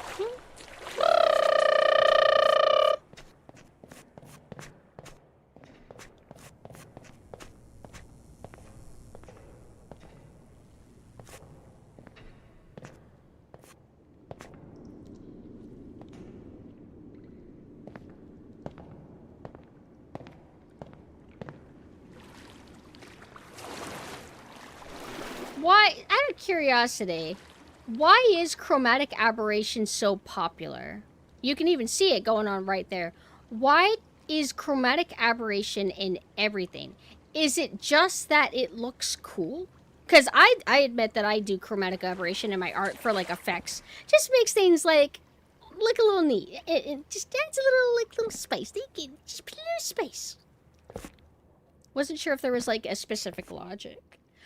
Orphan of Kos was one of the most stressful things I've ever had to do because he's just so tight on you. He's so tight. But no, he's just so fucking aggressive. And Ludwig. Oh, and the two sharks down the well. Those are the three most memorable, like, holy fucking, oh, Jesus Christ shit moments of that game.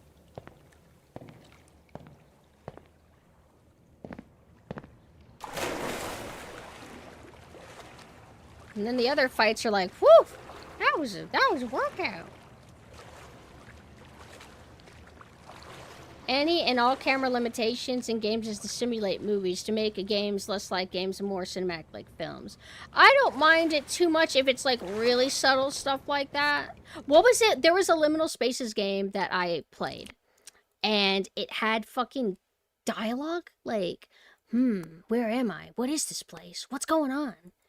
And you would have to wait before you were allowed to move your camera or even control yourself. That made me, like, drop it. That made me drop the game. It was a Liminal Spaces game, and I just dropped it because I couldn't do that. Where's, run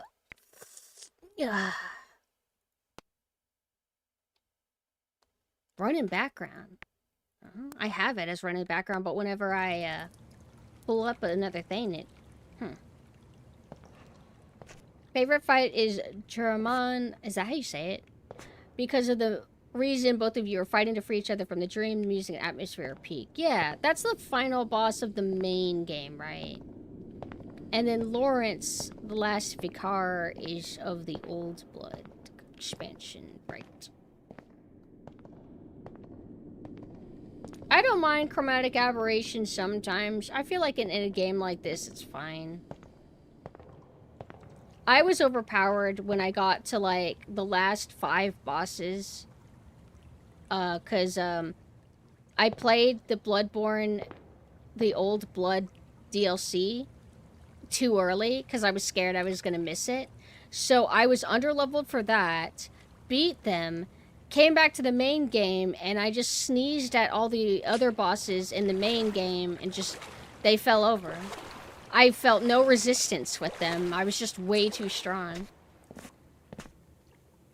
Gehrman. I like Gascon because he's hot. And I like him because he's like a filter boss. Because Cleric Beast is whatever. Cleric Beast is, holy shit, that's scary. Oh, you're not really that strong. And then you fight Gascon, and he's strong, and he's fast, and he's aggressive, and he's mean.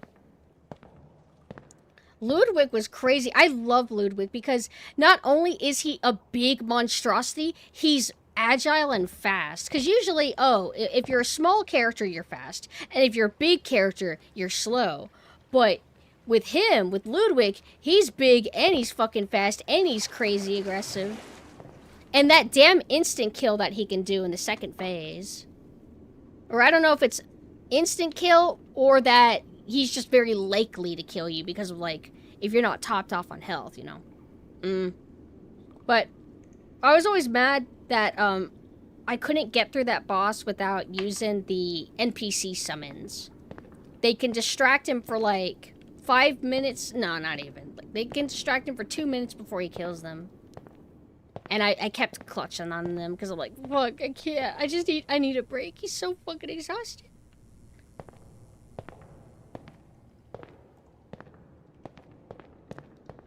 I love the cutscene presentation in Bloodborne. Like, I shit on cinematic qualities in games, like, when it bleeds into the actual gameplay. Like, imagine if you're walking and the camera forces you to look over here. And then the character starts talking to you, and then you, alright, come on with me, pool boy. We must go to the end of the hall. We have to meet your father. Like, that sucks. But, where was my point with this? But fucking love cutscenes. One of my favorite moments ever is whenever you encounter Maria, and she does that really snappy motion where she pulls out her 2 swords from behind her, and it makes a sound. Like, pshing! Like, that is so fucking awesome.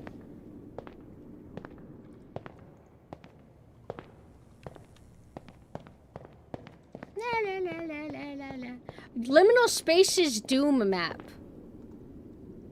Mina, would that not be awesome? Imagine if it has Doom music, and it's all like liminal spaces. And then you walk by, and then an imp climbs up the ladder really fast, and you're like, oh my, was that an imp from Doom? Climbing up the Doom ladder? Is that not awesome?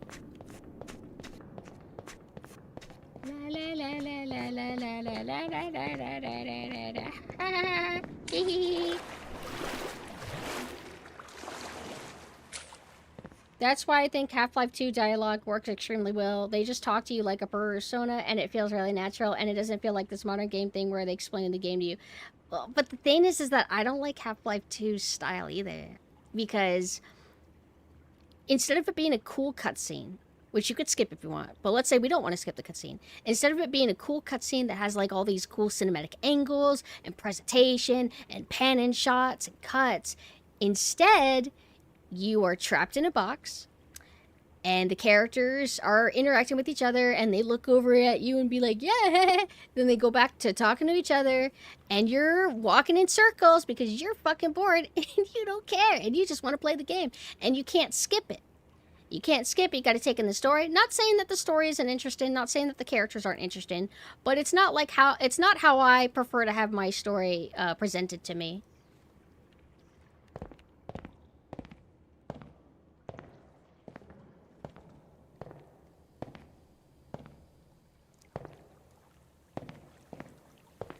Half-Life 1 was a little bit more simple with its in-game cutscenes to where it was mainly like, oh, hey there. Oh yeah, let's go.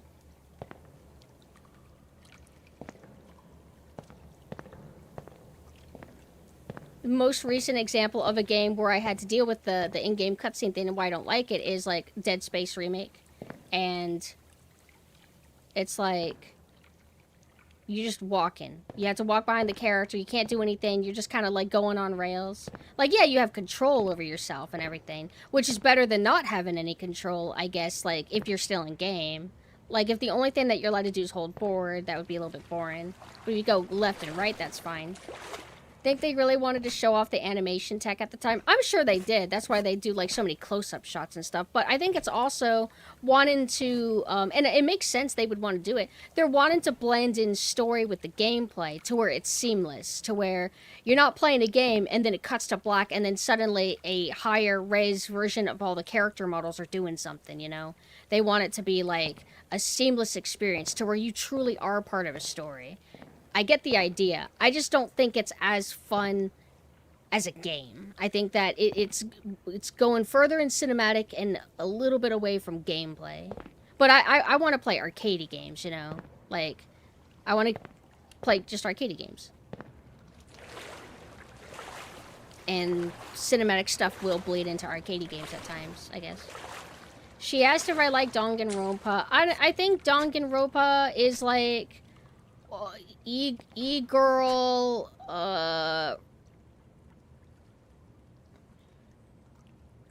what do you call it? A staple, I guess. I don't know there. Like,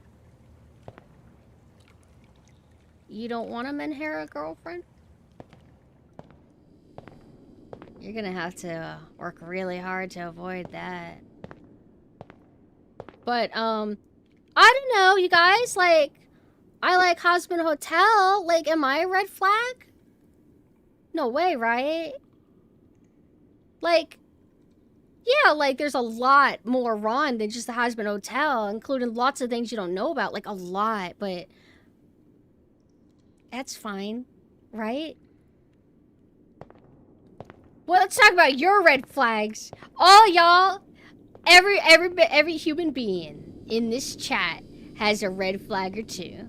So, you just gotta be careful what red flags that you're willing to accept.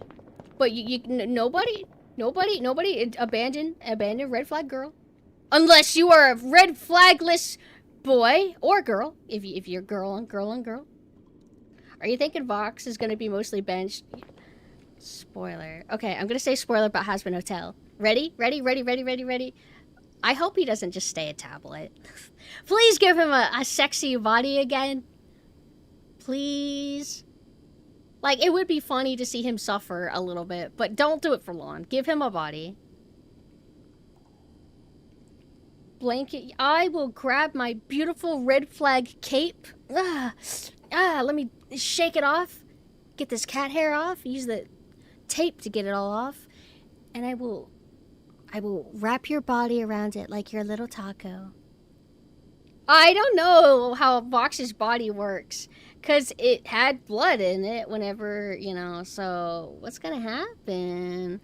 But Vivzy Pop is a Fujo, much like I, so she should know that he needs a body. Also, Vox is bi, but I think it's kind of calculated. They're not going to make him be with a girl because that's going to turn all the Fujos off. So he can be bi. He has a potential like a woman. We're just never going to see it. And also, I don't think he's slutty. You know, in Husband Hotel, like lots of people, like they have sex with lots of people. You don't have to do that.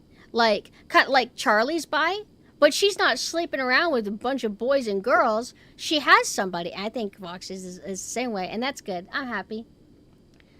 Okay, Pumpkin, but remember, people were hoping Adam would come back as a demon and Lute to have more of a role in season 2, and that didn't happen. Yeah. I mean, I understand. Adam was a fun villain, so there's that fan part of you that's like, I like him, bring him back, and I understand the primal desire. I do respect that he's truly dead, though. Sad, though, because he was cool, but pretty ballsy to actually kill. But the loot thing, I get it, people. I mean, the thing is that season 2 is doing a lot already. You can't fit every single thing that you want to do, especially since they're only given 8 episodes a season. They wanted to have more episodes. They wanted to flesh out Alistair being captive by the V's longer. But if you're only given 8 episodes, you've got to reprioritize. So season 2 serves as setting up that loot is going to be something important. And they already acknowledged that in season 3 or 4, that loot is going to be a primary antagonist. So the loot fans are going to have to wait.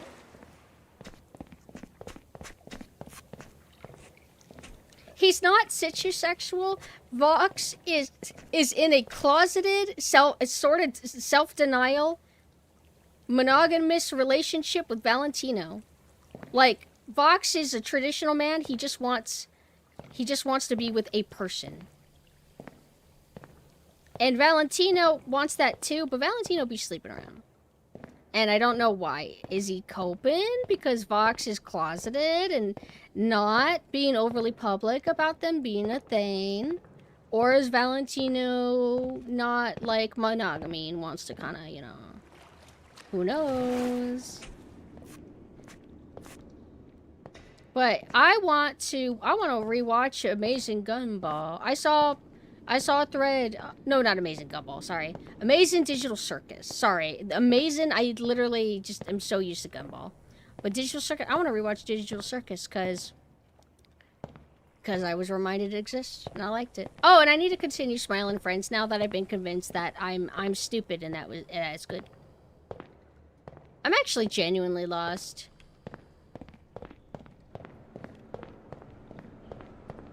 You could be a porn overlord and still have a singular relationship with somebody if it's what your partner wants, I guess. It's complicated. People are complicated. But maybe that's a thing. Maybe Vox doesn't like that about Valentino and Vox has to accept it or something. They're gonna work things out.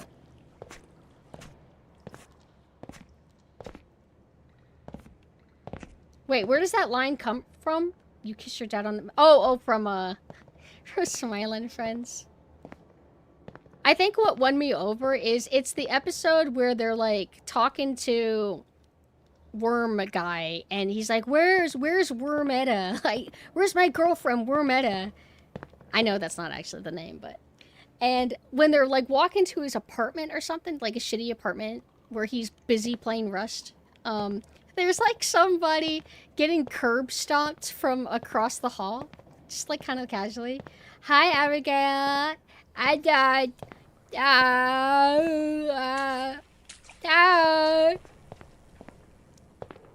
I finished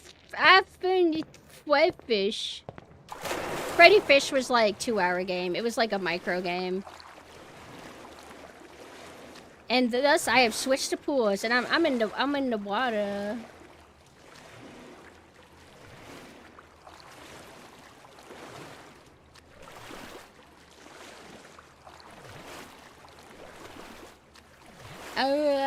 No, yeah.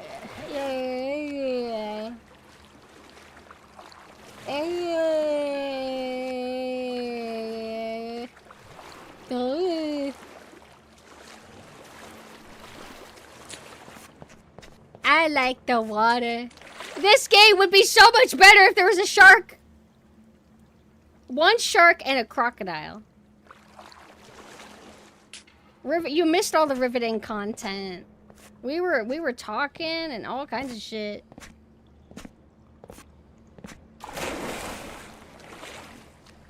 Luckily, there are some ducks. And beep, beep, beep, beep, beep, beep, beep, beep. Oh, you have? Oh,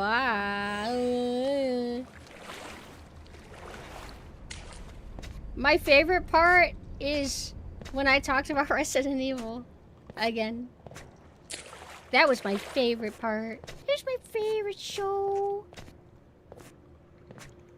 Yeah, Gregorian chants. Yo, that's a great idea. How did you think of that?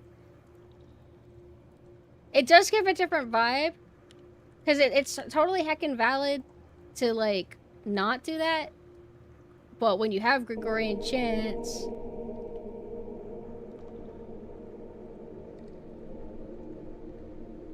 God, hate monger's so hot. But yeah. I came up with the idea for a Liminal Spaces Cathedral game. And I wanted to have Gregorian chant music. And stained glass. You can make that really visually interesting and fun. Oh, I'm so fucking fat. Oh. Who fucking fits in there anyway? Paper Mario level design. Uh-oh. Uh-oh. Uh-oh. Mina. Oh my god. They're not aligned. I think this developer is gonna get a friendly DM from me. Hi, Mush. I'm doing pretty good. Yeah, Seamoff. Why did that happen? Because you fucking fraud. You fucking fraud. No, there's probably like some technical reason. Like, has something to do with like the shape. Yes, look at this. Probably that. Some reason? I don't know. Hi, died. Game's going pretty good. This is maybe my third-ish time playing through like these early levels. 8.5. No, nothing's wrong. We're just being stupid nitpicky. And Kasmina is a game dev. They're working on making their first game and doing lots of studying. I like to sometimes point out stuff and be like, all right, student, why is it doing that? Why do you think the textures aren't aligning? And what does that mean for your family? We're autistic here. I like the water.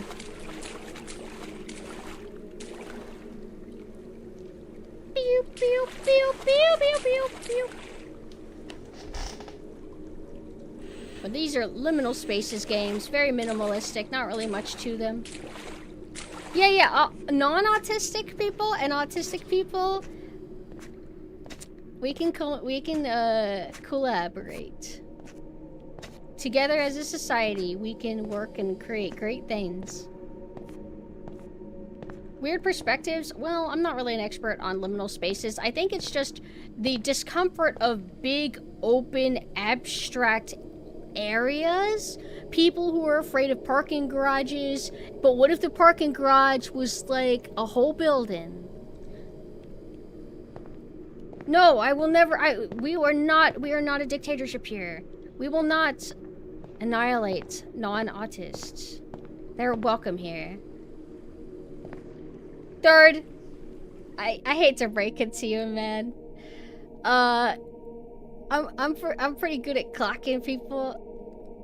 I'm just, saying. Oh no! Like if you autistic,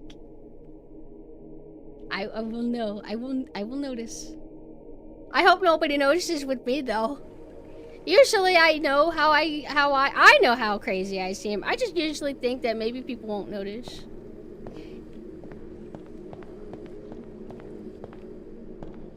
Autism is awesome. What's the game where they have the? It was like what's one of the games that was trying to be like Overwatch and it failed? They have a character that goes, feminism is awesome. That was the wrong movement. They should have said autism is awesome. If they said autism was awesome, that would have not made it in the Crope Cat compilation as a laugh. Because that would have been sick. I think it was Battleborn. Woo! Wait! Woo! Woo! I'm dying. No, not Concord. It was like a bit older. The Disp. The autism awareness. Be aware that I'm autistic. Yeah. Yo, they should have like dance. I imagine dance-offs who are feminists versus autists.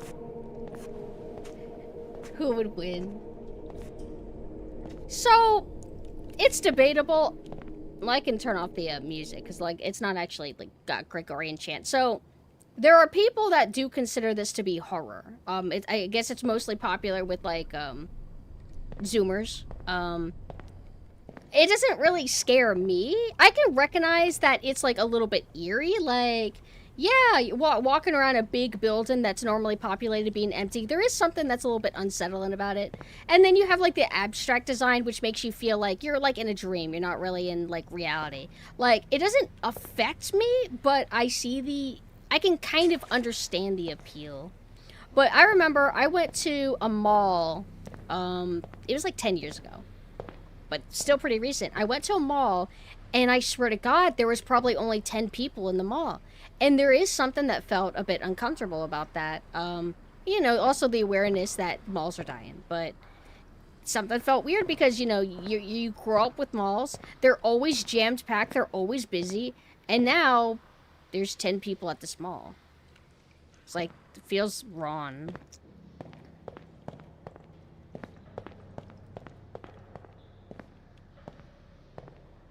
We were here earlier. We haven't made much progress. As a zoomer, I actually find liminal spaces mostly chill. Yeah, it's a little eerie if there's no one around, but I don't like people anyway. See, they do like little fucky sounds like that to kind of like get you to be on alert. I remember when Randy pitched for a link to a Rule 34 subreddit of Battleborn to promote. Oh, was that Battleborn where it's like, oh man, guys, woof, don't make any source filmmaker videos of her girls.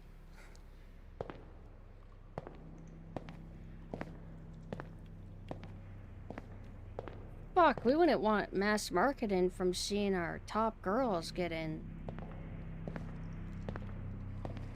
gain partied.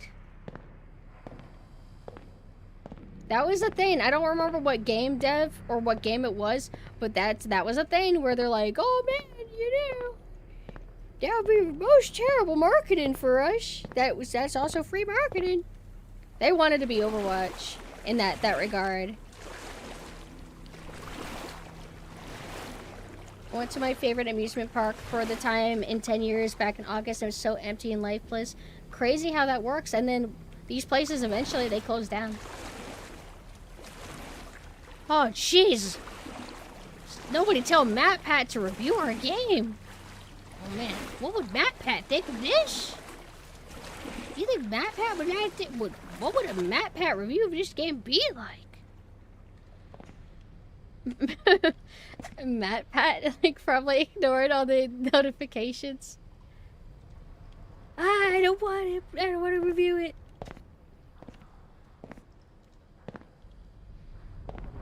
We just accidentally found the progression. MatPat will probably like to see this. MatPat's a dirty girl. You think MatPat would like being touched there? How about here? You think MatPat filed a restraining order? I would like to file a report on who? These people. All of them. Maybe he played the game so he could find out the credits. Find out all the names of all the people involved with the game so he could like file restraining orders on them all. Yeah, I played Hello Neighbor for about 2 minutes. No, it would obviously be like whoever the PR person is. PR person's probably like a fan or something.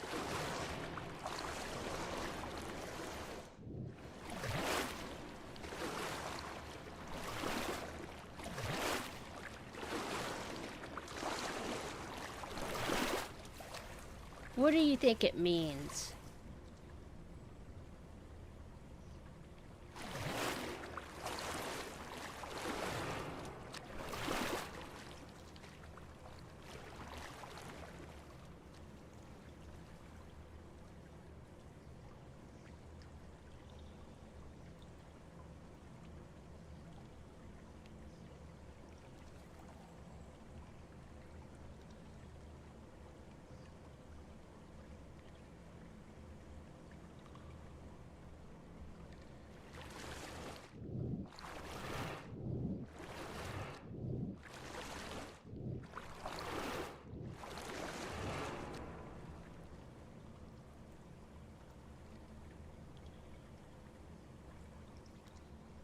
Like you would never have like a game demo trailer where like it looks like where the mouse move it looks like this, like realistic. They have to do pan and shots. Hold on, we gotta use a controller for that. Yeah, wow, it's really cinematic. Oh fuck.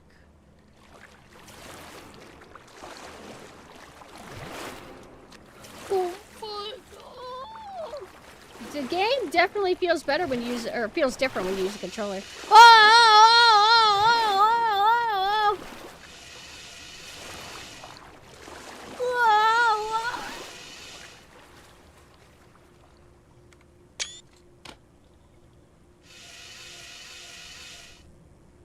What happens if I walk through life like this? It sucks. It's like real life. Yeah, la, la, la, la. Now we're in a new area. Hi, Ruth.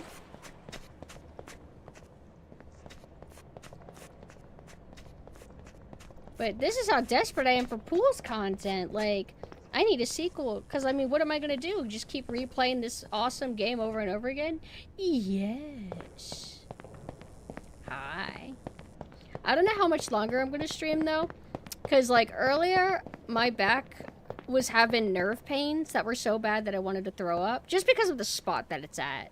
It's like, I think Mina looked it up. It's like, the spot that it's at is just kind of like near nerves that affect other things. And it fucking sucks. But I'm going to physical therapy this Thursday to address it. I think my Advil is wearing off because I suddenly started feeling not good again. Granted, it hasn't been bad for like the last while. It was just earlier this morning, and then my back hurt earlier when I was watching a Blumhouse movie. Which I just don't want to watch any of them. They all fucking suck. Or mediocre. The solid 7 out of 10s to where I never want to see it again. But, you know, it's like fine. It was okay. The concept was alright. I liked the guy who looks like, you ever see an actor and you're like, yeah, you look like you would be really good in a medieval timepiece movie? Yeah. This guy looks like he's destined to be a cowboy. Let me see if I can find him. What is the movie called? Upgraded. No, Upgrade. 2018. Maybe it was his facial hair. Dude, if I look up the movie, all I get is like a screen of red. Like, I need to see the characters. It's just the posters. What is this? I looked up Upgrade 2018 villain, and then I got this.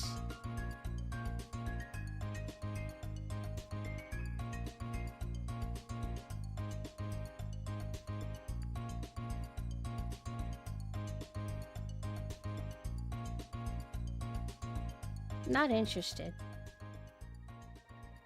Maybe it's because I was looking it up in a weird browser. Upgrade 2018 villain. Yeah, Microsoft browser weird. There he is!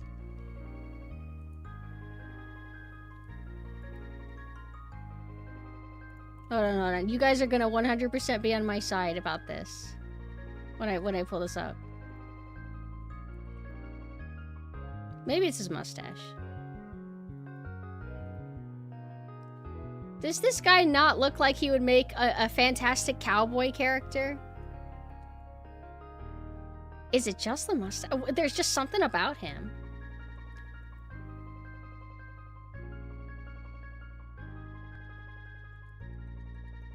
Trying to find out what his name is. The actor. I have like the character's name.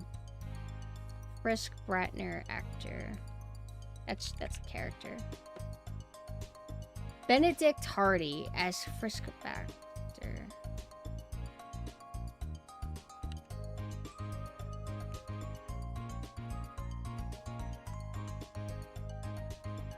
Does he not have a Wikipedia? Oh right, Wikipedia isn't at the top results anymore. Oh, he doesn't have Wikipedia.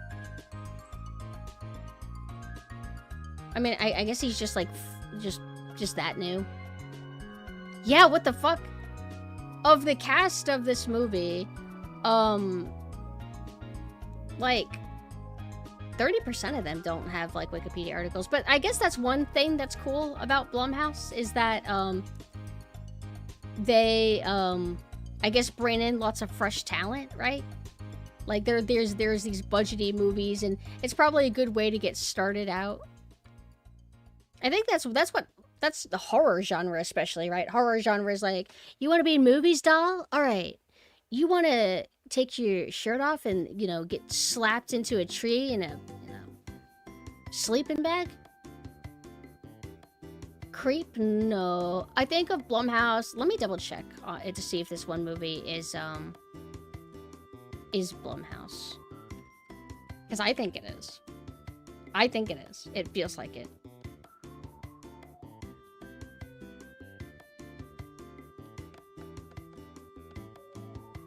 That's fucking right. Fucking The Purge. Is The Purge what put them on the map? Because Purge was the first time I ever really became familiar with, Wait. Huh? There's too much music going on. What is happening? Hold on. Stop! Where is this music coming from?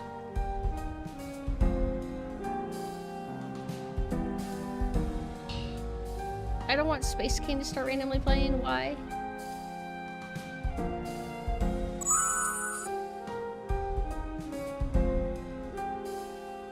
Where is this coming from? Help! I'm uncomfortable.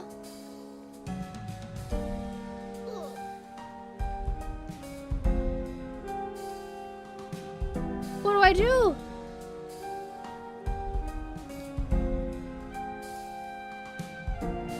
It is? Oh. I forgot.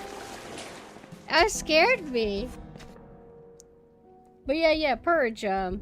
Purge is a very Blumhousey feeling movie, and I saw it, and the concept was like funny. Are you stressed? Okay, one day, take him out. One person though, only one. The game only had music at that one moment. Like, well, music is that the radio or whatever.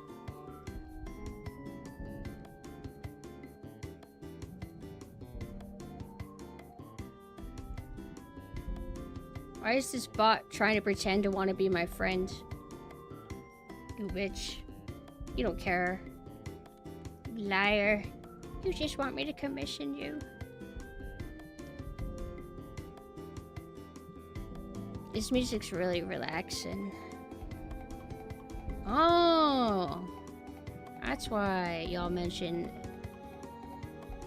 Yeah, that's why y'all mentioned Hammy earlier. I'm like, why are we talking about Hammy? What happened? She rated me on YouTube, but I was too stupid to be able to tell. Because I don't have, like, a setup with YouTube to, like, be notified of anything. So I had no idea. No, not Twitch DMs, Twitter. Well, it's Twitter comments. I would like to be friends so very much. Yeah, YouTube does have raids, and it's confusing, and I don't understand it. Oh.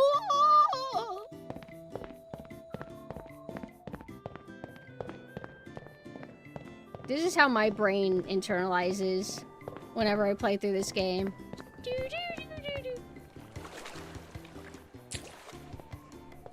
It's like, oh right, so I've seen Happy Death Day, Purge, now I've seen Upgrade. That's it. I thought Happy Death Day was entertaining, but like nothing to where I'm like, oh man, this is like, yeah, I want to make all my friends watch this with me. It's just kind of like I consume it and then I move on. I think that's my problem, is that I don't really want to consume stuff like that. Unless it's like, Blumhouse presents The Submarine. It's a horror movie and a submarine. It's like, alright, okay. Sure, I'll watch that, even if it's kind of mid. But I just don't... I don't want to waste my time, my precious time, which is limited.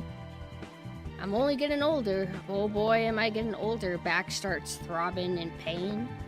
I want to consume stuff that I'm gonna lose my shit over and like become obsessive over, about, be annoying about, want to buy merch of, and just go crazy and fill me with like lots of passion. Cause I don't want to be a miserable fuck. I wanna feel passion and happy. I don't want to be like, yeah, I saw this movie. It was a 7 out of 10. It just felt like it wasn't really living up to what it wants to be. It just feels like it has an identity. I don't want to be that. I want to be like, it's so good and awesome. It's the best thing I've ever seen in my life. That's what I want to do. And I've told myself that Blumhouse is not going to be what I want. You know what? I saw A Cure for Wellness in theaters. I hoped that that would be sick. And I remember thinking, oh, that's it? Alright. But it had a good setup. It had, like, cool environments. I should maybe watch it again. Maybe I'll like it more. I just remember thinking that... Isn't that not a good payoff? Like... There's so many incredible films out there, enough for a lifetime, no need to watch the mediocre. Yeah, like, you'll never even catch up with all the good stuff out there. That's why, Gleam, if you're out there, I don't want to watch Blumhouse sloppa. You had me for 2 hours. Make me watch Citizen Kane or something. I haven't seen it. Make me watch something that's gonna change my life. Make me watch the kind of sequel to The Shining or something.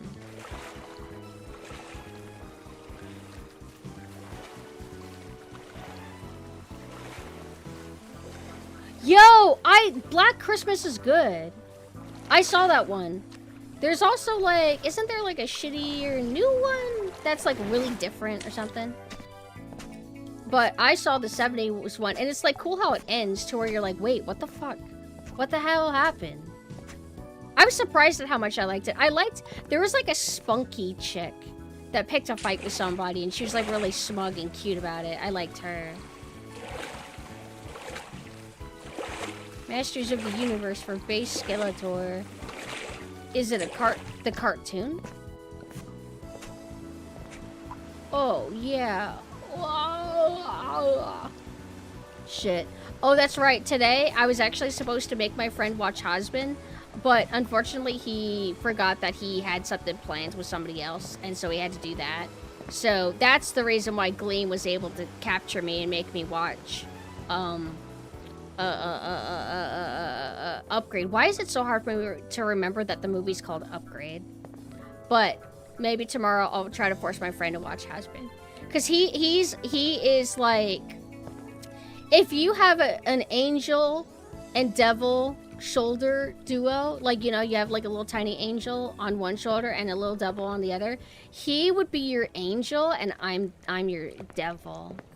I tell you, no, this sucks, don't give it a chance, it's gonna be shit. And he's like, you need to, like, give it a chance. Oh, is the stream fucking up? That's okay then, because I was actually planning on wrapping up anyway, so if the stream's breaking, that gives me a perfect opportunity to call it here. Can you guys hear what I say? Oh, did it end? Oh, no. Oh, don't end and split my stream at the very end. No, it still says that it's been going 2 hours. Can they hear me? Can y'all hear me? I mean, I'm able to see you typing to me. Starts crying?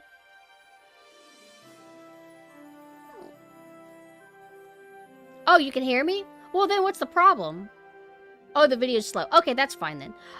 In that case, I am happy to call it here. Everybody, thank you so much for chilling with me. I don't know if I sound like a robot, but that's fine. I will be back. I did say that maybe tomorrow I'll do a 6 p.m. stream. Maybe. Unless I end up wanting to watch the Husband with my friends. Maybe. But I don't want to completely neglect normal Synth and Anessa, who's right here, by the way. So I'll try to stream tomorrow, depending on my mood. If I don't feel it, no, it can't be tomorrow. If it's Husband Hotel, I choose Husband Hotel over streaming. Maybe Thursday. Yeah, maybe. And if not, maybe on the weekend. I don't know. I don't really know what I would stream on my May forums. I haven't really decided. But for, yeah, any new people, this is what I normally look like. This is my main canon form. And then my alt universe form is the reptile duos. 'Cause I am a crocodile. And yeah, we play Water Autism here. The next time you'll see me, Sailor Synth Ahoy, I don't know. Whenever I feel like it. I feel like streaming a lot late at night, so you'll see me quite a bit. So let me go ahead and plug some things. So here's my Discord. If you want to just join the community, we have a lot of autism there. We're talking about video game design and being pretentious and being really cool. And if you want, you could be notified whenever I go live. Whenever we do game and movie nights, there's like certain roles that you can opt in for when you join the rules and whatever.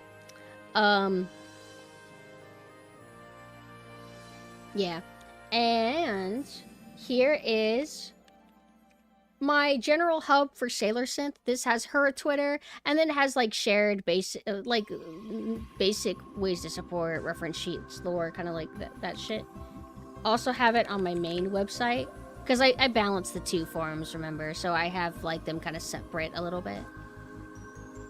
And then I have my main Twitter. That's the main Twitter, PumpkinSynth Twitter. If you want to see like schedule stuff. I used to have a consistent schedule. It used to be every Monday, Tuesday, Wednesday at 6 p.m. Eastern time, but we don't really do that anymore for a while. I don't know how long that's gonna last. Which sucks because having the schedule order felt really good at first, right? For a long time. Having a thing that I'm supposed to do at a certain time consistently was kind of nice until it stopped being nice. Maybe it just started feeling too much like work and I need to kind of take a break and make things feel more spontaneous and fun again. I don't know.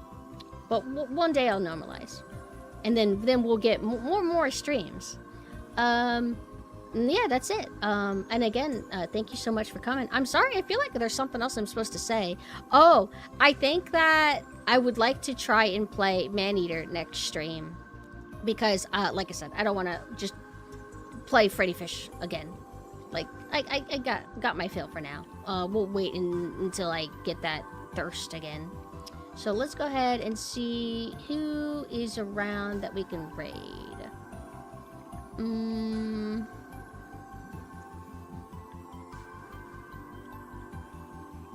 Sobuo is streaming. I don't know if she's been streaming a long time, though.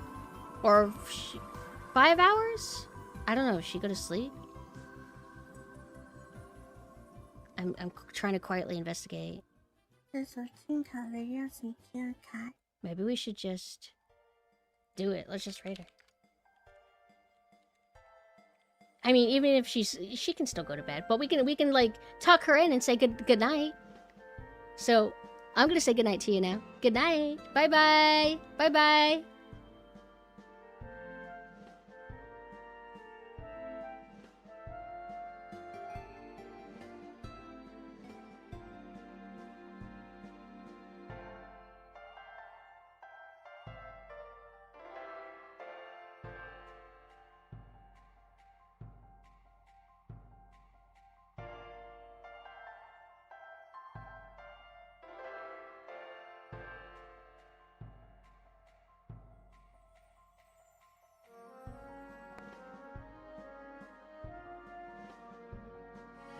He was once the greatest. You're the best reviewer there is.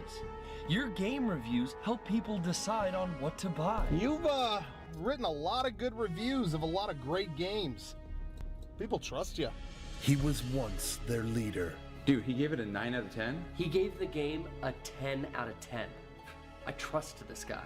Until one day. Reviews are in. A lot of 9s and 10s.